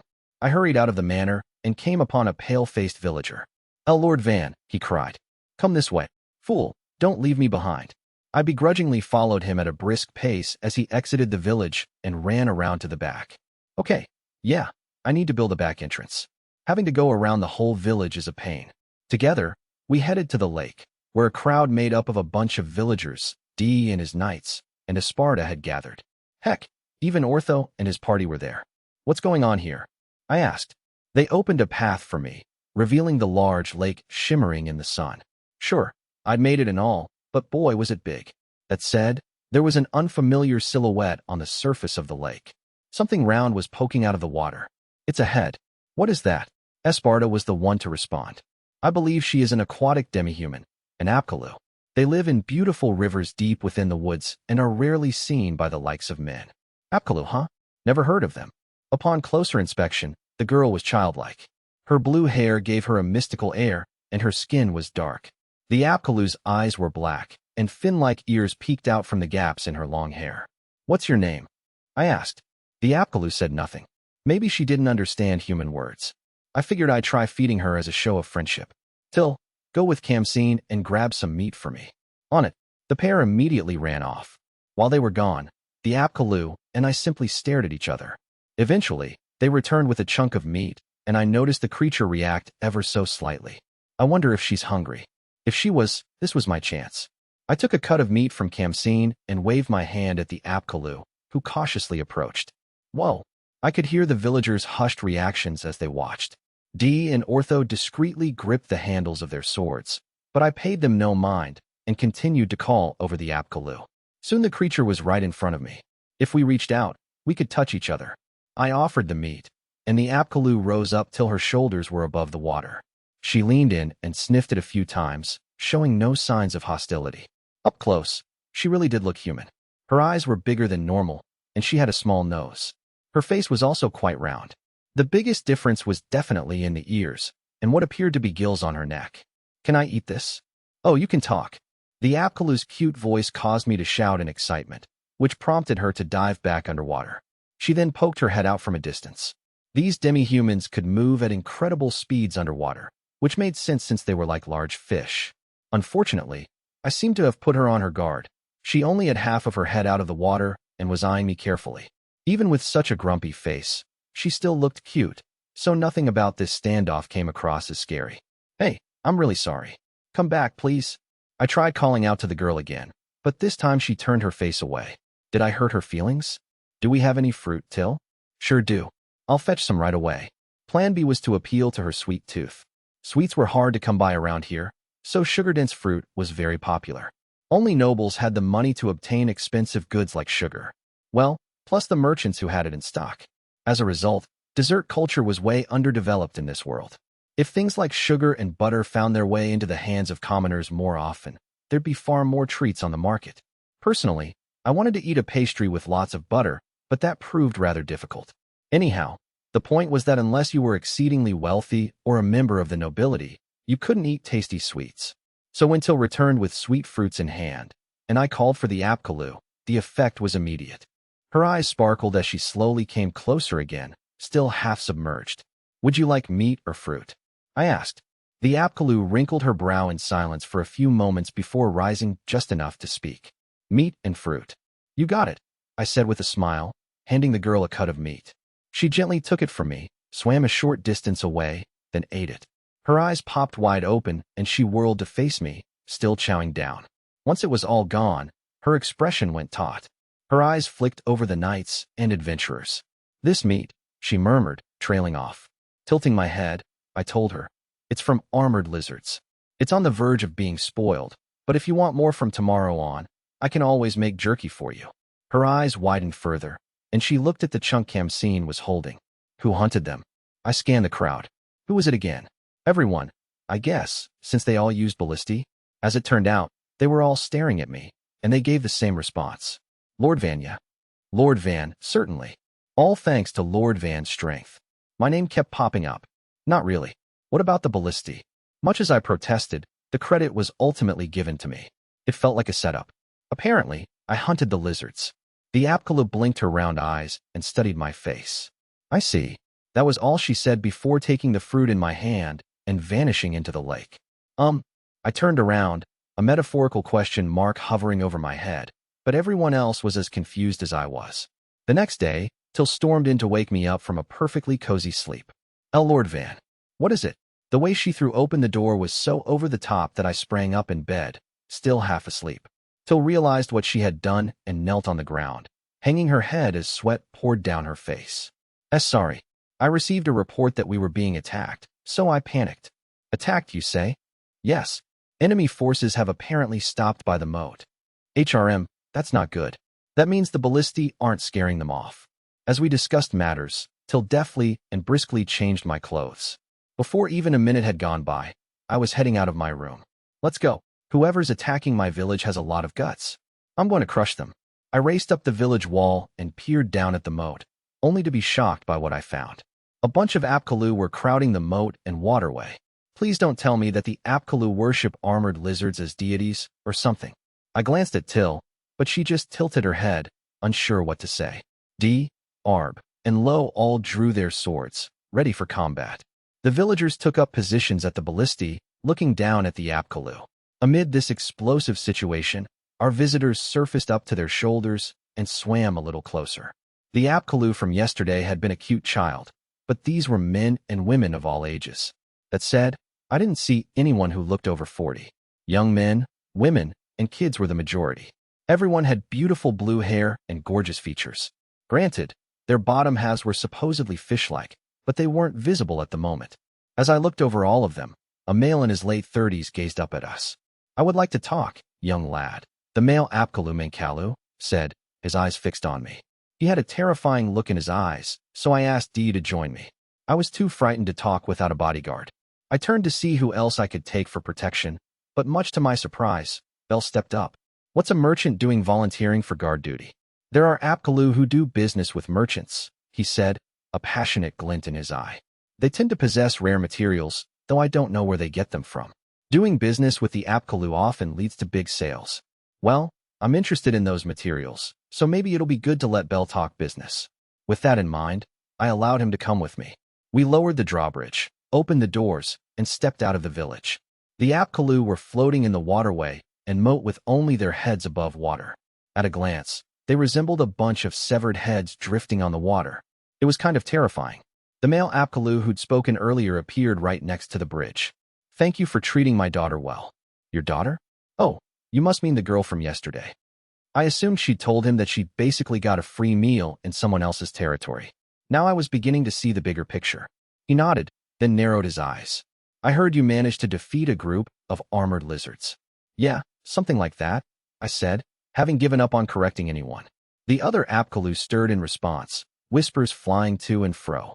A child like him. Is he some kind of great mage? He certainly has powerful allies at his side. So they can tell Dee, Ortho, and the other adventurers are strong just by looking at them. Eh?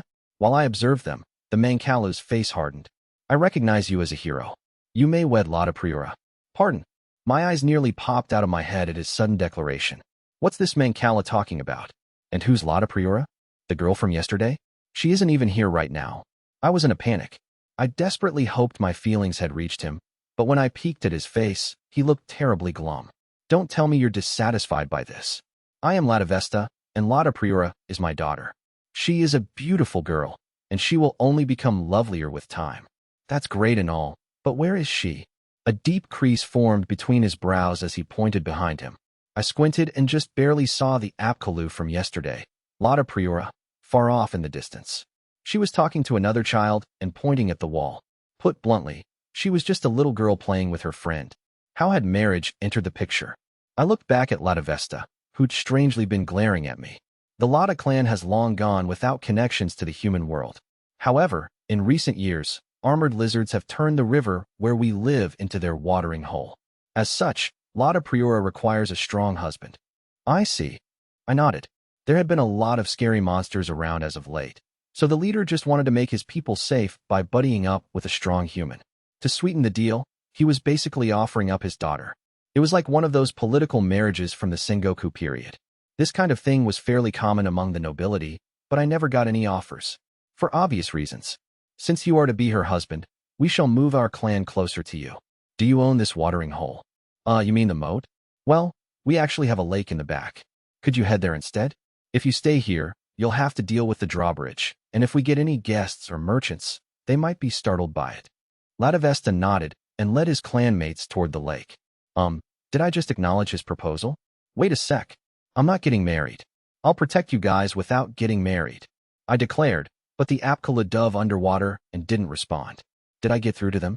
Bell came up to me, beaming. Hey, if you get any rare materials, please consider coming to my shop. Okay, I get it. If that happens, I will, I replied, inching away from him.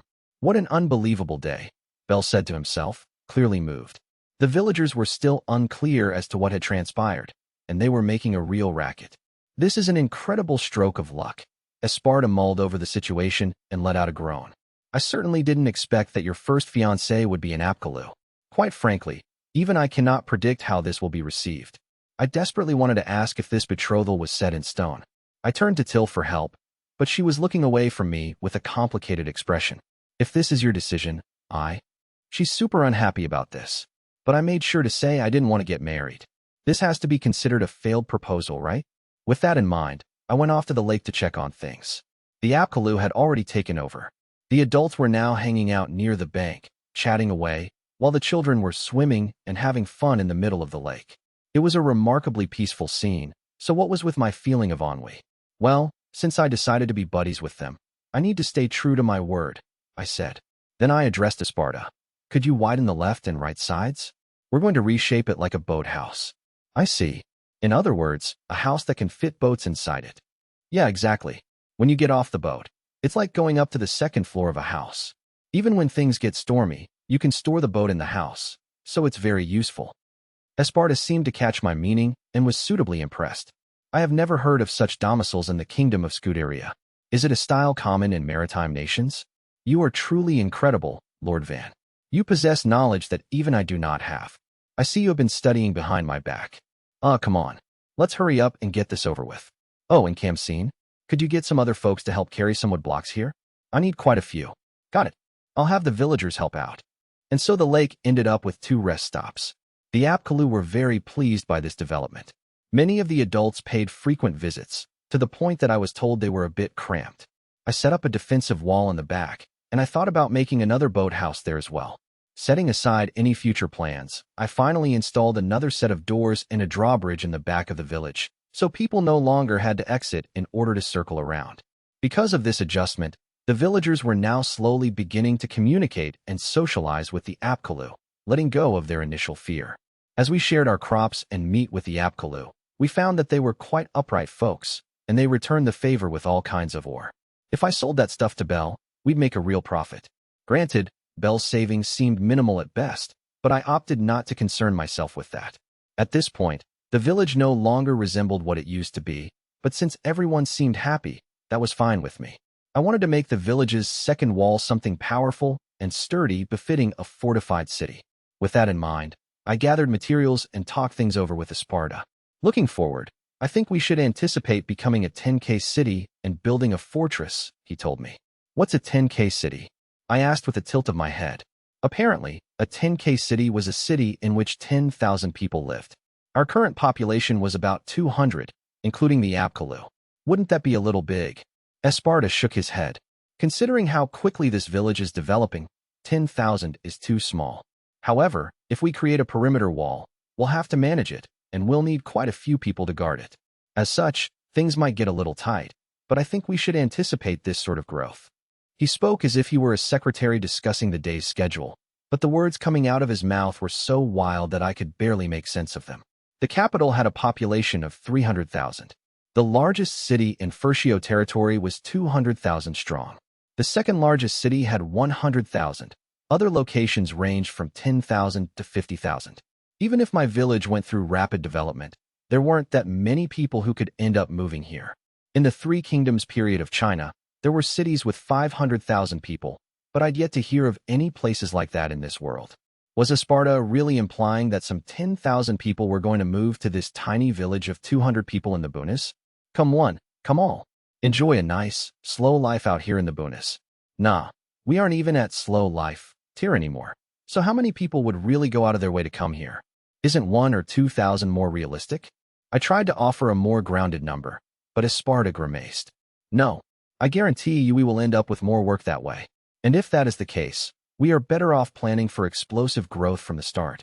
I hummed thoughtfully. Esparta was famous for being stubborn.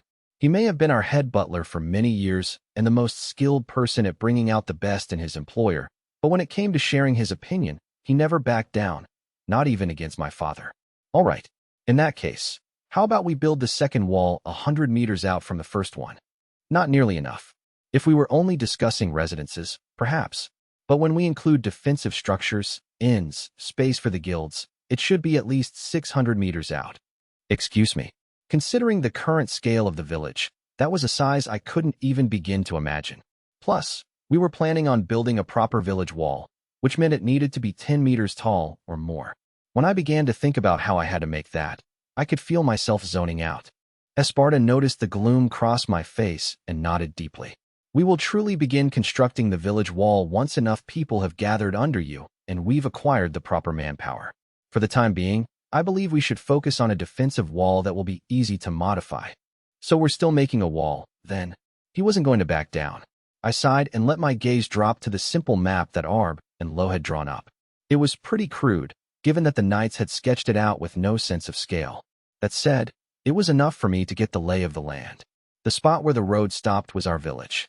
Behind that was the artificial lake, then the woods, then the mountains.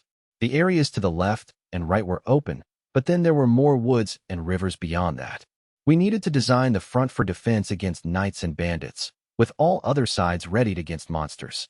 The former would take large numbers and a variety of potential attacks into account, while the latter needed to be able to take big hits. Perhaps playing with the shape is an option. How about we move away from a rectangular perimeter? I asked. Esparta raised an eyebrow. You mean going with a circular one? Until 100 years ago, that design was fairly popular, but with the rise of powerful mages, more and more fortified cities were breached at a single point. As a result, things shifted to rectangular shapes that were easier to protect. His polite explanation was intended to express the merits of the rectangular shape. I nodded along, but I ultimately disagreed. If we were only being attacked from the front, then sure, we could manifest the full power of a rectangular perimeter. But the corners are weak. I suppose we could strengthen the walls so they'd fare better than a round design. Are you suggesting we get rid of the corners? Esparta seemed confused, so I shook my head. Nope. We add more. Esparta stiffened, trying to parse my vague response. I went on to explain my idea, drawing a six-pointed star on the map. I'm thinking we should go with this star shape. Goodness, this is... Wouldn't the areas facing the roadside be difficult to defend, as you pointed out earlier? Esparta asked, somewhat baffled. To make my vision easier to understand, I continued to draw on the map. In each dip between the 6 points of the star, I drew smaller, standalone triangles. You could destroy these standalone structures, but you still wouldn't be able to enter the city. Think of it as if there were 6 independent fortresses outside the wall. The roofs of these external points would connect back to the wall, but we could completely section them off if we set up a drawbridge between them. An attacking force would have to spend time taking over a corner before they could ever reach the city. If they just tried to destroy one of the points, they'd be under attack from 3 different directions. Esparta silently stewed in thought. This fortress concept came into existence on Earthright when guns and cannons became more prominent, but it would be effective even in a world of swords and sorcery. As long as there wasn't any long-range projectile magic, akin to firing mortars, we'd be fine. Asking Esparta to understand all of this was cruel, in a way. I was about to explain things further when he beat me to the punch. I see. Huh. I cocked my head to the side as he pointed down at the map. If we were attacked from the front, the enemy would face a focused counterattack. If they came at a corner, they wouldn't be able to spread out to either side, so they would have to conquer multiple fortresses at once. This is extremely well thought out. Even a powerful mage wouldn't be able to hide behind the infantry. They would have to conquer our fortresses at the risk of dying in combat. And then, Esparta began to mutter to himself while staring at the map. Would you care for more tea, my lord? Till asked, evidently noticing the lull in our conversation. That'd be great. Thank you. The tea she served was delicious and smooth. It reminded me of black tea or fruit tea, and it was so very soothing. Shortly after my break began, I heard the sound of thundering footsteps inside the manor. Is that Khamsin? Man, the sound really echoes through the building. What is going on with the sound absorption here? Who built this place? As I grumbled internally, the door to my office burst open. Lord Van. Much to my surprise, it was Arb who appeared. Knights weren't supposed to be running in the halls. What's up? Arb pointed outside, eyes wide open. An envoy of Lord Ferdinando has arrived. Huh. I tilted my head as Lo poked his head out from behind Arb. That's not all. Lo added.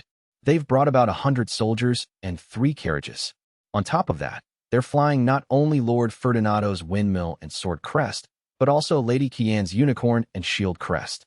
She's part of the Count's faction and an up-and-coming noble. I glanced at Till and Esparta.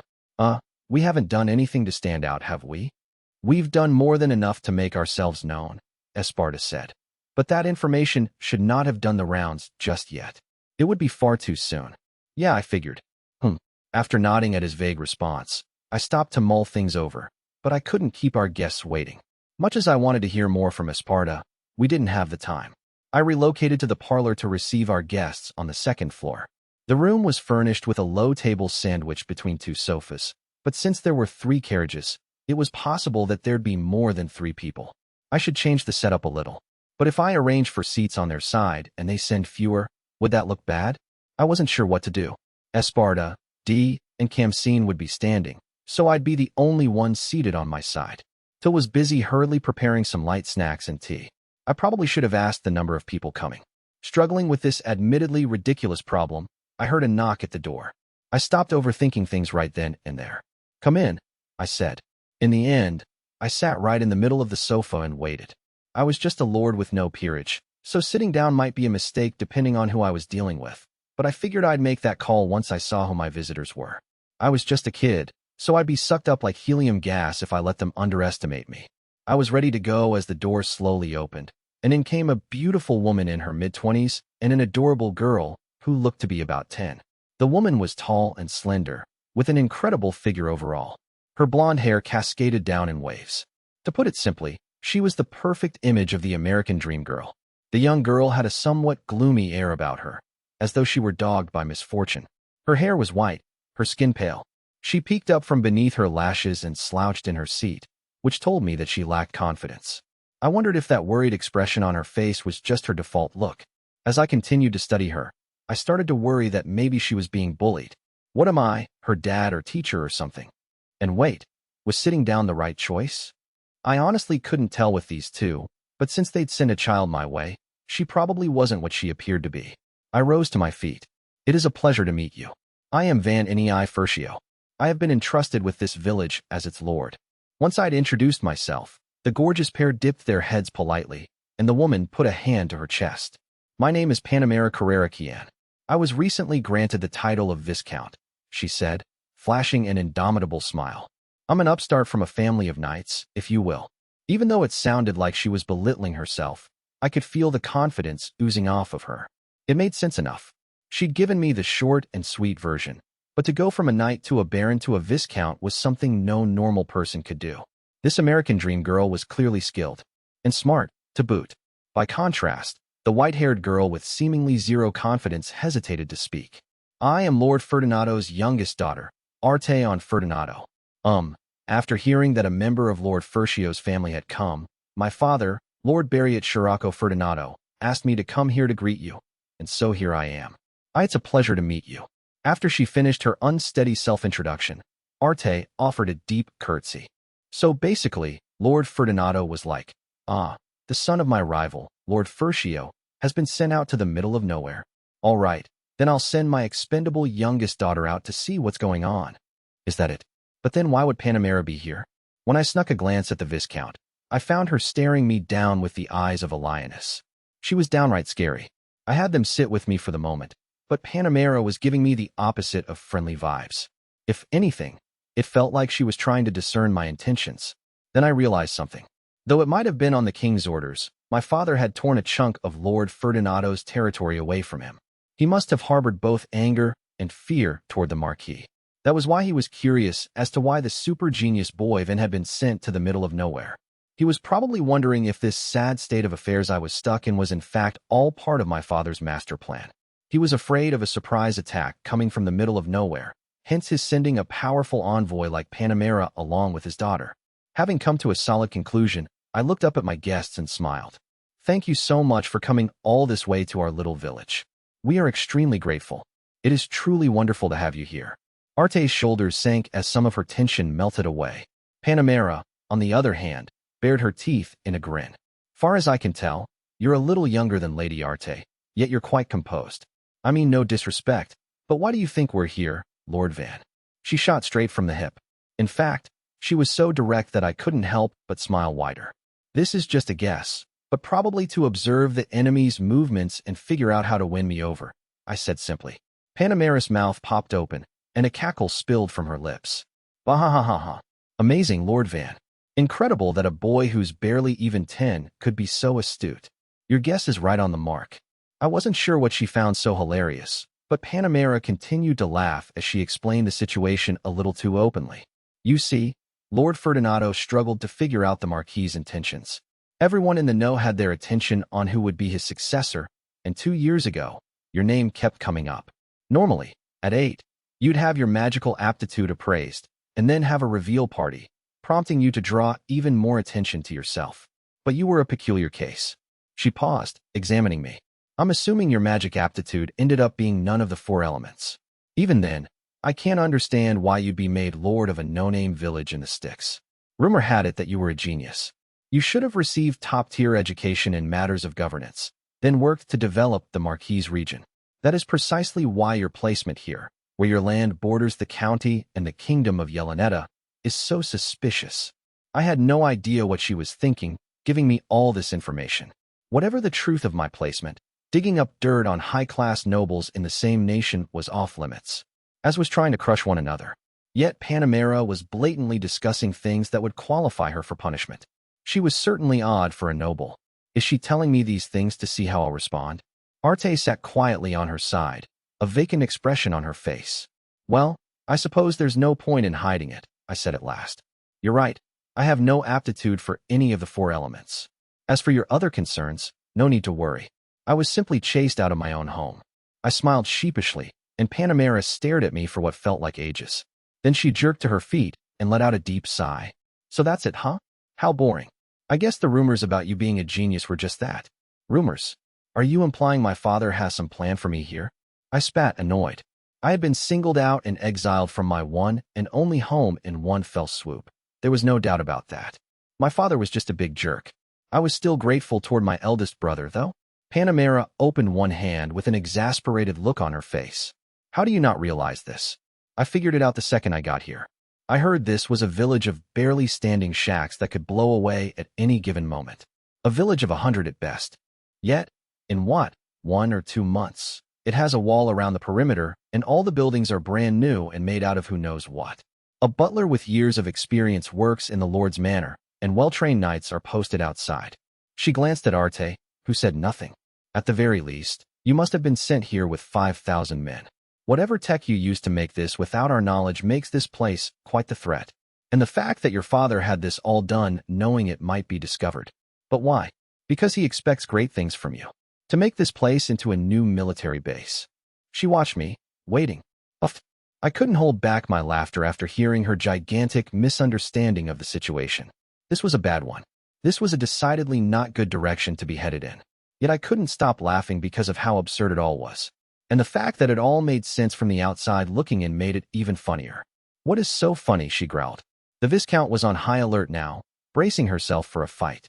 She must have assumed that she would be assassinated for revealing her intentions. As Panamera's brimming bloodlust reached our side, Dee subtly lowered himself into a crouch, and Kamseen gripped the hilt of his sword. Bah-ha-ha-ha-ha. The more serious and grave the situation became, the more uncontrollable my laughter. This was bad. Everyone's eyes were on me, but I had to let it all out. Ha-ha. Phew. Sorry for the outburst, I said after some time. I still had a smile on my face, but I was at least calmer than before. Panamera eyed me with suspicion, whereas Arte seemed concerned. Esparta, Dee, and Kamseen were all focused on the Viscount, but there would be no skirmishes here. Though I hadn't done it on purpose, my laughter had completely put a nail in the coffin of all the tension from before. I was really something else. I reined in my smile and spoke directly to Panamera. Now then, I believe it's time to correct your misunderstanding. Excuse me. She scowled, and I nodded.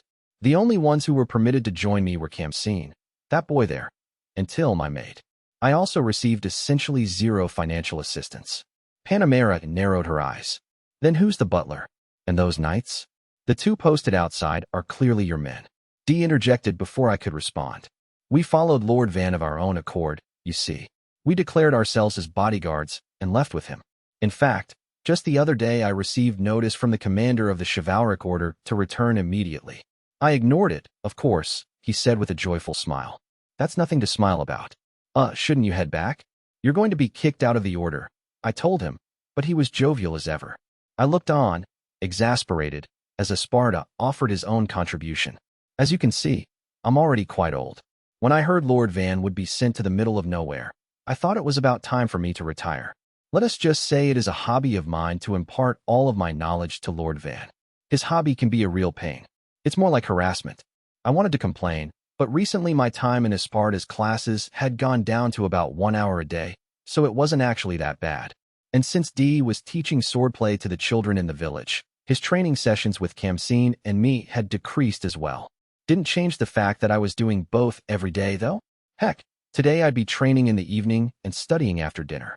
The thought made me grimace. Panamera tossed out one more question, an unreadable expression on her face. Then how do you explain the changes in the village? Easier to show you. Let's go, I answered. HRM. Where to? Outside. As it so happens, I was planning on building a new outer wall.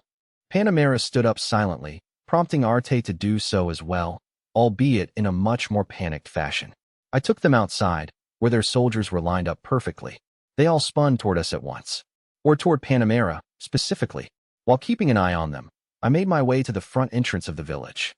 Panamera trailed behind me and gave an order to the soldiers. I'm heading out to observe his work. Follow 5 meters behind us in formation.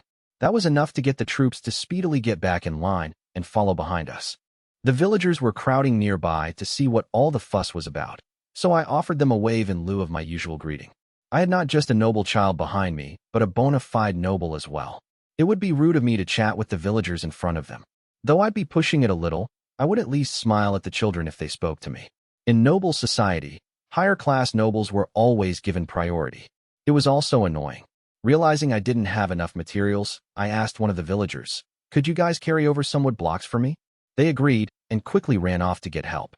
Well done. We passed through the entrance and across the drawbridge. Once we'd proceeded down the road a ways, Panamera was finally annoyed enough to say, "How far are we going?" I figured she had her doubts. I mean, I had brought her out here without explaining why. I stopped in my tracks, checked our surroundings, and looked at Esparta. Around here. Let me see. If we're talking about one side of the hexagon, then this should be fine. The point will be a little farther out. Gotcha. Then let's make it about 2 meters in width so that we can correct it later. As you wish. I turned back to Panamera. Okay, we're gonna make the wall now. Now. I locked eyes with Esparta as Panamera looked on in surprise. He offered a silent affirmation, then did a 10-second chant to activate his magic. Right off to the side of the road, the ground rose up, forming a giant earthen wall. It was about 2 meters wide, at least 5 meters thick, and about 10 meters tall. I see. So you're a retired mage skilled in one of the 4 elements. But once the magic fades, this wall will collapse, Panamera pointed out. I turned to the new wall and placed my palm on it. Probably because it was made from the ground below it. The wall contained not just dirt and stone, but bones, volcanic rock, and some ore as well. There were all kinds of materials I could fuse together. I wanted to try for real concrete, but I lacked the specific materials for that. As such, this was a bit of a stopgap. Once the wall had hardened, I took a wood block that the villagers had brought for me. "Is that what you used to build the houses?" Panamera asked, looking on with great curiosity. I quickly fused the blocks together and produced a gate in one go. I would add the metal coating later. For now, I focused on its form and toughness. Spectacular wood block craftsman that I was, I could produce a double gate 5 meters tall in only 10 minutes. It took 5 minutes to make the base form, and the rest of the time was spent spiffing it up. I would connect the upper part to the opposite side of the wall later. This was enough for now. All right, that should be good, I said to myself, whirling back to face my audience. Panamera and Arte were gawking at the brand new doors in absolute bafflement. Chapter 9. The Threat of Van. Even the well-ordered troops were watching on with widened eyes and open mouths like a bunch of fools. Arte was the one to break the silence, confused as she might have been. "What magical aptitude do you possess, Lord Van?" Panamera snapped to her senses. "All right, what was that just now? How could you do something like this? Just who exactly are you?" She still seemed bewildered, but she'd mustered up enough willpower to calmly ask her questions. I shrugged and gave a nonchalant smile. "Unfortunately, I have an aptitude for production magic. All I can do is make things." The Viscount's eyes widened even more as she looked back at my creation. "I don't understand what's unfortunate about being able to make something like that. This power of yours is a threat. You could build an entire base in a month if you wanted to." The Marquis must have realized as much, and he's planning to use that power to storm Ferdinando County. "Oh, actually, my father knows nothing about this power. As soon as he saw I couldn't command one of the elements, he threw me out of the house." Panamera narrowed her eyes, clearly exasperated, then sighed. How absurd. What an incredibly wasteful choice. With this power, the Marquis could see overwhelming growth unheard of before now. But I suppose one wouldn't think to use it so brazenly without understanding it first. Brow furrowed, she murmured, "I cannot believe production magic mages held such possibilities. I never could have imagined it." I pointed back to the village. "Shall we return? We'll continue the wall building tomorrow." She nodded, her expression complicated. "Fair enough. I would have loved to see you construct the wall, but I suppose it's for the best." Thank goodness. I was glad the misunderstanding was cleared up, but she bombarded me with all sorts of questions on the way back to the manor. "Did you build all of the houses by yourself? Even that wonderful drawbridge? Are there any other production magic mages here? What was that material you used? How strong is it?" I gave a short answer to each question right up until we arrived back at the manor. We sat across from each other, and I was the first to speak. Now then, I hope you understand that I was not given this land as part of Lord Fertio's master plan. Panamera brought a hand to her chin and let out a groan. Indeed, I cannot wrap my head around it, but I understand now. I was told by Lord Ferdinando to offer Lady Arte's hand in marriage if that was why you were given the land. But her gaze slid over to Arte. Now I get it. If they really did deem me a threat, Panamera would have stepped in with her authority as Viscount, offering me the Count's daughter to keep me from becoming their enemy. Granted, this was one of the outcomes I'd anticipated, so I wasn't particularly shocked. Well, it's not uncommon for powerful monsters to appear in this land, so I plan on strengthening our village wall and developing this village even further. That said, I have no intention of going to war with anyone, nor do I want to. As long as you and yours understand that, I'm beyond satisfied, I said, placing utmost emphasis on my words. A deep wrinkle formed in Panamera's brow. It is clear to me that this village will continue to grow. If anything, I am fascinated by this place. With a wolfish smile, she added, and that includes you as well, Lord Van. After a moment, she continued, on a personal level, I am quite attached to Lady Arte, you see. When I heard the Count planned on marrying her off, I was opposed, especially since her potential partner might be our enemy. Moreover, her fiancé was to be a youngest son, placed in charge of a borderland at such a young age. I thought it highly likely that you would be a talentless hack, forever trapping Lady Arte in a miserable life. I get that. She would endure poor treatment from our people, or scrape by with no money and no supplies in the middle of nowhere, or eventually fall victim to bandits or monsters along with the rest of the village. I agreed with Panamera, rattling off additional tragic futures that could befall the good lady. Arte's complexion worsened by the second. When I thought about it, I realized that perhaps the reason Arte had looked so gloomy from the get-go was that she was already set to throw away her life. Maybe she was lamenting her cruel fate. In that sense, we were two birds of a feather. I understood where she was coming from. As Arte blanched, I nodded for Panamera to go on. The Viscount crossed her arms and gave a jerk of her chin. Precisely. I came here with every intention of using a variety of reasons to not wet her off, but my thoughts on the matter have changed. I would be all for her marrying you, Lord Van. I know you might be a bit younger, but you're practically the perfect candidate. You have forethought unheard of in a child, patience, compassion for your people and workers. Even after being sent to such a miserable place, you had such a uniting power about you that people followed you here. You have the wisdom and force of will to flip the script on your own misfortune. Additionally, you have powers as a mage that no one had ever even considered. A mischievous smile rose to her lips. Were I closer in age, I might have offered my own hand. She was complimenting me like mad, and quite frankly, it was thrilling. In mere moments, my rating of her skyrocketed. Miss Panamera, please praise me more. I was so happy I could dance, but I schooled my expression into calm. Panamera sized me up, looking elated, then shifted her focus to Arte. What do you think, Lady Arte? I personally can't imagine a better partner. All that's left is for the both of you to agree. Arte gripped her skirt tightly with both hands. I think Lord Van is a good person. But I still do not know him well. Her eyes brimmed with tears. Talking about marriage at the age of 10 was probably a bit much. I offered a pained smile. I mean, there's no need to rush, right? Plus, right now I don't have the time to think about marriage. Though I kept my tone light, Panamera snorted. You managed to develop your village this much in such a short amount of time. Your accomplishments are such that this place will draw a ton of attention based on rumors alone. When that happens, it will grow even further. If that's the case, why not aim for greater heights? And you think that would be possible if I marry Lady Arte? Obviously. Based on what you told me, you've received no support from your family, correct? Were you to marry Lady Arte, you could count on Lord Ferdinando providing you with support going forward. And most importantly, I would provide aid as well. I cannot say this publicly, but the likelihood of Lord Ferdinando's knights invading in the hopes of taking back the land would drop to zero. She raised both hands as if to say, how about that for merits? Something about this smelled fishy to me. The more she talked, the more I realized there were nothing but merits, which made it all seem like BS. This was the ideal political marriage. I'd have fewer enemies and greater allies.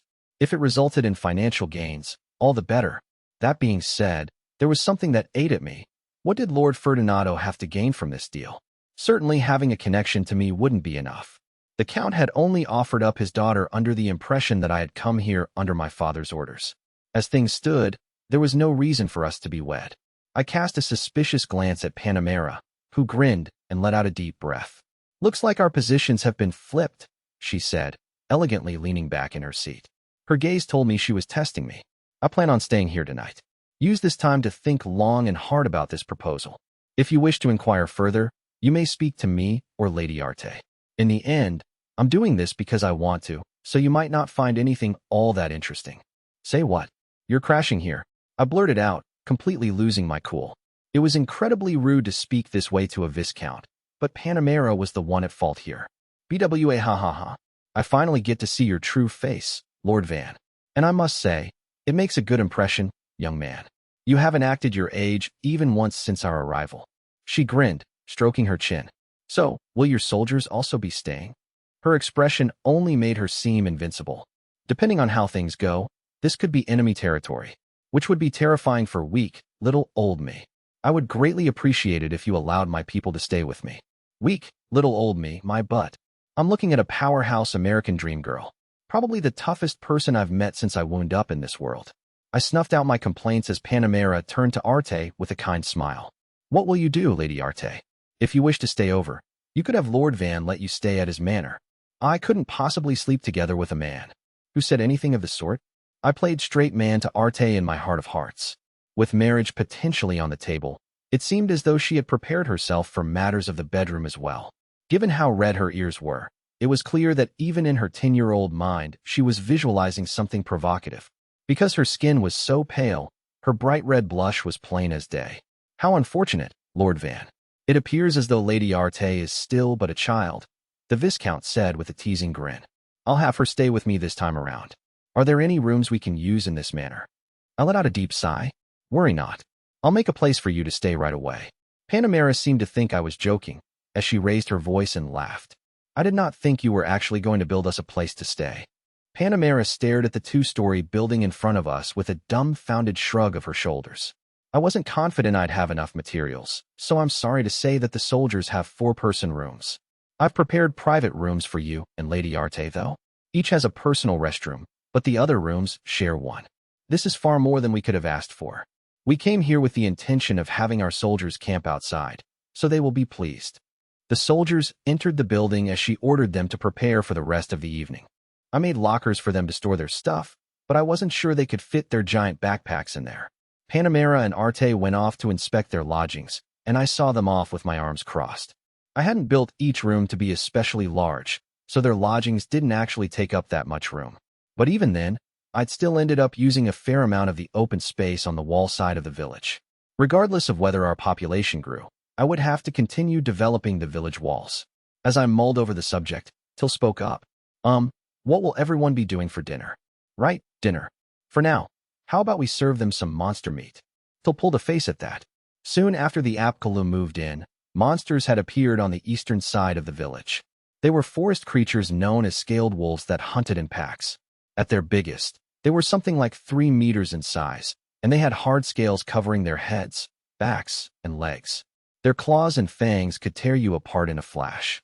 Since they moved in herds of a dozen or more, they were said to be extremely dangerous. The herd of 15 that had appeared at our village was on the smaller side, but for some reason, they were all 3 meters in size. Needless to say, our local merchant lost his mind. Scaled wolf armor, scaled wolf shields, scaled wolf helmets. It took one full carcass to make a complete set of equipment for one person, so it was pretty expensive. I tried making a set myself, and Bell was tremendously pleased.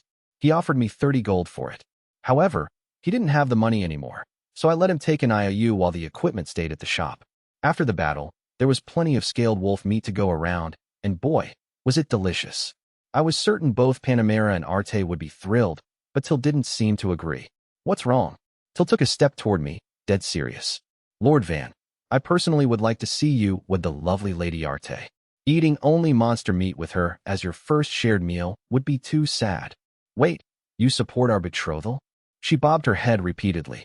"Not only is she adorable, but she's also very reserved, which means she won't object to more fringe ideas. She'll stand by you no matter what, I imagine." "Fringe ideas?" "Yes. Plus, If someone kind were to become your wife, it would be much easier for me to stay by your side. So this is about your work environment, huh? Well, I suppose that is important. Kamseen nodded. I also think Lady Arte would be a good match. That said, I would prefer it if you married someone stronger, like Lady Panamera. Oh, so Kamseen's into powerful women. Heh, I'll have to keep that in mind when I find him a romantic partner. Esparta was the next to speak. Personally, I believe the Viscount speaks the truth. Forgive my boldness, but from the Count's perspective, there is little meaning in wedding you to his daughter. However, considering that he sent her out here with that as a possibility, I believe it's safe to say that Lady Arte does not have magical aptitude in one of the four elements. He was struggling to get the words out, which was unusual for him. I imagined he found it difficult to outright say that, much like me, she was probably doomed to exile. I grimaced as Esparta cleared his throat and continued. Simply put, it is fair to assume that Lady Panamera recognizes and acknowledges your power, Lord Van. As such, I believe her words to be true. Even so, we cannot ignore how things would change should you become engaged to Lady Arte. If anyone from the Count's house or Lady Panamera visited, they would be able to enter the village unimpeded. Also, they will likely have many questions about the ballistae, fortress facilities, weapons, and equipment. Oh, and they'd form a connection with the Apkalu, right? Esparta nodded. You'll also have to speak with your father. This is a marriage proposal coming from the Count, who has had less than optimal relations with the Marquis. In my opinion, the betrothal will likely fall apart, but there is still a chance. Is that so? Ah, you mean father might be aiming for the Count's territory? But wouldn't that be impossible in this day and age? The kingdom of Scuderia had spent decades expanding its domain, and neighboring nations feared and hated us. Our king, Dino and Sora Belrenet, positively loathed infighting. Esparta shook his head. There are many ways to take someone's land from them. Defeat in battle, forced poverty to make preservation difficult, sabotage that leads to demotion. All sorts of methods. I sighed, eyes narrowing. Terrifying. Why does everyone have to obsess over getting more land? That night, I invited Panamera and Arte to the manor and gave them a warm welcome. I'd spoken to the Viscount a great deal, but I'd yet to talk to Arte. During dinner, I made it a point to converse with her. I didn't know if she had much fun, but she seemed to enjoy the meal quite a bit. When Till heard Arte's praise for her cooking, she did a little fist pump in the back. Afterward, I saw the pair back to their lodgings, with Till and Kamseen tagging along. Since we were moving within the village, Panamera's bodyguards weren't present. Is this a sign that they trust me? It is safe and peaceful here. The meals are delicious, and there are plentiful foods and spices. Above all else, everyone here seems to acknowledge your leadership, Lord Van. Panamera said, while looking around the village. Arte, on the other hand, must have been accustomed to it already. She was sneaking glances my way. Is that so? I replied. Well, we have Till to thank for the delicious meals. Her culinary skills have given the local food culture a huge boost. The villagers have nothing but good things to say. Panamera smirked. Oh ho, how humble of you. If it were me, I would boast loud and proud about my achievements. It would also serve as advertising to the outside world. Well, the thing is that the materials for the wall and houses were all prepared by my people and the villagers. The only thing I did was modify them. Should our population grow beyond 1,000, I'll make a list of the things I want to brag about. Ha ha ha ha. I'm looking forward to that. I shall see you tomorrow, Panamera said, disappearing into the building. For some reason, Arte stayed behind. Is something the matter, Lady Arte? She fidgeted, eyes downcast. Thank you for today. I was very nervous, considering I might be engaged to you, but, I'm relieved you are such a kind person. Hope we can remain on good terms. Good night. Arte rushed out the last part, practically shouting, then scampered after Panamera. I guess things went well, I said to myself with a tilt of my head. Having seen them off, I returned to the manor. Arte. From the start, I was never blessed with opportunities to speak with my father, and I rarely saw my mother. The reason was simple. I was a failure. Ever since I was little, I'd been a scaredy cat, a picky eater, and a poor student. I had no real skills, but if I had to name one thing I was good at, it would be marionette magic. While I wasn't an athlete or a good dancer, I had the peculiar ability to make puppets move beautifully. Despite the fact that I couldn't perform myself, I wondered if I could use this skill to please Mother. Day after day, I practiced my magic, hoping for a future in which Father and Mother praised me. I controlled a doll the same size as me and made it dance for Mother. She was downright disgusted by it. I remembered little of her ranting and raving. I just recalled her slapping my face, grabbing my hair, and dragging me out of the room and into the hall. "You unruly child," she'd spat. That line, at least, was seared in my memory. I had no idea what I'd done to make her so angry, but given how small my world was, her scathing response was unforgettable. No matter what I did, it was never good enough. I lacked confidence, so I never spoke out of turn or did anything for myself. Children apparently came into their magic talents at the age of 8, so I didn't know much. Only one thing was for certain. The magic I'd thought would make things better was no good. If anything, it was my magic that sealed my fate. From that day forward, Mother stopped looking at me. I hardly saw Father to begin with, but occasionally I would pass by Mother, and she would simply ignore me. It hurt beyond belief, and it was all my fault, not hers. I held my breath and suffered in silence. Eventually, I became a ghost in our house. No one spoke to me, and I spent my days in solitude. Though no one lashed out at me, I would sit alone in my room and cry my eyes out. Mother must have had high hopes for my magical aptitude. When I revealed that my talents lay elsewhere, I probably made her sad. In that case, I did something truly awful to her. She had given birth to me and expected things from me, yet I did nothing but disappoint her. What an unruly child I am. When those words surfaced in my mind, I sobbed. I was so sad. My heart bled. 2 months, or perhaps 3 or 6, passed this way. I spent every day in tears, thinking my parents wanted nothing to do with me. Then, for the first time ever, Father summoned me. I had no notable characteristics. My body was tiny, I wasn't particularly smart, and I had no talents. So if I was being summoned, it was because I'd lost my place in our family. I stood in the corner of Father's massive office and waited. At length, he appeared, and it was the first time I'd come face to face with him in years. He had gained a little weight since then. "It is a pleasure to see you again, Father." I did my best to greet him politely, gripping my skirt with trembling hands. I wondered what he must have thought of his daughter for failing to do something so simple. Terrified, I couldn't bring myself to look at him directly. But instead of reprimanding me, he addressed a woman who'd entered after me. "This is the one," he said. "I see," came the woman's response. "Are you sure I'm the right person for the job? Considering who you're dealing with, sending a summons would be a better idea." "Nonsense. Think of the time and place. If anything were to happen, losing this thing wouldn't harm our house. You will do as I say." "Understood," the woman said after a moment, sounding unhappy. "But depending on what he's like, I might bring her back with me." She patted toward me, and I looked up. She appeared to be strong, but her eyes were gentle. "Hey, Lady Arte on Ferdinando. I am a viscount by the name of Panamera Carrera Kian. I suppose you've heard about your engagement, yes?" I have not." Unsure what else to say, I trailed off. To my surprise, I didn't anger the viscount at all. "HRM. If the boy seems talented, he will be your fiancé. If he isn't, I'll turn down the offer myself, so fear not. I have to leave, because I'm not needed?"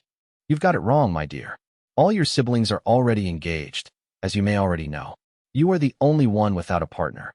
Let us hope this boy is a good match." Lady Panamera reached out and stroked my hair, a dashing grin tugging at her lips. I thought she was going to muss it up, but her touch was gentle. My nose stung, and I did my best to hold back the tears threatening to overflow. Wherever fate would take me. This was the first time in 2 years I'd met someone who saw me for myself. The 3 weeks or so we spent traveling by carriage were the most fun I'd ever had in my life. Lady Panamera was always kicking up a fuss about one thing or another, but she was a kind person. She launched into a furious lecture any time I called myself useless, but she always hugged me afterward. Again and again, she'd caress my hair and offer soothing words. I surprised myself with how often I shed tears of joy. Lady Panamera never got upset over it. She just ran her fingers through my hair yet again. I truly loved her hands. They were kind, warm, and magical. I told her as much, and she snorted, saying that they were covered in scars and blisters. By the time we arrived at the border village, I had no desire to get married off to some lord. I wanted to be with Lady Panamera forever. When I first met the boy who was to be my partner, I kept him at arm's length. He must have felt the same as I did, given that he spent all his time speaking to my companion. Yet another person who never looked my way, but it didn't bother me one bit. After all, I had Lady Panamera. Thus, I observed the boy named Van as if he had nothing to do with me. Lord Van was special, that much was clear. Lady Panamera did not conceal her wariness upon seeing the village, and after meeting Lord Van, her caution only grew. As someone who'd lived my whole life in a castle, I couldn't understand it myself, but apparently this little lord had made the village strong and bountiful. Deep down, I thought, that's amazing. He was the complete opposite of me. Though he'd only just met Lady Panamera, he held his own in their conversations, and he even had his own subordinates. Surely he could do anything. Surely he lived up to his parents' expectations. He had abundant talent, skills, and confidence.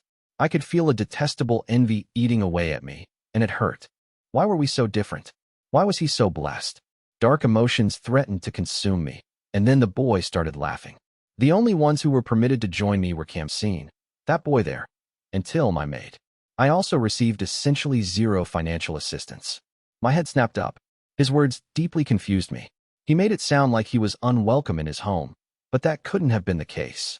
If he was treated the same way I was, there was no way he could be this bold. Yet he insisted he'd been chased out of his home. I watched his profile as he gave a self-deprecating chuckle. He did appear to be telling the truth, and I found myself intrigued by this Van Inii Fertio. After that, he showed us the incredible power of non-elemental magic.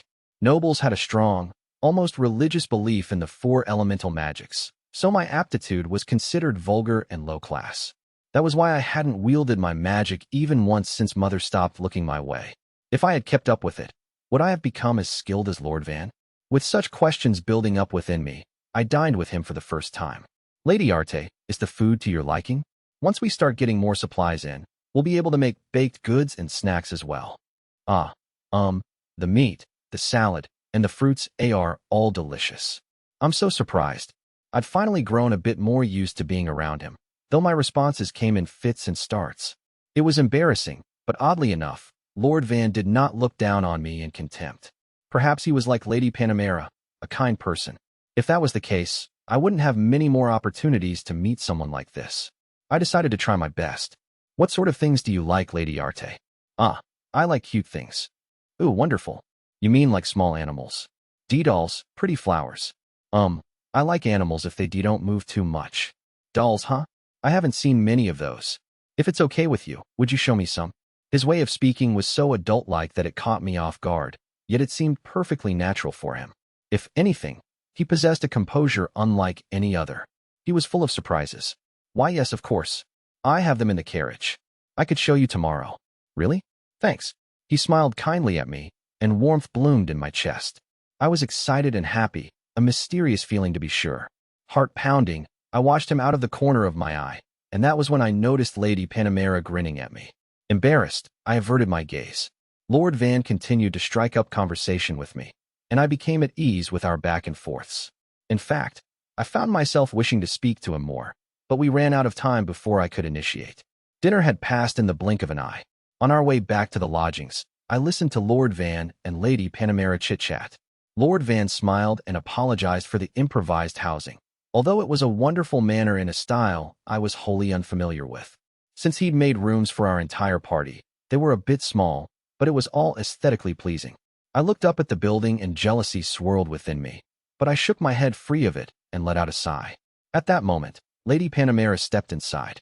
My eyes met Lord Van's. I steeled my resolve, and this time I made the first move. Thank you for today. I was very nervous, considering I might be engaged to you, but, I'm relieved you are such a kind person. Hope we can remain on good terms. Good night. I sped through my words as I bid him good night, then fled the scene before he could respond. Was that rude of me? Lord Van might think I'm strange. Oh, I don't even know where my room is. What am I to do? My head swam as I wandered the hallway half in tears. Even the soldiers were shooting me puzzled looks. Fortunately, I found my way back to the room, only to walk in on Lady Panamera in her lingerie. Even though she was a woman, I found her extremely attractive. Men must have loved buxom figures like hers. Lady Panamera chugged some kind of clear liquid out of a beautiful wooden cup, then turned to me. Oh ho, you finally arrived. So, did the two of you throw caution to the wind and cross the line together? If you've done the deed, let me know. You have my full support. Absolutely not. I blurted out, borderline screeching. I clapped both my hands over my face. She flashed me an impish grin. The plan was to return tomorrow, but what do you say to staying a few more days? Obviously, we can't keep staying here for free, so let's give them enough gold to cover our party. Wait, no, we'll run out of funds in 3 days. In that case, Let us pay 100 gold for the week, Lady Panamera said gleefully, and I nodded. When I saw Lord Van tomorrow, I would make it a point to start a conversation. He would most certainly listen. For the first time in ages, I was excited for another day to come. I washed off in the bath, then climbed into bed. It was much more comfortable than I'd expected, and the soft blankets enveloped me in warmth. Panamera. As far as conditions went, they were fine. They were vague, certainly, but I left for the village after setting my own standards. When the village first came into view, I was pleasantly surprised. The place had potential. It was a far cry from what I'd been told. Not only was it better defended than your average town, but the wall surrounding it was also brand new. I didn't know what it was made from, but a marquis had all sorts of connections. He'd probably procured whatever he needed to beef up security. It was safe to say that this area would eventually become a fortified city or even a stronghold. Fearing the marquis's power, the count had opted to offer up his daughter to prevent war. We needed to confirm the betrothal and make it public as soon as possible. If nothing else, I hoped that we were dealing with the marquis's youngest son, the one who had been doted on. As long as he and Arte got along, we could push the marriage through. That said, I was against it from the start. If the count was that wary of the marquis's movements, the marquis surely had no reason for concern. In that case, he had no need to tie their families together, and would instead snatch away the count's territory by force. If Arte got married in this situation, she'd have no ground to stand on. The girl was ill-fated as it was, but in this case, she would experience living hell. That would leave a bad taste in my mouth. If Arte's betrothal would have caused her family to flourish, then it would have meant something. But if things went the way I expected, her sacrifice would be meaningless. I don't like this. Agitated, I griped aloud and gazed out at the sturdy village. If we were just going to butter up the marquis, I would rather go to war and accept the consequences. But at the end of the day, I had been recognized as a commander and given the chance to achieve great things. I had a debt to repay for that. It is what it is. I forced myself to think that as I passed through the front doors, looking to meet and observe the marquis's son. When I finally came face to face with him, I found a relaxed boy with little ambition. Quite frankly, he was a letdown. But the more I spoke to him, the less childlike he seemed. Not just in the way he spoke, but in his responses and his thoughtfulness. Then there was the fact that he said he received no aid from his family, as well as his miraculous production magic. Fascinating. No one's ever thought to use magic this way before. This boy would truly become something in the future. He might even surpass his own father. In this warmongering world, foreign nations might even try to recruit him to their side. I'd completely changed my mind after just half a day. I had to make sure Arte and the boy became engaged. For her, he was the best possible partner. For him, his status would rise through his engagement to a count's daughter, especially to those who weren't privy to the details. The people around the boy would believe that the count saw him as someone with a bright future. Once that happened, rumors of his territory would spread, and people would gather here in droves. As the one who'd made it all happen, I would gain a connection. This is excellent. A new wind was blowing. I would get the job done in 2 weeks. I watched Arte chat bashfully with Van, a smirk lifting the corners of my lips. Chapter 10, Village Defense. Building a perimeter wall is the same as building a defensive wall. It's all done under Esparta's lead. Well, this is our second go-round, so I'm pretty sure we can get through this without any confusion. We're talking about a much bigger wall this time, so let's take things easy to make sure nobody gets hurt. D, you and your men go get materials. Any strong folks, go help them out, okay? Ortho, what do you and your party want to do? After lazily issuing orders, I looked at the adventurers, who, for some reason, had come for the morning assembly.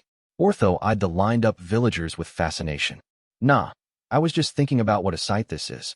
The villagers are lining up all orderly these days, like soldiers. Oh, and we'll be going monster hunting.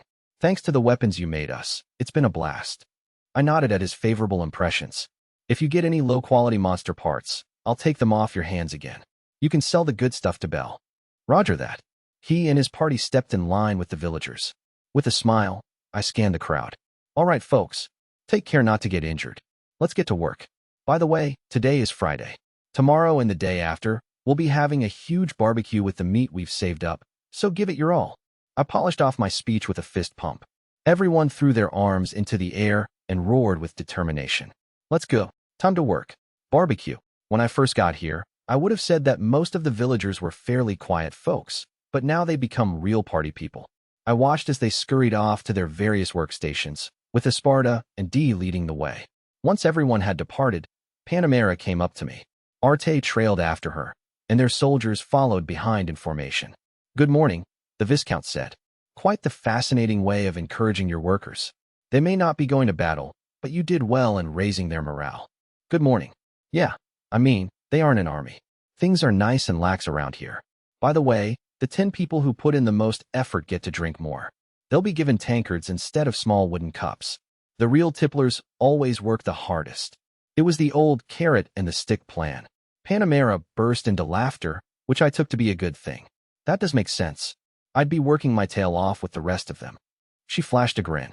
Arte trotted over from the side. She seemed oddly upset as she dipped into a curtsy. "Gee, good morning, Lord Van. Lovely weather today, isn't it? I think today will be a good day. HM? Oh, right, good morning. You sure seem energetic today, Lady Arte. Did you sleep well after your long journey?" A bit overwhelmed, I tried to match her enthusiasm. Arte snuck a peek at me and nodded. "Why, yes, I am in quite good spirits. May I observe you while you work?" "Sure, absolutely. Today I'm going to be reinforcing the water circulation." I smiled, turning on my heel, only to see Till and Khamsin glowering at me. "Don't tell me we're working with sewer water again." They watched me with looks of concern. When I nodded, their heads drooped. My smile went taut. Someone has to do the dirty work, right? If you're not down for it, I can do it myself. The pair jerked up straight in a fluster, shaking their heads. "And no, it's fine. We couldn't possibly let you do such work alone. If anything, I volunteer to do it myself. Khamsin, your magical aptitude isn't suited for this kind of work." Smiling, we made our way to the area behind the protective wall on the entrance side of the village. Behind us were Panamera and Arte with their soldiers in tow. We had nothing to hide, but this was dirty work. On the flip side, this would probably do away with Esparta's concerns about the effects of our marriage. I chuckled dryly, passing through the gate and approaching the edge of the moat.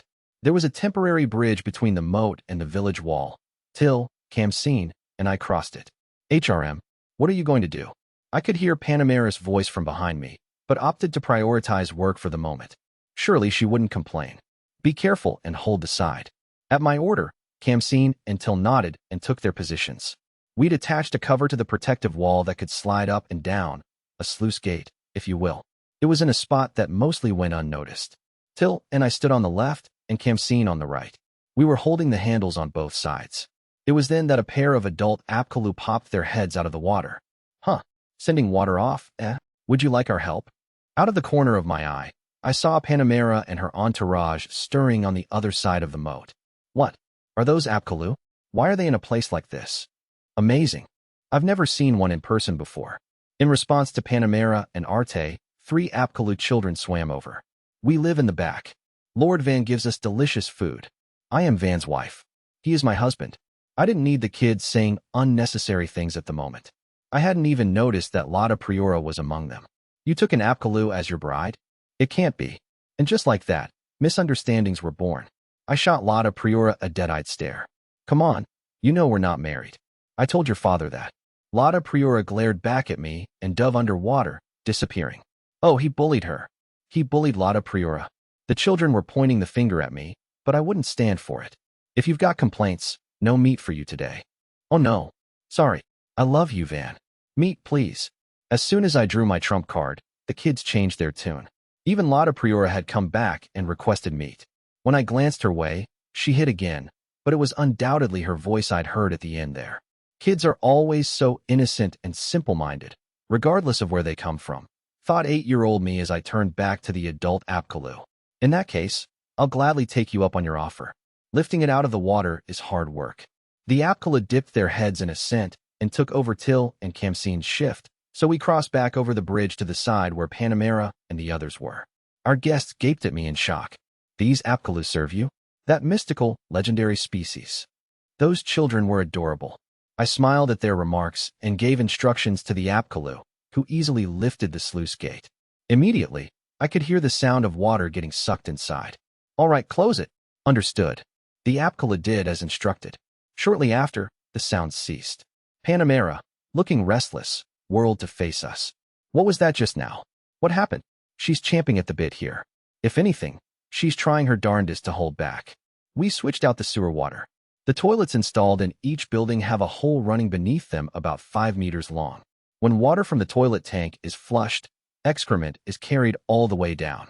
The bottom is connected to the toilets via large pipes, so it starts smelling terrible and can bring about disease if it's left untouched. I see. That would be a problem, she replied, a complicated expression on her face. Basically, I want to process the excrement.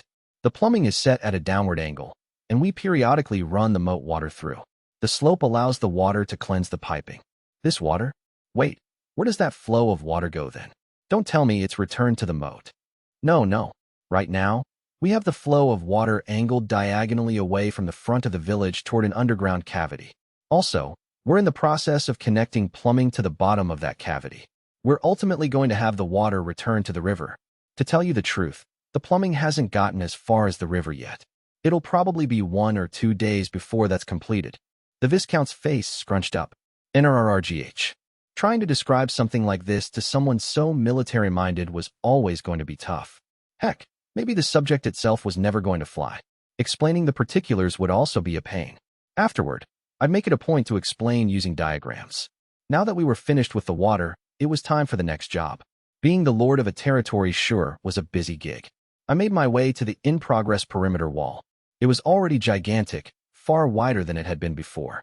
Wow, you work fast. Looks like you've got at least 30 meters done. Esparta nodded, a map in one hand. The straight walls are all well and good, but things are going to get more complex from here. We have to create angles and draw out a proper hexagonal shape. Then we'll save the corners for later. First, I'll draw the perimeter on the ground. You focus on the front wall, okay? Yes, my lord. My directions had been kind of blasé, yet he responded with the utmost seriousness. He's so cool. The picture-perfect butler. As the one in charge of drawing out the lines, I had to make sure not to screw up. It'd be embarrassing if I did. I learned how to do triangulation, but I don't really remember it much. Well, the village will be at the center, so I can just have the corners run diagonal to it. With that in mind, I inspected the angles. Panamera called out to me from behind, flanked by her soldiers. Are you looking at the angles? How do you plan on drawing out the lines? We're going with a hexagon. Is something wrong with that? She brought a hand to her chin and scanned the area, nodding. That's where the village wall will be, right? In that case, allow us to help. We can measure things with a rope, and we'll come up with a fairly accurate blueprint by connecting the lines. Come, let us measure out one side of the shape. Panamera led her men in Esparta's direction, leaving only Arte and me behind. I hadn't expected her to be left without a guard detail. Are you okay by yourself? I asked. Her cheeks flushed pink as she dipped her head. I took it as a sign that she trusted me. Then how about we keep an eye on the measurements while strengthening the wall? I decided that I'd be dedicating my day to constructing the wall. I climbed to the top of the newly created wall and set up a ballista. What is that, Lord Van? Arte asked me. It's called a ballista. It's like a giant bow we use to protect the village. Arte glanced at it. It's so big and long. And it's also really, I know. It's pretty intimidating at first. But the bigger the better, right? Lord Van. I'm getting a peculiarly indecent impression from. Oh, forget I said anything. I couldn't help teasing Arte for her accidental innuendo. Ironically, Till was the one flushing bright red at this banter between children. Well, she is 18. Of course her mind would go there. Heh. Kamseen, could you show her how it works? Of course, he said happily. He moved to the controls, aiming for a tree in the distance. The top of the new wall was wide, so this ballista was larger than the ones from before. It could fire 2 bolts, one after another. To be honest, I wanted to make something like a repeating crossbow, but I'd struggled to the point that I gave up on that one. Being the boy that I was, I didn't want to fail in front of 2 beautiful girls. If anything, I wanted them to fawn over how amazing I was. I kept my composure while thinking as much, and Kamseen opened fire. The ballista made a wild vibrating noise as the bolt zoomed through the air with incredible power. Its increased size was probably responsible for that. The bolt, which was about the size of a man's arm, tore straight through the center of the large tree, then the one behind it, before finally snapping in half at the third. It's definitely a tear up from the old ones. The bolt was as sharp as ever, but its destructive force was much higher, so large monsters wouldn't stand a chance. Yeah, not bad at all. If we line these up, I'd say our defensive capabilities are pretty solid.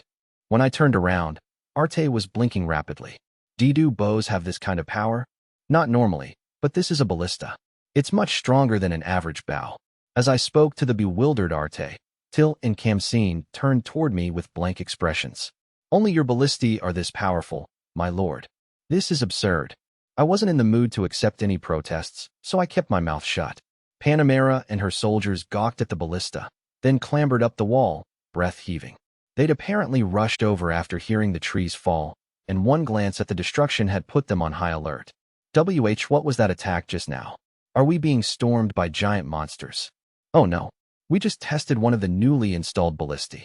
Sorry, I should have told you beforehand, I answered with a pained smile. Panamera finally noticed the huge weapon. It is quite large. But does it really have the range to reach that forest? Are you certain we are not being attacked? She didn't seem to believe me. Kamseen, fire off another shot. Right? Watch closely, Lady Panamera. Kamseen giddily took up his position behind the ballista. Looks like he admires her. Interesting. It amused me to have discovered a new side to Kamseen. With even more enthusiasm than before, he aimed the ballista and fired off the second bolt. A loud twang filled the air, the vibrations reaching the pits of our stomachs. At the same time, the bolt pierced one tree, then two, and snapped at the third.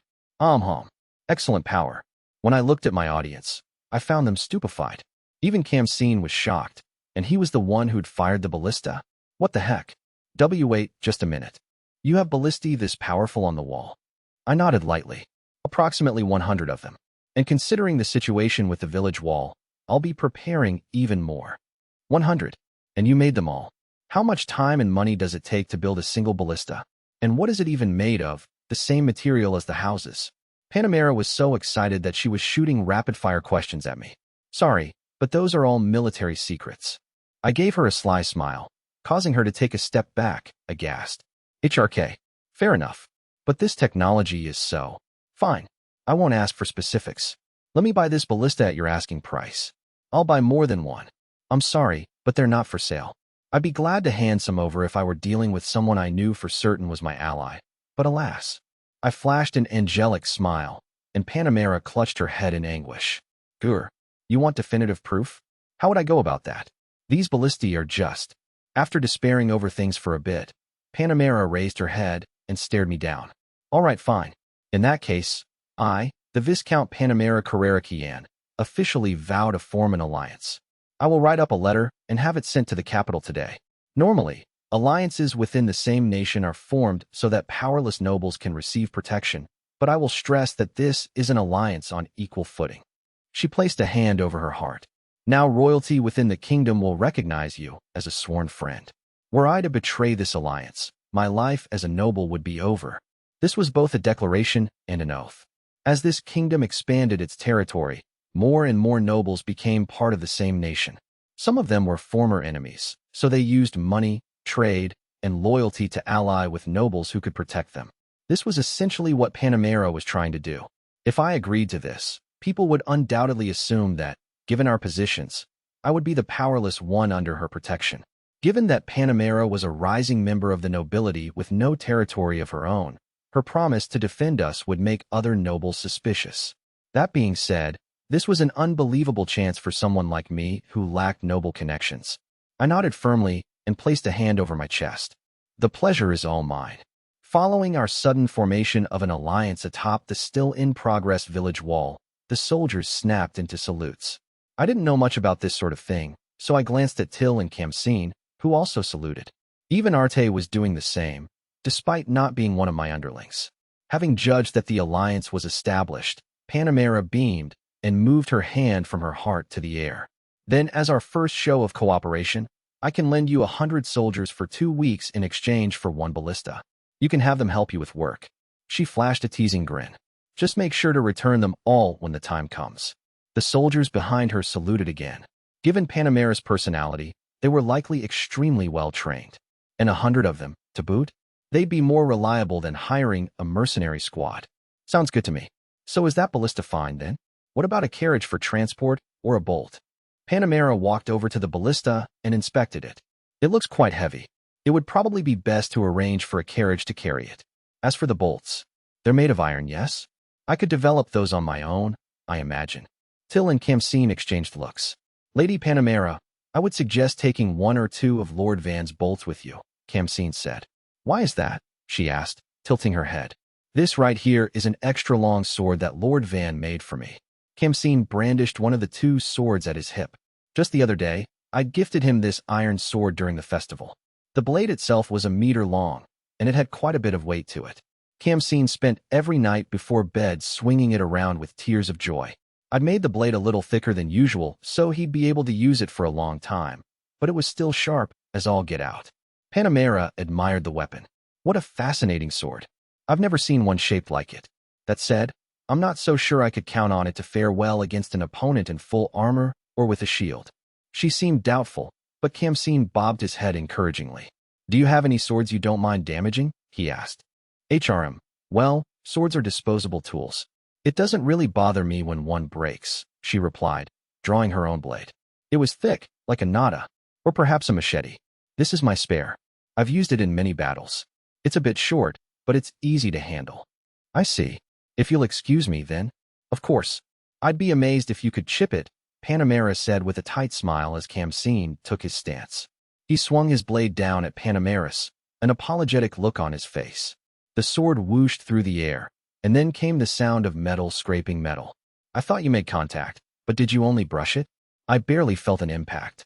Panamera tilted her head at the odd sensation. A moment later, half of the blade fell right off. When it clattered to the ground, everyone's eyes nearly popped out of their skulls. Kamseen proudly sheathed his sword until pumped her fist in excitement. After a time, Panamera raised her cleaved sword into the air. You broke it? No, you cut it in half. This was high-purity steel. There's no way that sword is iron. I shook my head. No, it is in fact iron. It's just made a bit differently. The Viscount went silent and looked down at her weapon. Then, as if suddenly remembering what this whole thing was originally about, she looked back up at me. Hold on. Are the ballista bolts anything like this? Yep. Just like that sword, they're slightly sharper than normal iron bolts. They can pierce through the bodies of 2 or 3 armored lizards, actually. Say what? Panamera shouted, failing to hide her shock. Name your price, and I'll buy it. Please sell me bolts as well. As long as I have the means, I will be taking them home. Thank you for your business. I grinned, pleased by the beginning of our beautiful partnership. That night marked the second time the village enjoyed some festivities. As their lord, I had only intended this to be a fun barbecue, not a flashy, formal celebration like the last one. But sadly the scale wound up being the same. The villagers cut loose, taking the event as yet another festival. I see. So Lady Arte is the Count's daughter? Man, please take good care of Lord Van. He is a wonderful person. Ever since he became our lord, the village has changed completely. I'm just so happy that Lord Van is marrying someone as beautiful as you, Lady Arte. Talk about marrying into money. You idiot, Lord Van is the son of a marquis. Which one is ranked the highest? Are you stupid? The king. Poor Arte was surrounded by drunk villagers, completely at a loss. Panamera watched her from afar with a smile, a drink, and some meat. Isn't she going to help her? Come now, everyone. Don't surround our precious guest like that. I clapped my hands as I strode toward Arte, who dashed to meet me with tears in her eyes. The king has arrived. That's our Lord Van. Lady Arte is going to fall head over heels for him, you know. For sure. Might as well be their wedding night. Drunk middle-aged dudes being kinda gross is the same no matter where you go. Arte's face went bright red as the men got excited over their vulgar conversation. Okay, come on, guys. If you're going to drink, be quiet about it. And no refills, I said. Oh, that's unreasonable. They griped and groaned behind me, but I ignored them, till spun around and shot them an icy glare, and they froze and went quiet. Good enough. Would you care to eat with me? I asked, and Arte nodded. Now then, we've got a good handle on the measurements, so we should wrap up this wall in about a month. Indeed, Kamseen said. Given the scale we're working with, a month sounds about right. Hopefully nothing happens before we finish, Till murmured. Arte looked puzzled by our conversation. You mean the one wall facing the road will be complete? No, all of it. All of it. Her shock was understandable. Normally, a wall like that would take much longer to build. If I remembered correctly, the one in the capital took 3 years. Wall expansions were years-long projects as well. This sort of work took a lot of time and manpower. Back in the day, territorial feuds were especially fierce, with new nations being born and old ones getting absorbed. The world map changed at a dizzying speed. As such, The prized four elemental magics were primarily used to protect contested territories. Castle and village construction was left to prisoners of war, slaves, or commoners. First-rate elemental mages were almost certainly unaccustomed to working on walls every day like I did. Granted, if a wall was built solely with earth magic, it would eventually crumble into a pile of dirt. The process didn't work without a production mage in the mix. Anyway, we're disregarding the usual processes and time periods necessary for this kind of thing. I'd like to have the internal wall ready by the time Rango the merchant comes back to the village. A merchant? But why? Is he dangerous? Arte looked concerned, so I smiled brightly at her. If possible, I'd really like to surprise him. Final chapter, Battle of the Nameless Village.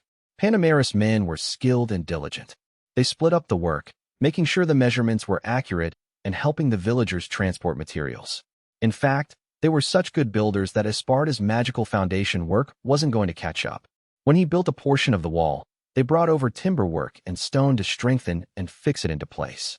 I would put on the finishing touches, then make ballistae at the top of the wall. I was far busier than I'd ever been before, but it was fun seeing our village take shape.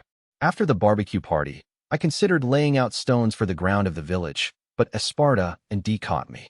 Shouldn't they be exhausted by now? You weren't able to fit your studies in yesterday. Same with your sword training. Just to be clear, I can't do both at once. I gave up and let them drag me away. 2 weeks sped by, and we managed to complete the inner hexagon and 2 of the road-facing triangles. All we needed to do was make 4 more triangle-shaped village walls, and we'd complete the hexagram. The Apkala's lake didn't fit at the moment, so we'd have to build the wall farther out to enclose it. Also, we currently had 52-shot ballistae installed. Once everything was completed, we'd have at least 300 ready to go. That would take us another week, since we currently didn't have the necessary materials. I know I shouldn't be saying this, considering I've been assisting you, but I can no longer count how many times I've been surprised, Panamera muttered. She folded her arms and sighed. The movement made her own village wall, protecting her cleavage, stand out more than usual, but I wasn't foolish enough to remark upon that. Ah yes, the main body of the wall is complete. Knockers. Knock on wood. If our population increases or merchants and adventurers move here, I'll just build some new homes. I am truly jealous. It is my dream to have my own territory, you see, but it takes far too much time and money. I can't possibly ask the Count to accommodate me when he only just had territory taken from him. I'll have to accomplish so much in the next big battle that money won't be enough of a prize. When the time comes, I would welcome any kind of help you could give me, she said lightly, beaming at me with a shake of her shoulders. Just then, Ortho's shout tore through the air. Help! It was uncommon for him to cry out so fearfully. Actually, I'd never seen him this distressed, especially not since I sold him that weapon. He'd been hunting down huge creatures for a while now. Yet there he was, sprinting toward us along with his party.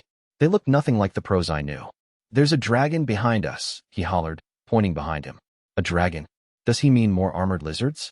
I squinted into the distance, trying to get a better look. Trees were ripped out at the roots as a great beast tore through the forest. The dragon appeared before us, flapping its massive wings. A dragon? Impossible. This place may be rural, but there's a road right there. The villagers and soldiers cried out in surprise. What does being rural have to do with anything? Is this like how you might see wild boars on the road in the Japanese countryside? No, dragons and wild boars are worlds apart. Little Van needs to calm down.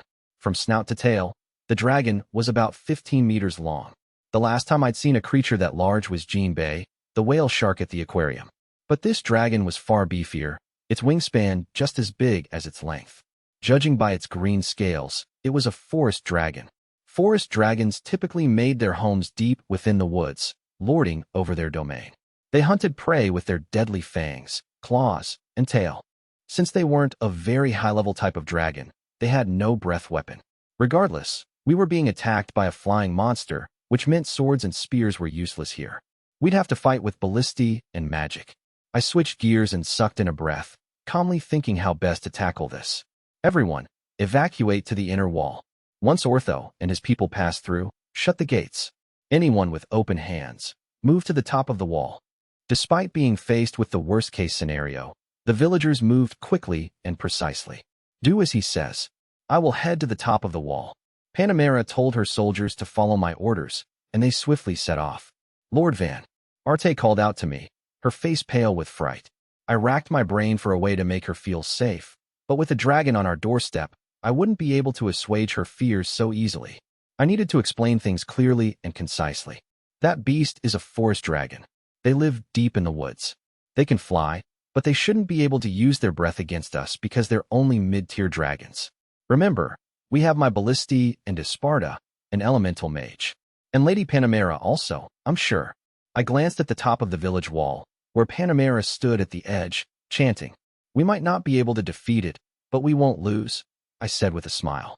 Arte clasped both hands in front of her, as though in prayer, then nodded. I know. May victory shine upon you, and please don't die. Ha ha ha. They won't let me up on the wall, so no worries. Till, can you take Lady Arte to the manor? Got it. I'll be back in a moment. Come now, Lady Arte. Right this way, my maid told the young girl as they hurried back to the manor. Just as everyone had moved behind the walls, Ortho's party arrived. Don't shut us out, okay? We're coming. They were panicked and extremely winded. The dragon was so close that I wasn't sure we'd be able to close the doors in time, even if Ortho's party made it to them. Ballisti ready. Do not hit the adventurers. To start, let's knock that dragon to the ground. Aim for its wings. Everyone on the Ballisti adjusted their aim at once. At that moment, one of the smaller members of Ortho's party tripped and fell over. It was Pluriel. NGH. Go on without me. The party had stopped, but she told them to keep going. Ortho hesitated for a brief moment, then took a fighting stance with his sword. Get up, Pluriel. Come on. This way, you scaly bastard. Ortho cried out, smacking his sword and shield together and moving away from the road. The gargantuan forest dragon turned its gaze on Ortho, but it continued to move in Pluriel's direction. TCH, guess I have no choice. Kasala tossed his knife at the beast despite his reservations. It flew through the air like an arrow, zipping toward the dragon's head, but one flap of its monstrous wings was enough to change its trajectory. The knife bounced off the dragon's wing without leaving a mark, yet it was enough for the dragon to pivot toward Kasala. The massive creature opened its mouth and let out a guttural roar, eyes glowing with rage. Ah, damn it all. I'm done for. Guys, go on without me. Go. All right, to the village wall. Really, boss? Aren't you treating me a little differently? Kasala complained as he ran around the road, the dragon closing in on him. Ortho nodded his head firmly. You're the fastest one in the party. I know you'll make it back alive. So hurry and get your ass over here once Pluriel gets to the wall. You better not be screwing around, boss. It sure sounds like you're abandoning me. Don't let Kasala's sacrifice be in vain, guys. Oh, I am going to destroy you if I make it out of this. The pair sounded like they were joking with each other, but their faces were dead serious. I mean, they were being attacked by a dragon. Ballisti, once you take aim, fire. Kasala's about to be devoured like a scrumptious meal. Take that thing out before it can even taste him. Ain't that a bit rude, little lord? Kasala was waving both fists in the air in anger. He had a lot more energy than I'd expected. Activating her magic, Panamera cut in. I'm best suited to stop it in its tracks. I'll keep it in check with one move. I had assumed as much. After all, the Count had found her useful at such a young age and even promoted her due to her successes in battle. She was undoubtedly a first-rate elemental mage, and in a moment, I would find out what aptitude she had. Fire javelin. With that single utterance, a giant ball of flames appeared from Panamera's extended hand, taking the form of a spear that launched into the air. The flaming projectile was larger than her body, and it hurtled toward the dragon. To dodge the incoming attack, the forest dragon folded its wings and dropped to the ground. It then kicked off the earth with all four limbs, springing to the side. Once the javelin had safely passed, the dragon then broke into a run on all fours. It looked just like a Komodo dragon, but its body was so huge that it was absolutely terrifying. Even as it slowed down a little, it was about as fast as my top running speed. Fortunately, a volley of bolts went flying from the wall. The Ballisti must have finished loading. The creature surely had excellent vision, as it proceeded to try and evade the wave of bolts, but it couldn't escape dozens of them all at once. Bolts pierced the beast's body, wings, and feet. I counted maybe 5 in total. I wouldn't have known what to do if the bolts had merely bounced off its scales, but thankfully, they pierced through with no problem. But I felt like the Ballisti took a lot longer to fire since they'd been upsized. They used the principle of leverage to pull the drawstring, so I'd made the rod longer and increased the number of gears.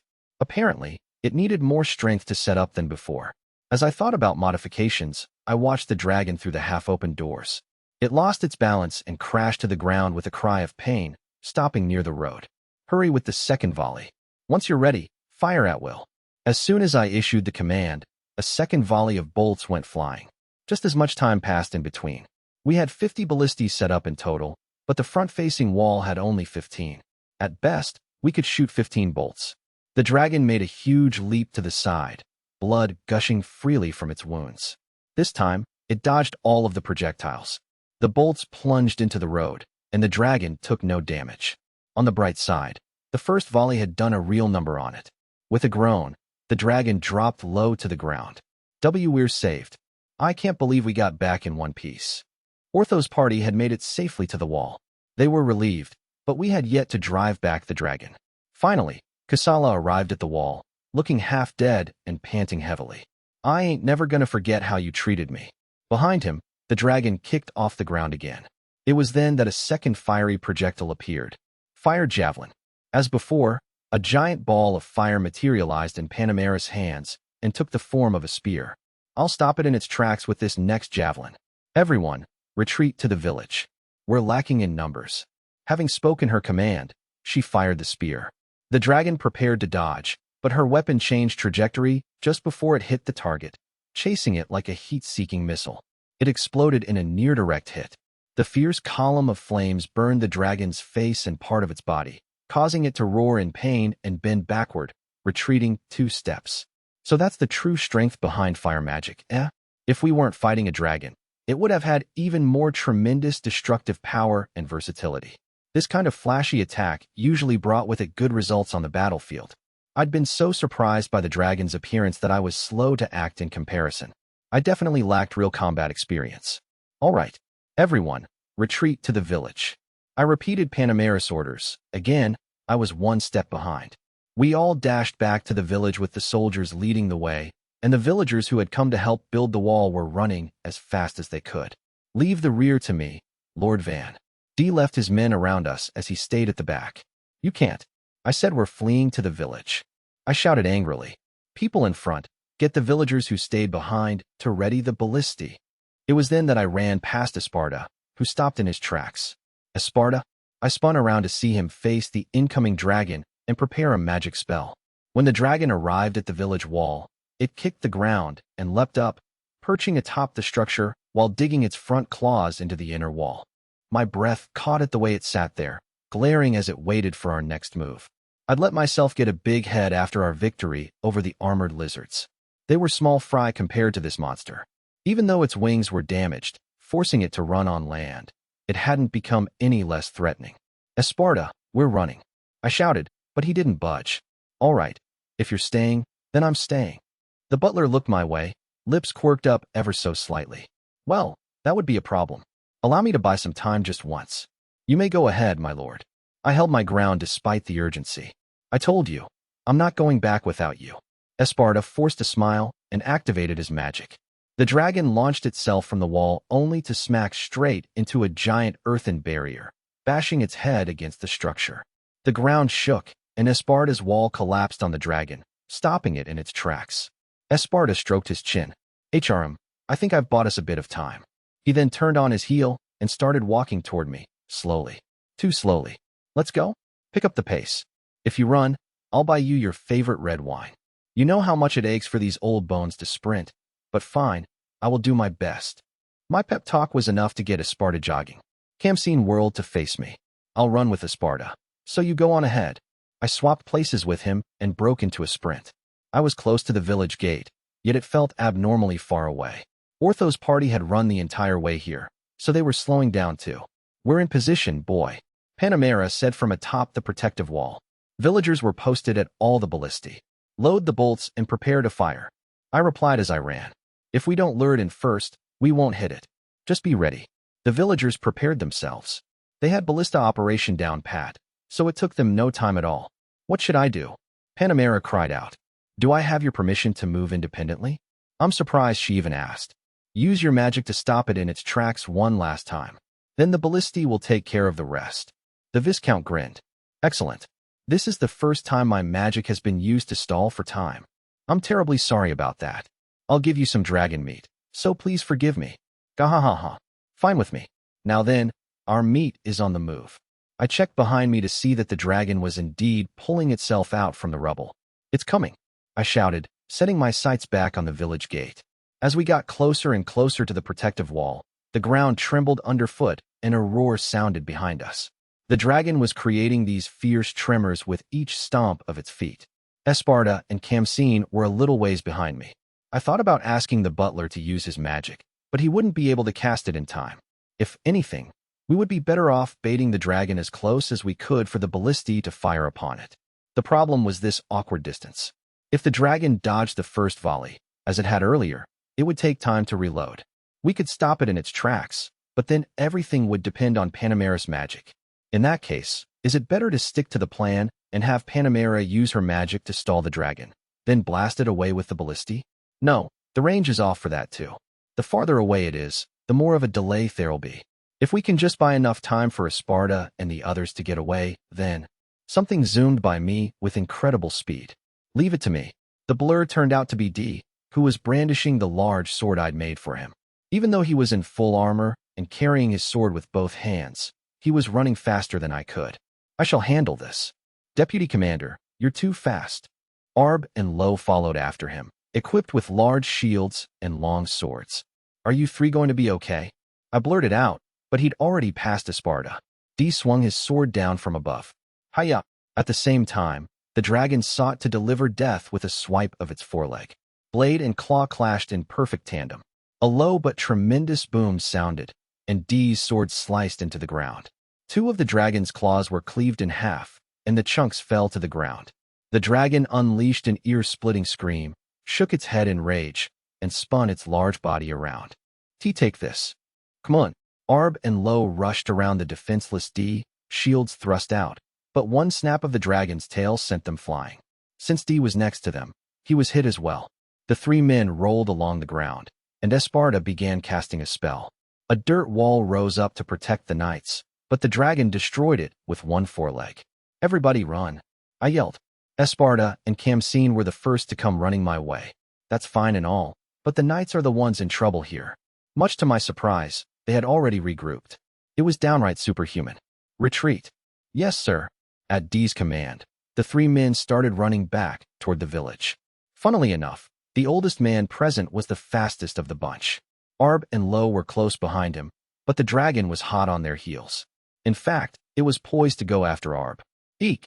Arb squealed, half in tears. With one sidelong glance at him, I decided that the dragon was close enough. Panamera. Got it. When I called her name, she popped off a swift reply and raised one hand. Fire javelin. The magic activated, sending a flaming spear toward the dragon's face. The beast slowed down and wrapped its wings around itself, strengthening its defenses. The spear collided with it, exploding in a pillar of flames. I had a bad feeling about this. NGH. Ballistae. Half the force on the western side, fire. Right afterward, the dragon spread its wings wide, dispersing the flames. Then the bolts rained down from above. The creature evaded most of them, and only a handful made contact, striking its shoulder, hind leg, and the tip of its tail. They did a good deal of damage, though. The dragon tilted and collapsed to the ground. I issued the next command. All ballistae, fire your remaining bolts. The next instant, the last set of bolts flew toward the dragon. It tried to dodge even in its prone state, moving its head out of the way. Several of my van-made bolts pierced the beast's body, wing joints, and legs. A fatal blow. With a great death rattle, the dragon collapsed for good. Ballistae, reload and stay ready. Just to be safe, I had the ballistae keep their guard up. Panamera also began to chant her magic. D, can you check the body? Given that he was fairly close to the beast, I asked D to confirm the kill. He raised his sword in response. We all watched with bated breath as he carefully approached the large body. As soon as he was within reach, he took a stance and stabbed the dragon's bloody arm. Immediately, the fallen beast whipped its head toward D to try and swallow him whole. NGH. Without hesitation, D dodged the dragon and brought his large sword down on its neck. He decapitated it in one stroke, and its head rolled across the ground. After it fell, Lo shouted, "We won. Yeah, we're okay now." Once I saw it with my own eyes, I turned to the villagers on the wall and yelled as loudly as I could. Victory is ours. Let our voices cry out in triumph. The village filled with joyful cheers of victory. Are you okay, my lord? Are you hurt? When we returned to the village, both Till and Arte came running up to me. Don't worry, I'm okay. If anything, you should ask poor Esparta because he was running this whole time. Oh, and the knights took a real hit. Got it. But you're first, Lord Van. Come this way. Till dragged me into a nearby house and sat me down on a chair.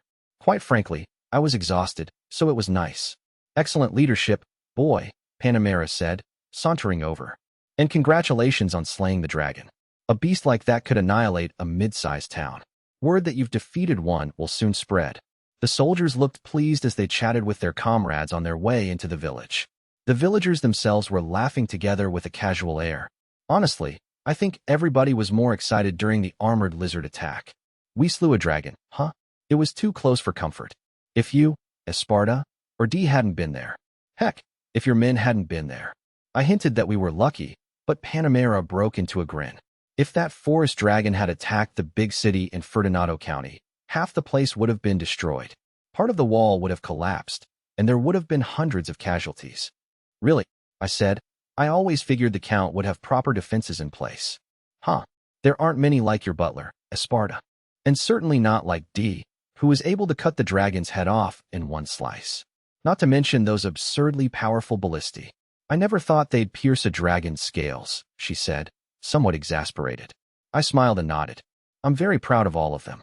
Arb, Lo, and Kamseen plan on becoming as strong as D, you know.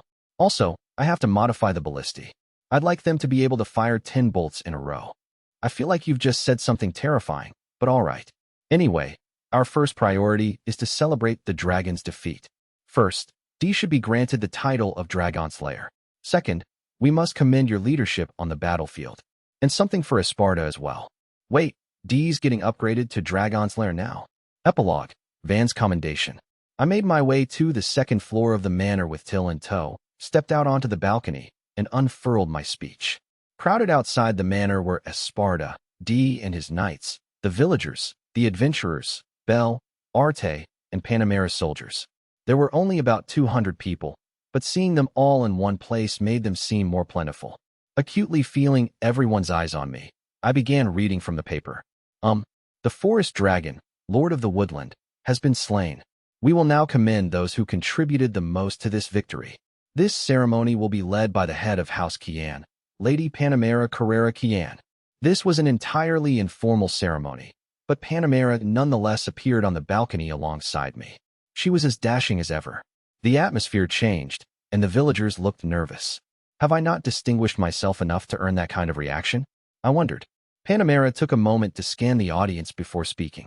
The forest dragon you've all joined hands to defeat would normally have been slain by the chivalric order and court mages. A town or small village such as yours would have ordinarily been wiped out. Even a fortified city would have suffered great losses. The villagers stirred. However, this small village survived. Not only that, but there were no casualties, and the only damaged items were the in-progress wall and 2 ballistae. This is an unbelievable achievement. Astonished gasps and whispers sounded in the audience. I get it, guys, but please keep it down. Panamera's face relaxed a little at their reaction. I will now name those who contributed most to this remarkable deed. First is D, Deputy Commander of Lord Fercio's chivalric order. He took off the head of a 15-meter forest dragon in one slash, bringing a decisive end to this conflict. As such, the first commendation goes to Deputy Commander D.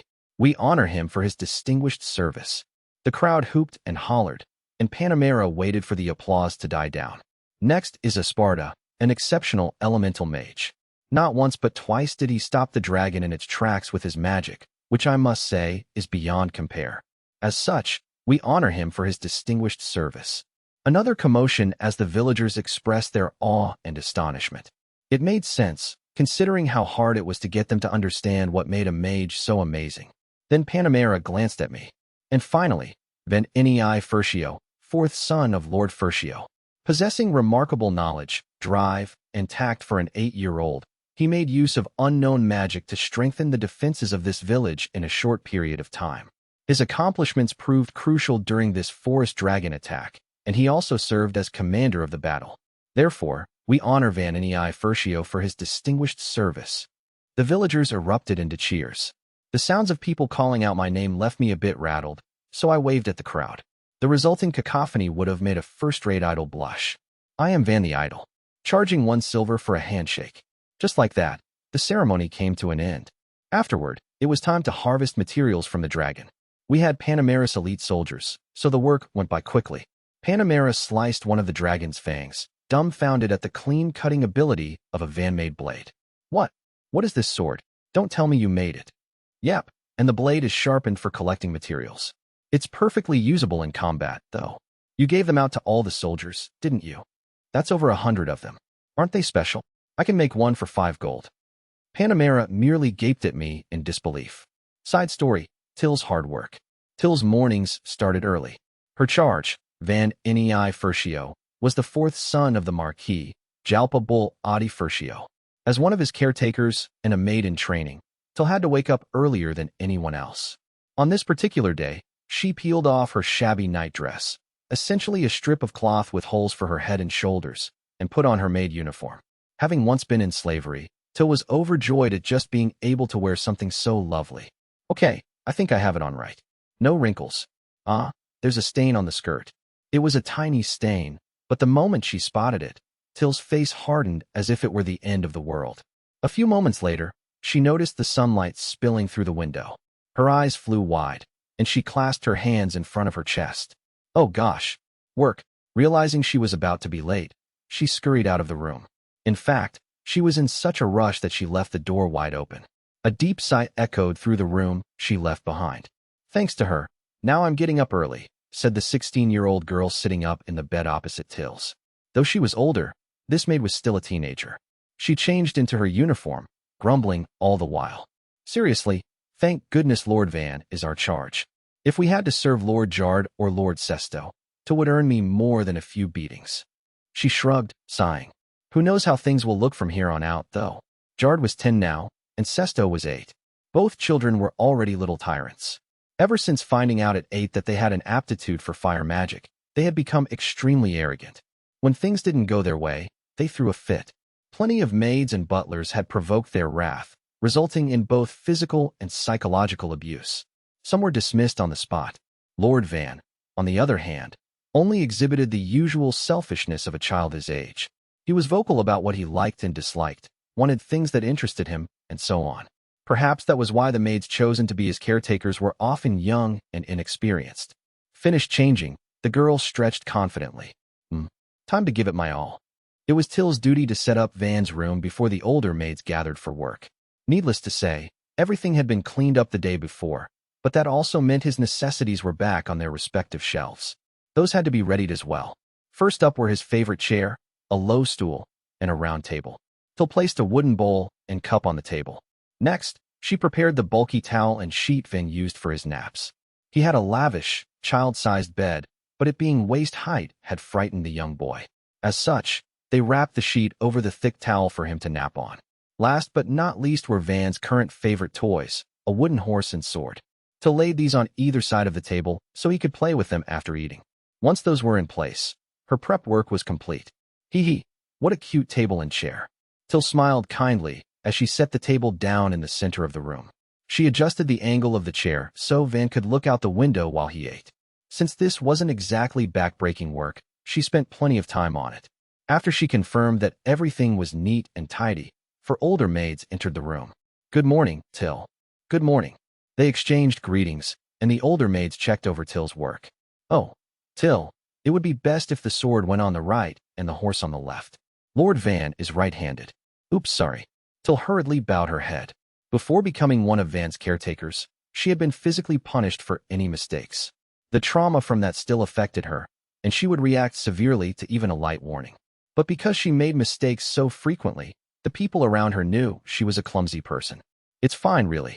You know he would never get angry over something like this, right?" The maids exchanged nods. "Everything else looks good. Let us go and fetch Lord Van." "Right. I wonder what's for breakfast today. Pumpkin soup, bread, thinly sliced pork, and fruit. Lord Van loves chicken, doesn't he? He loves all kinds of meat, so it will be fine. I wonder if I can have some fruit. You really are a glutton, aren't you?" The maids engaged in pleasant banter on their way out of the room. Of all the maids working in the Furcio household, these 5 were undoubtedly living the most peaceful lives. Knowing this, they treated the young Van as kindly as possible to avoid drawing his ire. Incidentally, this was one of the reasons Jard and Sesto had transformed into such tyrants, but none of them had realized it. Van's mornings started early. As the sun shone brilliantly through his window, he showed no signs of stirring. Eventually, a group of girls appeared, gently calling his name. Their tender, sing-song voices roused him from slumber. The boy opened his eyes and sat up, and the girls gently lifted him to his feet. They informed him that it was morning and began to change his clothes. "Oh my, did you have night sweats, my lord? Would you like to take a hot bath?" Van groggily turned down the offer for a morning bath. "Amen, I hate mornings." The little boy mumbled incomprehensibly as he sat on his tiny stool and ate his bread. His maids were all smiles. They assumed these days would continue for some time. That is, until one day when Till woke Van to find that something was off. It was as if his mind had suddenly cleared, and he was now talking about all kinds of things. The maids were bewildered as Van expressed his thoughts on a variety of complex topics. But his kind and innocent personality remained unchanged. Lord Van seems interested in all sorts of things. More than eating and playing. Just the other day, he asked Till about the kingdom. Would a 2-year-old really be interested in that kind of thing? This sort of back and forth transpired over and over again, and the maids eventually reached the consensus that Van was a child prodigy. He was already walking and talking with ease, initiating conversations on his own. Having become aware of his surroundings, Van must have begun to question things in a way no normal child would. Reaching this conclusion, the maids decided to educate Van on every topic he showed interest in. The only problem was that his questions ranged from simple to complicated, and they were about things that even the maids had never considered before. Lord Van asked me how our kingdom was founded. He asked me why magical aptitudes exist. He asked me what sorts of other countries are out there. Where did he even get that idea from? The maids were confident in their knowledge of household chores and etiquette, but not so when it came to culture and history. In a royal or ducal household, there would be multiple maids from noble backgrounds who had received a proper education growing up. Those maids would have been able to answer such difficult questions. But maids from a knight's household or nearby towns, or even former slaves, would never be able to provide adequate responses. They were also young, so they would have had few opportunities to learn about such things. As the maids' answers became more and more ambiguous, Till alone continued to explain things to Van with strangely boundless confidence. She believed more strongly than anyone else that Van was a genius, and whenever he asked a question she could not answer, she secretly went to the study to learn about the topic. Being a maid from a count's household originally, Till had been educated enough to read, write, and perform simple math. Let me see. Books about monsters. One day, while searching the study, she heard a low male voice from behind her. "Do you have business in the study?" Till leapt up in surprise. "Eek, Esparta." She whirled around to see Esparta, narrowing his eyes at her. She'd been caught red-handed. "Do not tell me you plan on selling books." "Oh, of course not," Till responded tearfully. Terrified, she shook her head. Esparta shot her a sidelong glance, then gazed at the carefully organized row of books. "Was there a book you were looking for?" Till gave a little nod. Lord Van said he wanted to learn about monsters, so—" "Is that so?" Esparta asked, stroking his chin. "Why, yes. I told him they were terrifying creatures that feast on humans. But then he asked me what types there were and how to defeat them." Esparta read between the lines. Till could no longer provide the boy with those answers, so she sought books that could give her the knowledge she needed. HRM, and Lord Van initiated this topic? Visibly intrigued, the old butler studied Till's face. What other questions did he have? Well, he asked about the founding of the kingdom, our relationship with neighboring nations, how powerful the chivalric order is, about magic. Oh, and he also asked about the role of the nobility and money. Esparta's eyes crinkled in the corners. Lord Van is but 2 years old, is he not? Yet he has such questions about the world and he understands the answers. Fascinating. He casually plucked a book off the shelf and handed it to Till. If you seek fundamental knowledge on monsters, this book should serve that purpose. I grant you permission to borrow it, so please read it to Lord Van. With that, the butler left the study. Finally released from the tense situation, Till clutched the book to her chest and let out a deep sigh. Afterward, Esparta would go on to ask Van's maids all kinds of questions before directly asking Lord Jalpa for permission to serve as his tutor. Till still had no idea that it was her report that resulted in a 2-year-old Van having to study his butt off. When Van turned 4, Lord Jalpa heard all about his immense growth from Esparta, and so the boy was allowed to participate in sword training a year earlier than other children. The maids had been ordered to serve as his opponents until he was used to swinging a sword, so Van spent his days happily training with the girls. He got to mock battle with adorable maids. What was not to like? As the days went by, the maids could no longer keep up with Van's reflexes and movement. He didn't move the way a child his age should have. It seems like Lord Van can tell where I'm going to go. Yeah, exactly. I can't win at all. As the maids conversed, Till rubbed her chin, a serious expression on her face. Perhaps Lord Van is also a natural-born swordsman? Everyone laughed, until they didn't. It's a little early, but should we report this to someone? No one explicitly said what they'd be reporting, but most of the maids nodded in silence. Till, however, tilted her head. You mean to Esparta? Shock rippled through the others. Esparta, really? Isn't he scary? He's much kinder than you think, Till told them. I don't buy it. He always has such a scary look on his face. Then will you go tell him, Till? The maids seemed doubtful, but to their surprise, Till gladly agreed to be the messenger. I was joking, Till, said the maid who'd asked, a concerned look on her face. You don't have to force yourself. Honestly, don't push yourself so hard. The girls were worried, yet Till smiled innocently and bobbed her head. Don't worry. I'll be right back. She ran off to find Esparta and informed him of Van's amazing sword skills. For a moment, Esparta appeared to mull things over, but he soon passed the report on to the captain of the Furcio soldiers in the hopes of confirming Van's talents. Amused, the soldier had Van fight one of the boys in soldier training. The captain had his own doubts about Van, but the boy needed just a few moments to prove himself capable of fighting on even footing with the older boys. When he witnessed it, the captain's eyes nearly popped out of his head. Van was barely 4, yet he was defeating an experienced soldier in training who was 10 years old. As the days went on, Van won more and more of their bouts. The boy wasn't just riding momentum. He was observing his opponent and carefully thinking about how to fight. He was at a clear disadvantage when it came to strength, stamina, and size, so it all came down to his natural skills. The very day the captain realized that, he broke the news to Deputy Commander D. And that was how Van's nightmarish educational plan became even worse. Meanwhile, Till nursed a deeply exhausted Van day in and day out without realizing she was the one who'd brought Esparta and D into the fold. Side story, Kamsin's treasure. Since birth, Kamsin had no memories of his father's love. His mother wasn't around, and whenever he asked his father about her, his answer came as a fist to the face. He never found out what had happened to her. These should have been sad, painful memories. But because Kamsin didn't know what a functional family looked like, he didn't truly understand how unfortunate his situation was. Somewhere in his heart, he believed his father loved him. But one day, their poverty hit a breaking point, and Kamsin's father opted to sell him into slavery. That was when his heart finally shattered to pieces. No matter how much he sobbed or apologized, his father did not change his mind. Thus, Kamsin was enslaved.